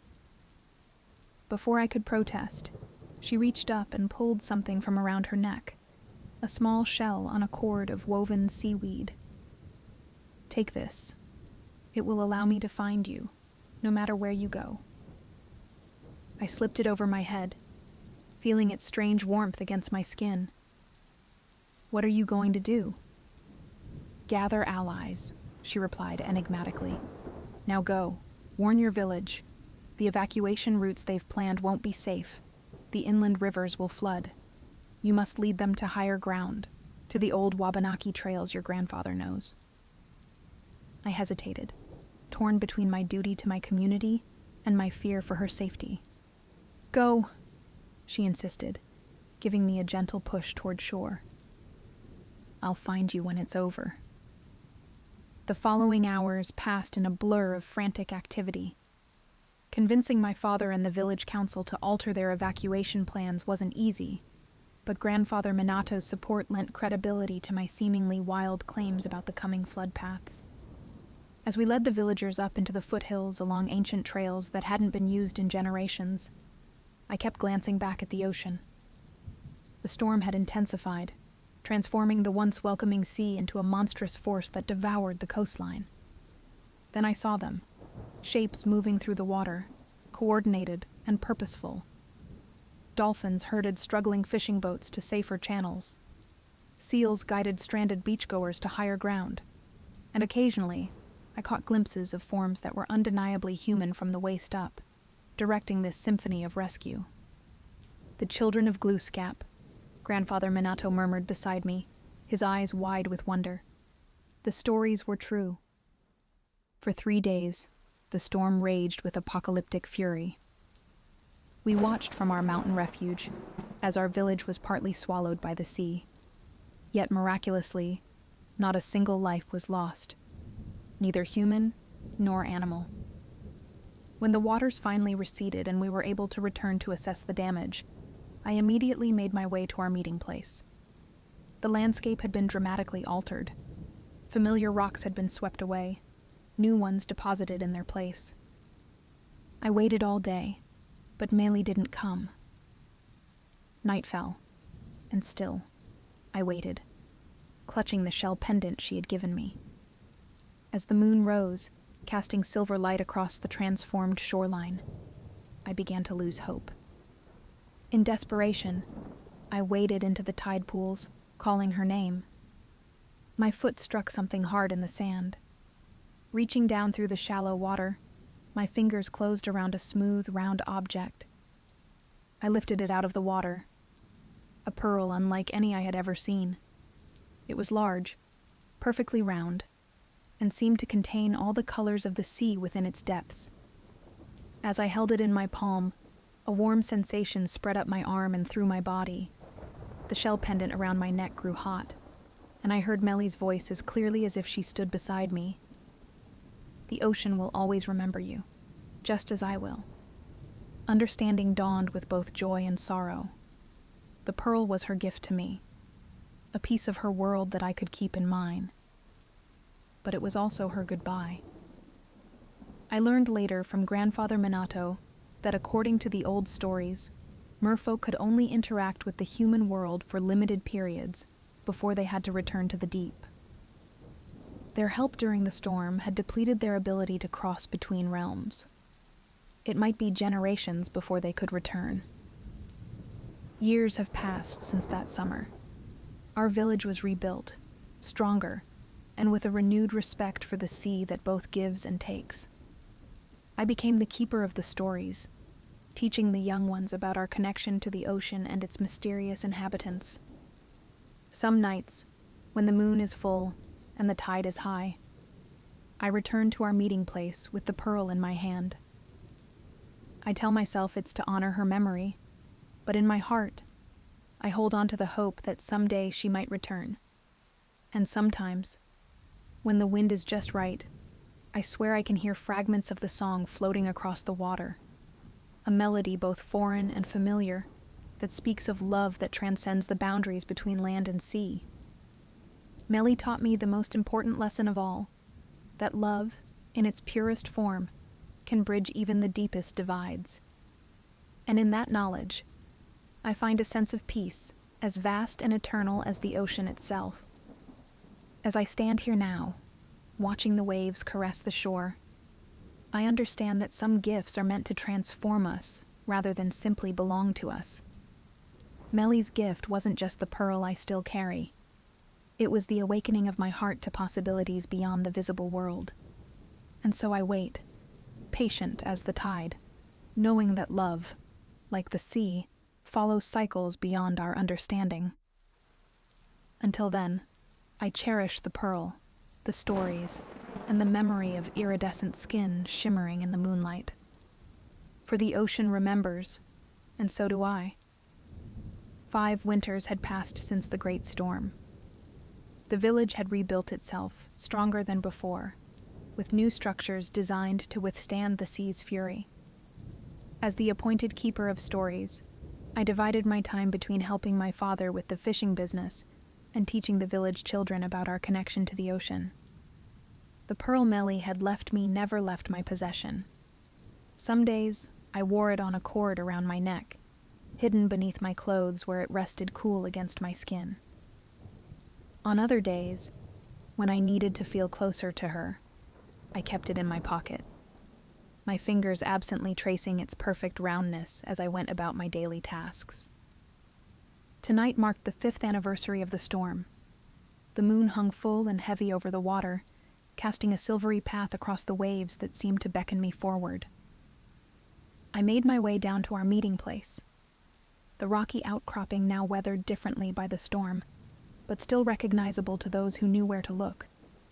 I sat on the largest boulder, the pearl cupped in my palm, glowing with an inner light that seemed to intensify near the water.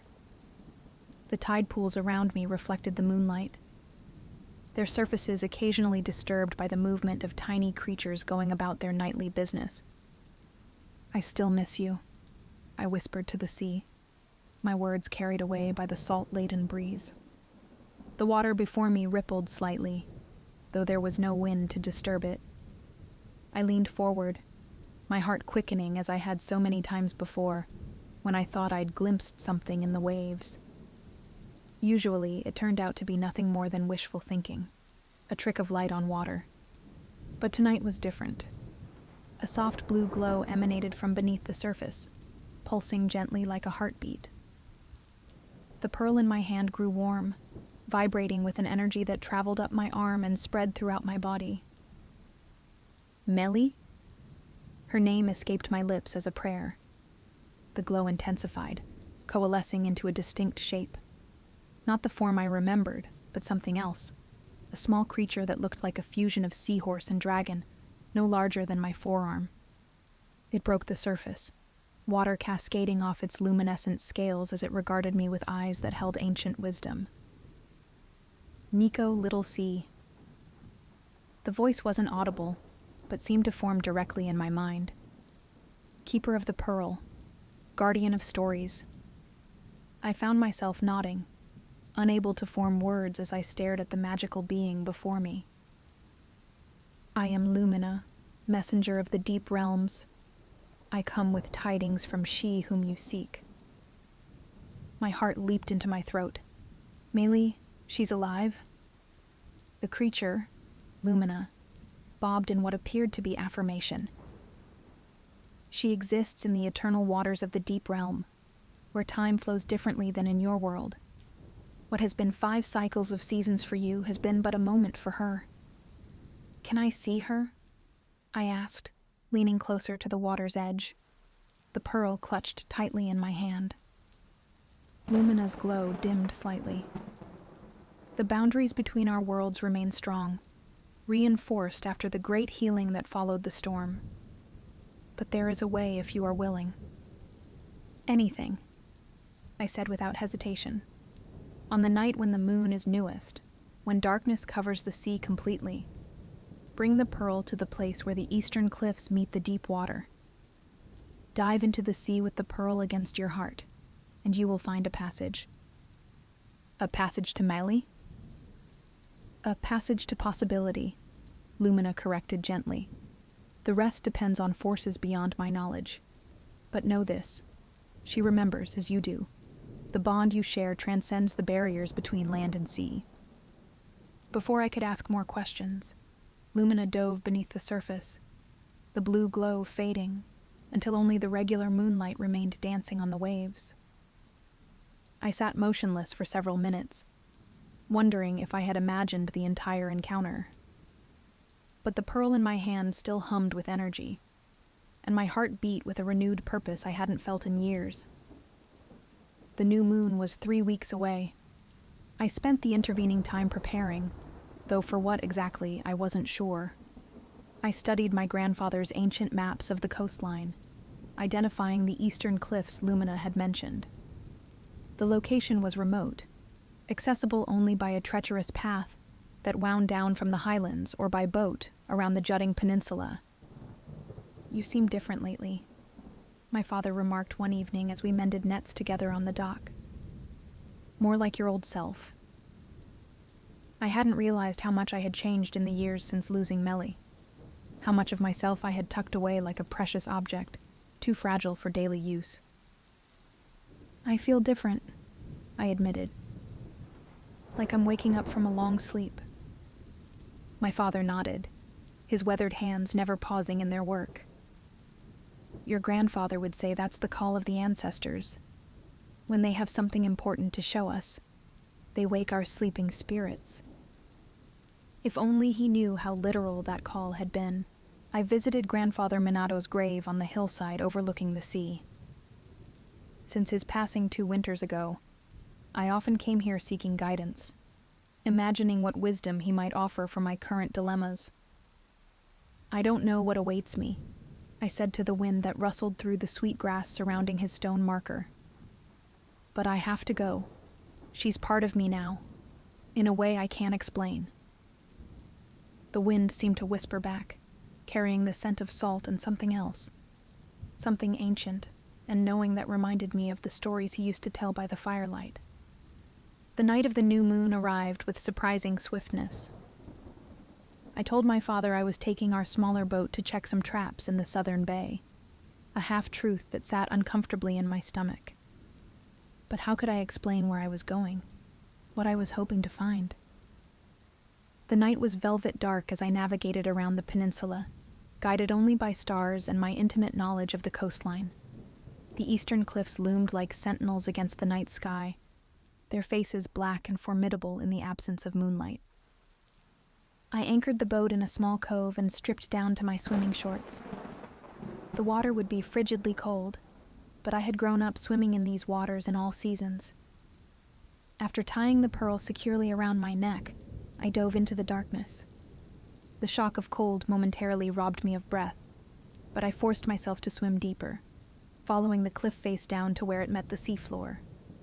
The pearl glowed against my chest, providing just enough light to navigate by. Time seemed to lose meaning as I swam. My lungs burned, but something pushed me onward, deeper than I had ever gone before. Just as my body screamed for air, I saw it. A narrow fissure in the rock face, emanating the same blue light I had seen when Lumina appeared. With the last of my strength, I propelled myself toward the opening. As I passed through the fissure, everything changed. The water around me warmed to a pleasant temperature. The pressure that should have crushed my chest at this depth disappeared. Most surprisingly, I found I could breathe. I drew in a tentative breath, expecting my lungs to fill with seawater. Instead, they filled with something that felt like air, but denser, richer, carrying scents of exotic plants and minerals I couldn't identify. I floated in wonder, attempting to comprehend what was happening to me. The narrow fissure opened into a vast underwater cavern, illuminated by bioluminescent algae that clung to the walls and ceiling. The floor of the cavern sloped upward, eventually breaking the water's surface to form a small beach of glittering sand. I swam toward it, marveling at how easily I moved through the water now. As I emerged onto the beach, I expected to feel the familiar drag of water leaving my clothes, the heaviness of gravity reclaiming me. Instead, I felt light, almost buoyant, as if the boundary between water and air had become permeable somehow. "The pearl adapts you to our realm," a melodic voice explained from behind me. I turned so quickly that I nearly lost my balance. There she stood in the shallows, exactly as I remembered, yet somehow more vibrant, more real than the image I had carried in my heart for 5 long years. Her dark hair flowed around her shoulders, adorned with small shells and crystals that caught the blue light. Her eyes, deep as the ocean during a storm, regarded me with a mixture of joy and caution. "Melly," I breathed, afraid that speaking too loudly might shatter this dream. She smiled, and just like before, it was like watching the sun break through clouds. "You came?" "I told you I would find you," I said, taking a step toward her, then hesitating. "If you wanted to be found." She moved closer, and I saw that instead of the tail I remembered, she had legs that carried her gracefully through the shallow water. My confusion must have shown on my face. "We can adapt our form," she explained, glancing down at herself. "In this place between realms, such transitions are easier." She reached the shore and stood before me, close enough to touch. "Just as you can now breathe water, I can walk on land, here at least." I reached out slowly, giving her time to pull away if she wished.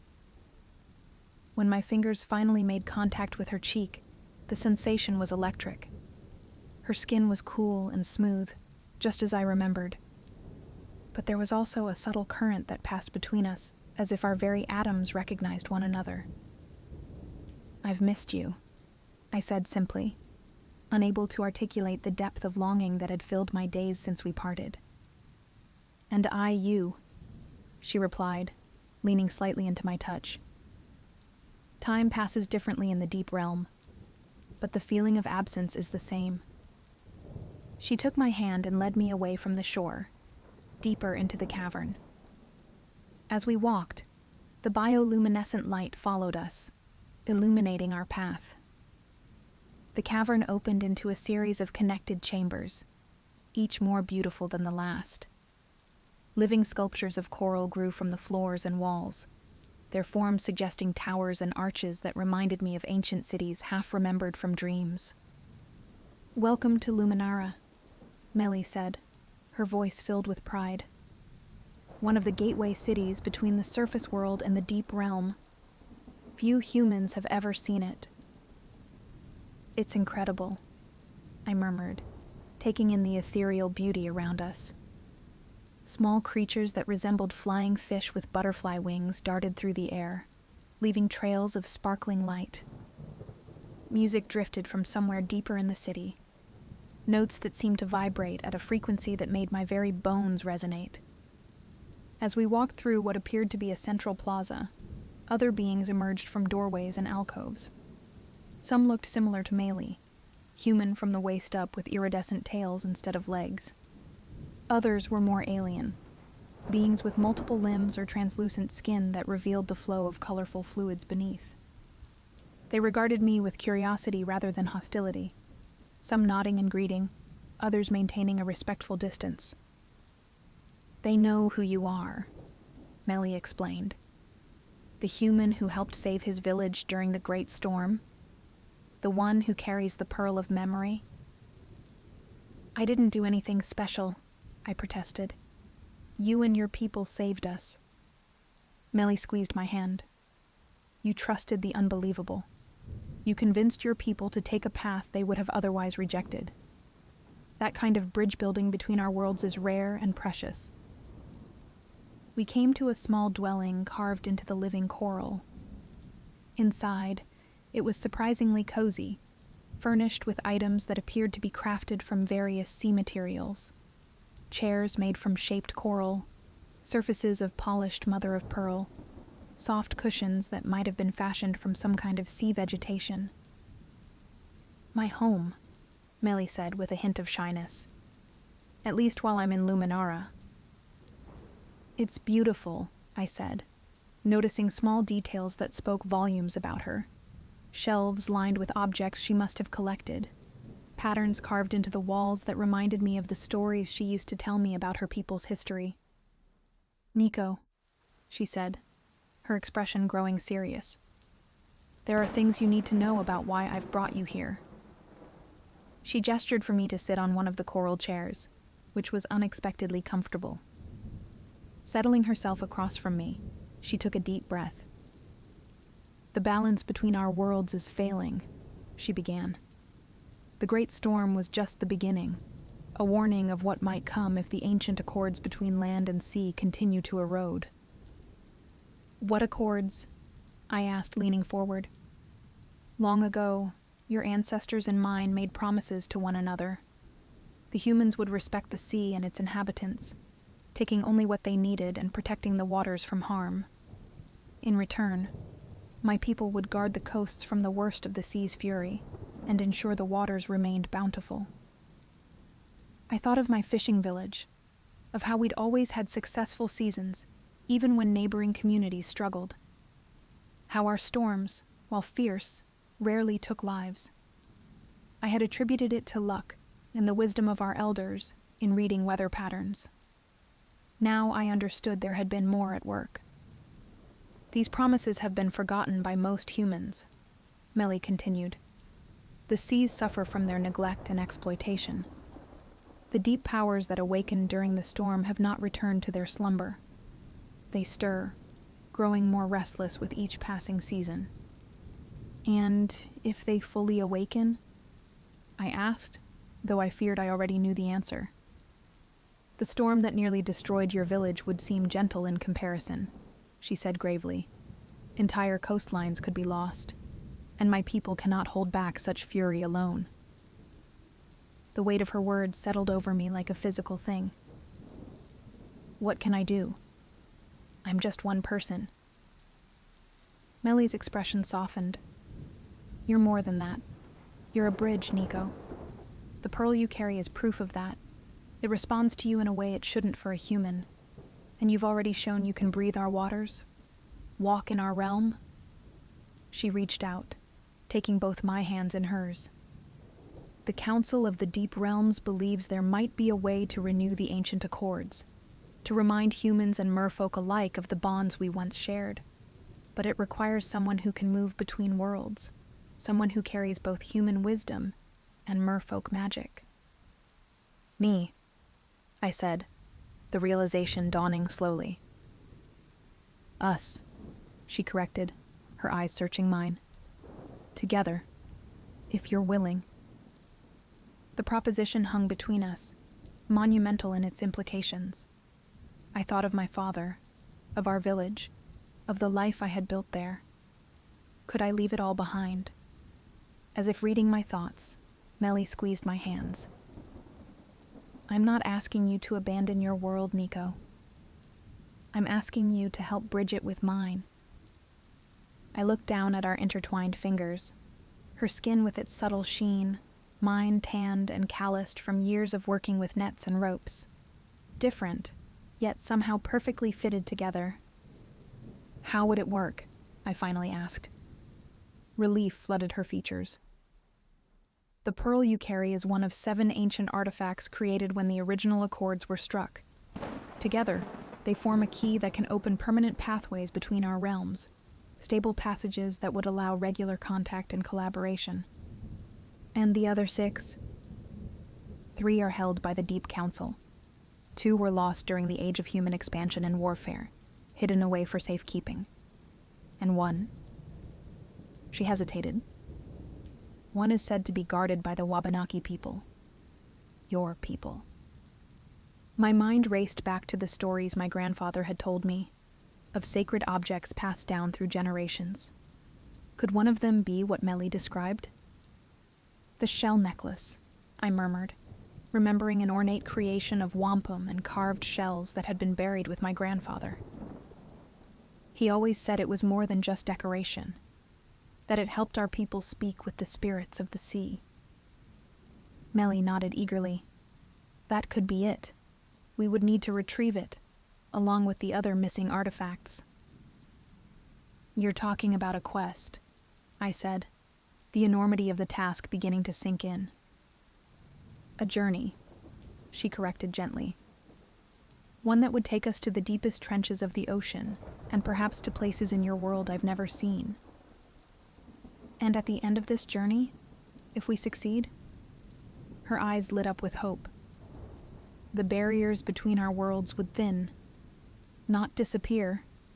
Both realms need their separation to maintain their unique magic, but become permeable enough to allow passage for those with the proper permission.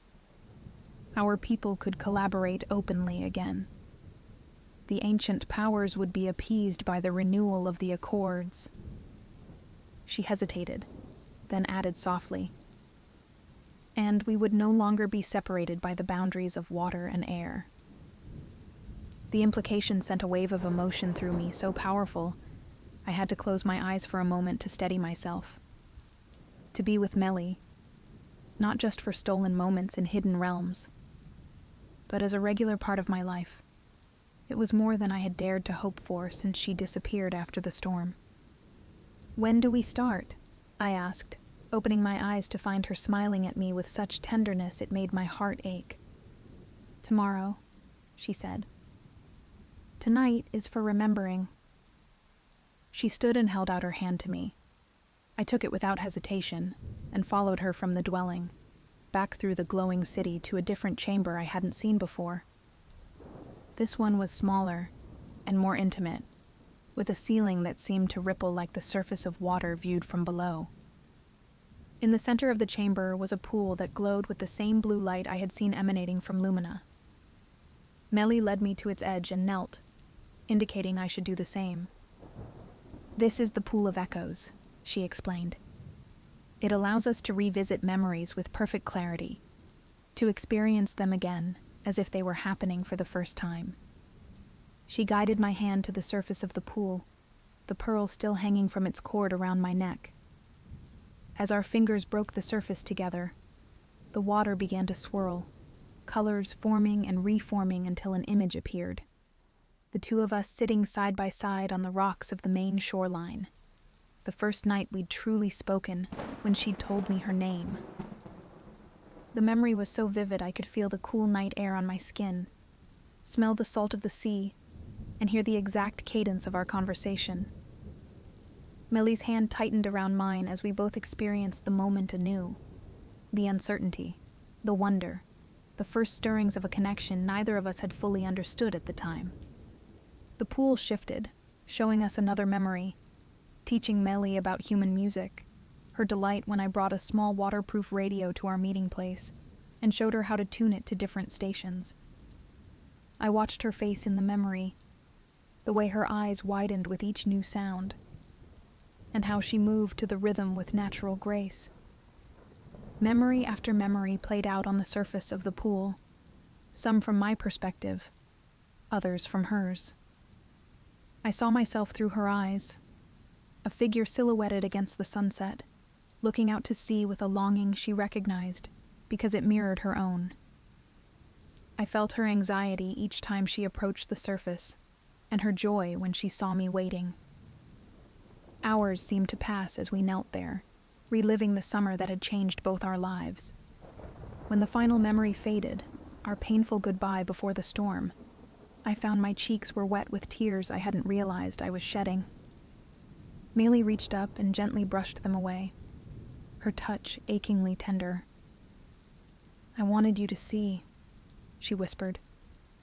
"To understand that what we shared wasn't just a dream or a legend. It was real as what we feel now." "I never doubted that," I said, covering her hand with mine as it rested against my cheek. "Not for a moment." The air between us seemed to vibrate with unspoken words, with 5 years of longing finally given the chance for expression. I leaned forward slowly, giving her time to pull away if she wished. Instead, she moved to meet me halfway. Our lips met in a kiss that felt like coming home after a long journey. Soft at first, hesitant with the newness of it, then deeper as years of separation melted away. Her skin emanated that subtle current I had noticed earlier, a gentle electricity that heightened every sensation. When we finally pulled apart, both slightly breathless, the world around us seemed to have changed. Colors more vibrant, sounds more clear, as if the kiss had awakened some dormant sense that allowed me to perceive the magic of this place more fully. "I've waited 5 years to do that," I admitted with a small laugh. "I would have waited 50, she replied, her eyes reflecting the blue glow of the pool. "Some bonds transcend time." She stood, pulling me to my feet alongside her. "Come," she said. "There's one more place I want to show you before the night ends." We left the Chamber of Echoes, winding through passages that sloped gently upward. The bioluminescent light grew dimmer as we ascended, replaced gradually by a different kind of illumination that I couldn't immediately identify. Finally, we emerged into a chamber unlike any of the others. The ceiling was transparent, revealing the night ocean above us, mysteriously illuminated despite the absence of moonlight. Schools of fish swam overhead, their silver bellies catching the light. Occasionally, larger shapes moved through the water, the graceful forms of manta rays, the sleek bodies of dolphins. But most breathtaking of all was the view of stars, visible through the water, with a clarity I had never experienced from the land. They seemed closer somehow, their light undistorted by the atmosphere, pulsing with colors my human eyes had never detected before. "The celestial chamber," Melly said softly. "One of the few places where the 3 realms meet: sea, land, and sky." In the center of the chamber was a simple platform of mother of pearl, large enough for 2 people to recline side by side. Maylee led me to it, and we lay down together, gazing up at the underwater night sky. "My people believe that the stars are the souls of those who have loved across boundaries," she murmured, her head resting against my shoulder. "Those who dared to build bridges between worlds that were meant to remain separate." "And what happened to them?"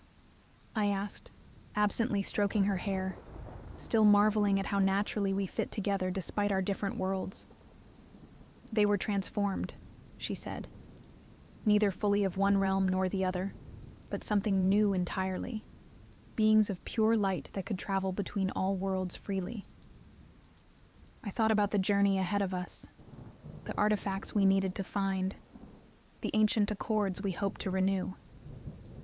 Do you think that's possible? To belong to multiple worlds without losing yourself? She propped herself up on one elbow, looking down at me with eyes that reflected the starlight filtering through the water above. I think we're already proving that it is. As she lowered her lips to mine once more, I felt the truth of her words resonating through me. In this moment, suspended between ocean and sky, between human and merfolk, I was more fully myself than I had ever been before. Tomorrow would bring challenges, dangers, and the beginning of a quest with no guaranteed outcome. But tonight, beneath an ocean of stars, I found perfect peace in the knowledge that whatever awaited us, we would face it together. Two beings from different worlds who had somehow created a world of their own in the space between. The pearl against my chest pulsed warmly, as if affirming this realization. And as Melly curled against me, her breath soft against my neck, I knew with absolute certainty that I had found my true home. Not in the fishing village where I was born, not in the magical underwater city of Luminara, but here, in the arms of the woman who had taught me that love could indeed bridge the deepest divides. Dawn arrived differently in the underwater realm, not with the dramatic appearance of the sun, but with a gradual brightening of the water above us, schools of fish changing their swimming patterns as they welcomed the new day. I woke to find Melly already alert, watching me with a gentle smile. We had stayed in the celestial chamber all night, talking for hours before finally drifting to sleep in one another's arms. "Did you rest well?" she asked, brushing a strand of hair from my forehead. "Better than I have in 5 years," I replied honestly. She leaned down to place a quick kiss on my lips before rising gracefully to her feet. "We should prepare. The council will be waiting for us." As we made our way back through the chambers of Luminara, I noticed subtle changes in the city. The bioluminescent lights pulsed with more energy, and more of the mere people were visible, going about what appeared to be their daily activities. Some nodded respectfully as we passed. Others watched with undisguised curiosity. "They're not used to seeing humans here," Melly explained, noticing my awareness of their attention. "Especially not humans who can breathe water and move so comfortably in our realm." "Am I the first?" I asked, wondering how many others might have made this journey before me. "The first in several generations," she replied. "There have been others throughout history, usually those with mixed heritage, descendants of rare unions between our peoples." The implication hung between us, unspoken but acknowledged in the slight flush that colored her cheeks. I squeezed her hand reassuringly, silently communicating that I understood the significance of what she was sharing. We entered a vast chamber that appeared to be carved from a single enormous piece of abalone shell, its walls shimmering with iridescent blues and greens. At the center was a circular table formed from coral, around which sat 7 figures of diverse appearance, all clearly merfolk, but with variations that suggested different regions, or perhaps even subspecies. Lumina, the small dragon-like creature who had delivered Mealy's message, hovered near the shoulder of an elderly merwoman, whose silver hair was adorned with strands of pearl and coral. Her tail was a magnificent collage of purples and blues, and her bearing suggested authority. "Welcome, Nico Little Sea," she said, her voice carrying the same melodic quality as Melly's, but deeper, more resonant. "I am Elder Nerissa, head of the Council of the Deep Realms." I bowed slightly, instinctively showing respect. "Thank you for allowing me into your world." "It is you who honors us with your courage," another council member said. A merman with features that reminded me of Pacific Islanders, his powerful tail a constellation of golden scales. Few surface dwellers would dare such a journey. Melly explained the situation, I said, looking around at each of their faces. "If there's anything I can do to help restore the balance between our worlds, I want to try." Elder Nerissa nodded approvingly. The human speaks with sincerity, she said to the others, before returning her attention to me. The task before you is not simple, Nico Littlesea. The 7 artifacts must be gathered and brought to the Temple of Convergence during the celestial alignment that occurs once every 50 years. This alignment is 6 weeks from now. 6 weeks to find 4 missing artifacts, I repeated, the timeline sinking in. And we don't know exactly where they are. We have clues, offered a younger council member, a merman with striking violet eyes and a scientific demeanor.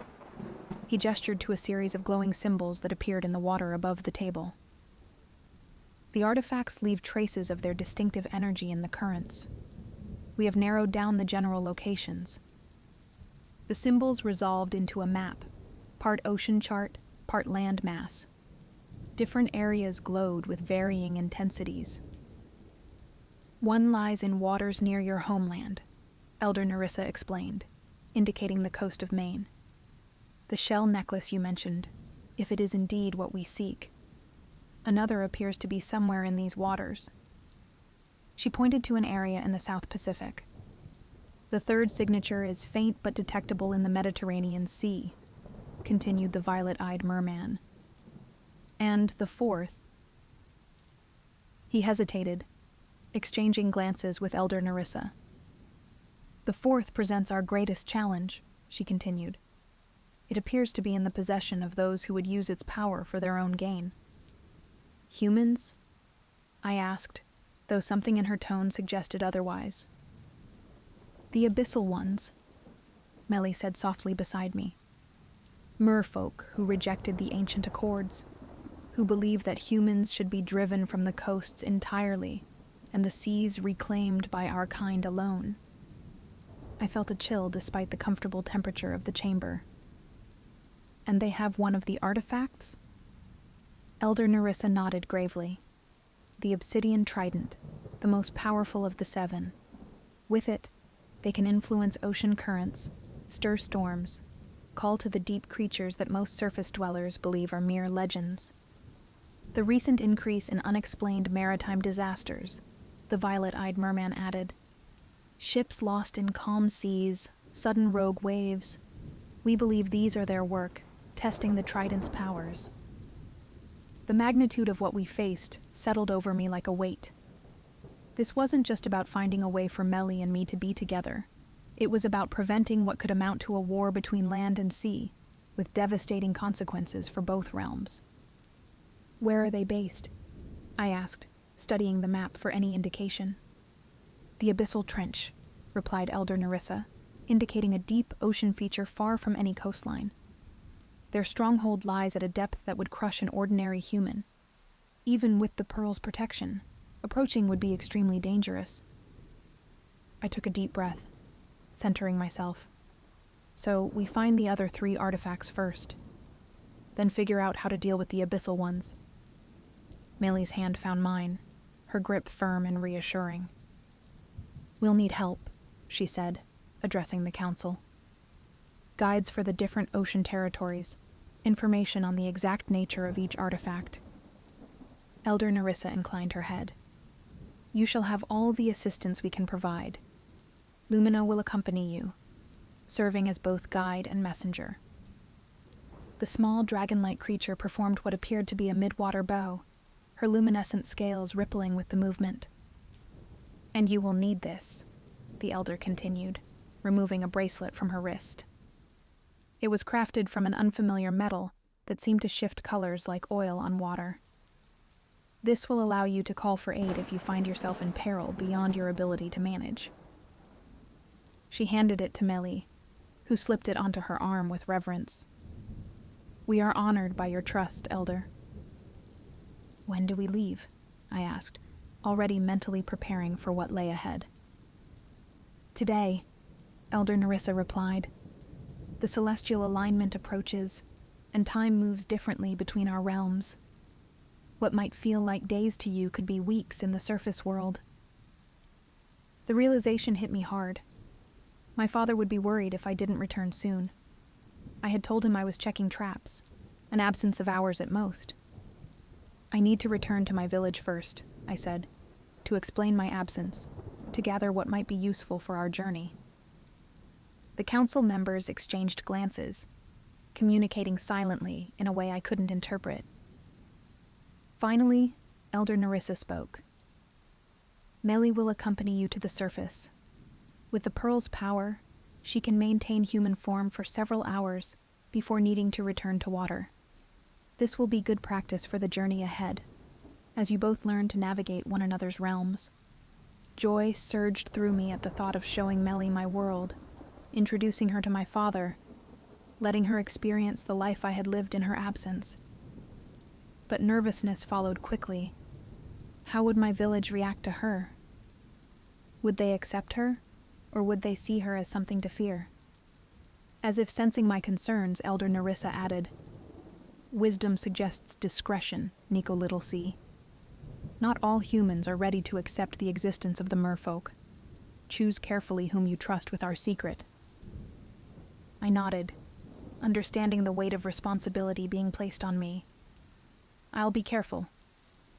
The meeting concluded with formal blessings from each council member, and rituals of protection spoken in a language I didn't understand, but somehow felt resonating within me. The pearl around my neck grew warm with each blessing, absorbing the magic being bestowed. As we left the council chamber, Melly led me to what appeared to be a preparation area, where various items were being gathered for our journey. Waterproof bags containing tools and maps, containers of what she described as concentrated nutrients that would sustain us through long underwater passages. "Are you afraid?" she asked quietly as we watched the preparations. I considered the question honestly. "Yes," I admitted, "but not enough to turn back." She smiled, her eyes reflecting the same determination I felt. "That's why the pearl chose you. True courage isn't the absence of fear. It's the willingness to move forward despite it." I pulled her close, still marveling at how perfectly she fit against me. "As long as we're together, I can face whatever comes." She rested her head against my chest, over my heart. "Together," she echoed.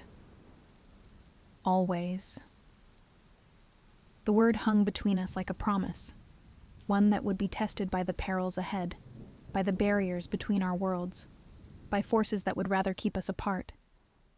But in that moment, with the currents of magic swirling around us, and the memory of stars seen through ocean water still fresh in my mind, always felt not just possible, but inevitable. And as we prepared to return to the surface world, to begin a quest that would determine the fate of both our peoples, I found myself thinking of something my grandfather once told me. The most powerful magic in all the realms is the magic of a heart that refuses to be limited by the boundaries others have drawn. Looking at Meili, this extraordinary being who had crossed the divide between sea and land to find me again, I knew with absolute certainty that we carried that magic with us, and it would be enough to overcome whatever challenges awaited. For love, like the ocean itself, knows no true boundaries. It simply finds a way to flow where it is meant to be.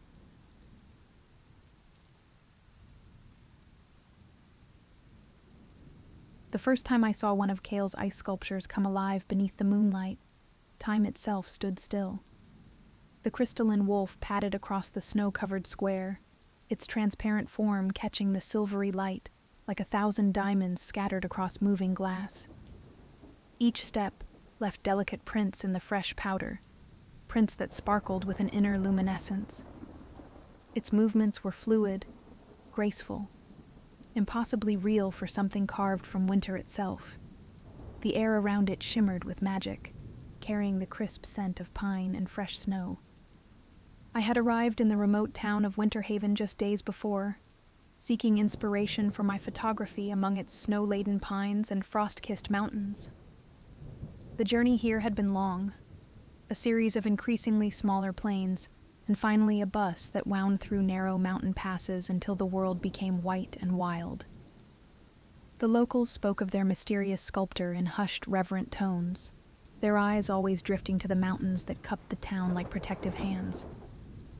but nothing could have prepared me for the magic I witnessed that night.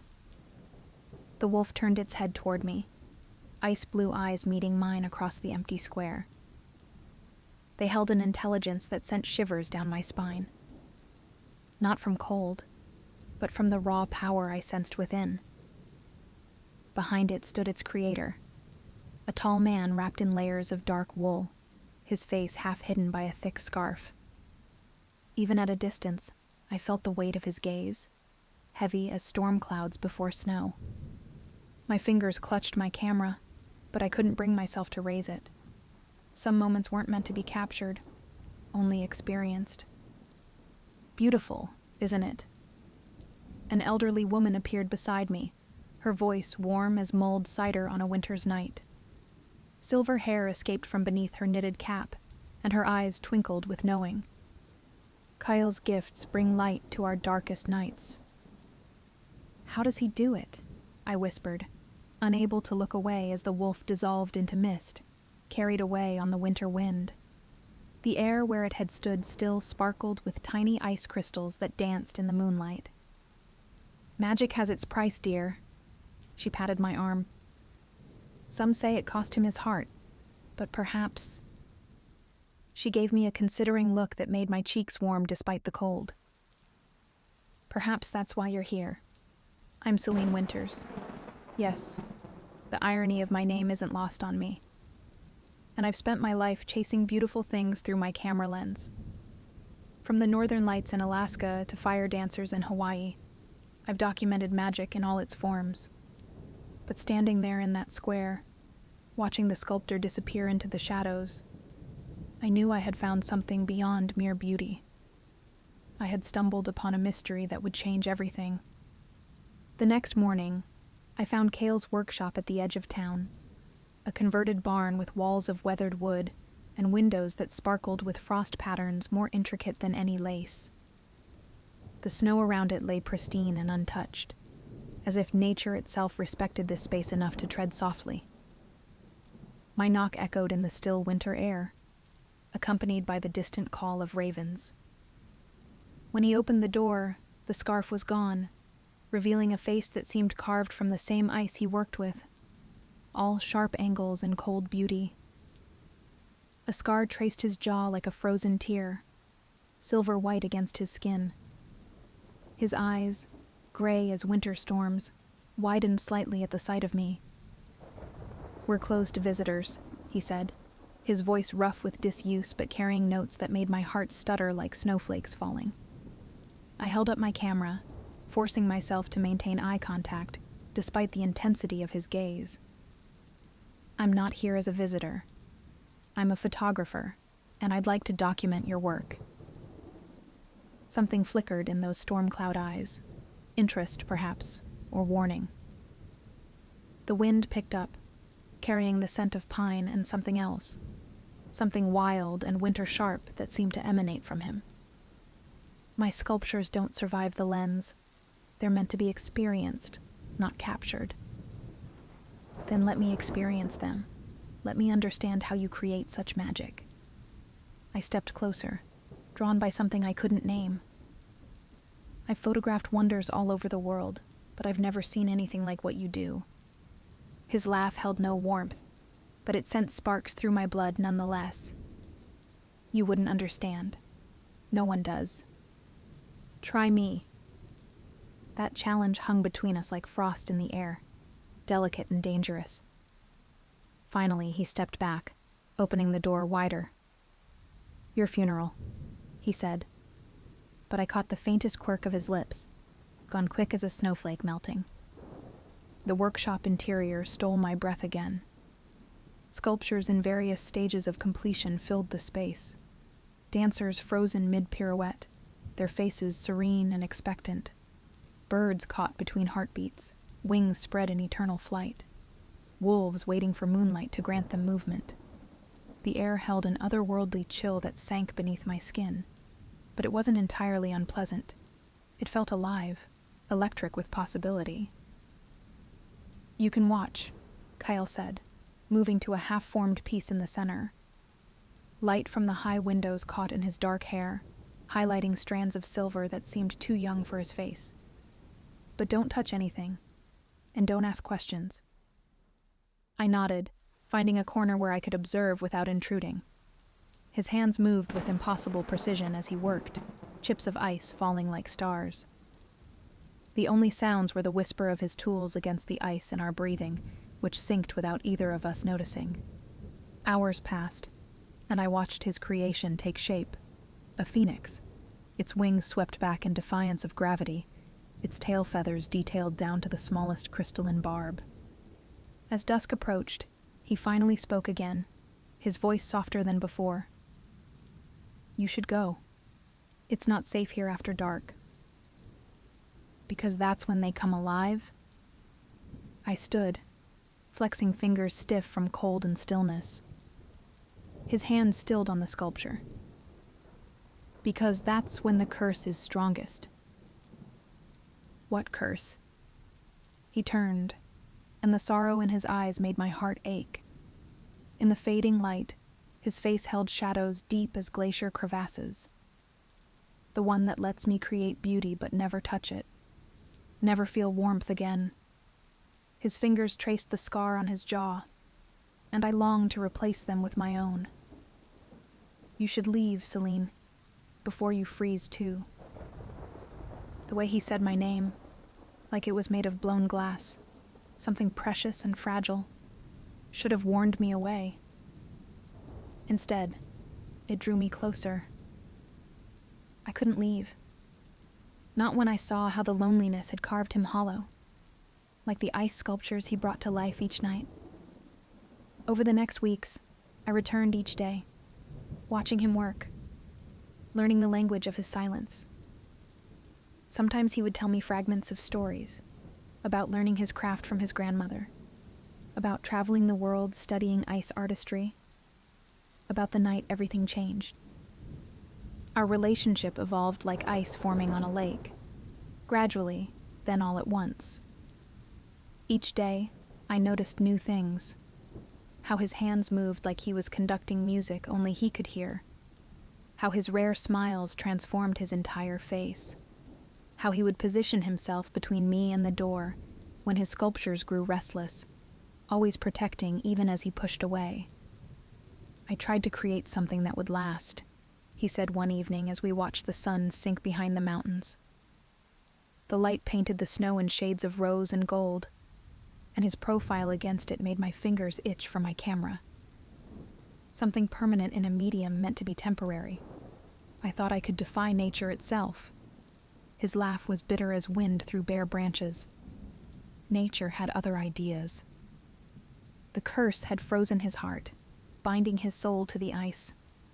His creations could live, but only in darkness, and only until dawn stole them away. Each sculpture took a piece of his warmth, his humanity, until he became as cold as his art. "But you still create," I said, reaching for his hand. He pulled away before I could touch him, but slower than before, as if it cost him more each time. "It's all I have left." I wanted to tell him he was wrong, that he had me now, that he didn't have to face the cold alone, that I saw how he watched me when he thought I wasn't looking, with a hunger that had nothing to do with ice or magic, that I felt the same pull, growing stronger with each passing day. But that night, everything changed. It began with the phoenix, his masterpiece, weeks in the making. As moonlight touched it, the ice bird spread its wings of frost and fire. But something was different. The magic felt wrong, wild, uncontrolled. More sculptures awakened, their movements jerky and aggressive.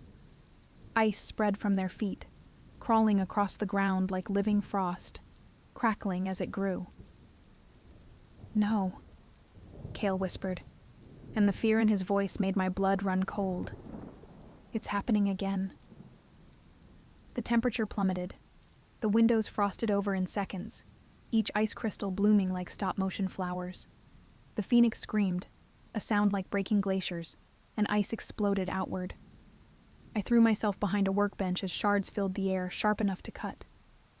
"Celine," Kale's voice cut through the chaos. "You have to get out. Not without you."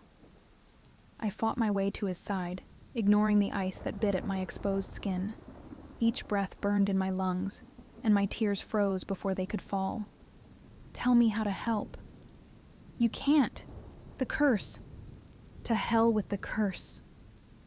I grabbed his face between my hands. His skin burned with cold, but I held on.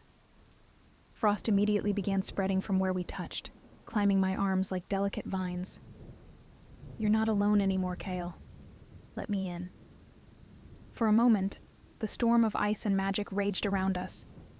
Then his hands covered mine, and I felt something crack.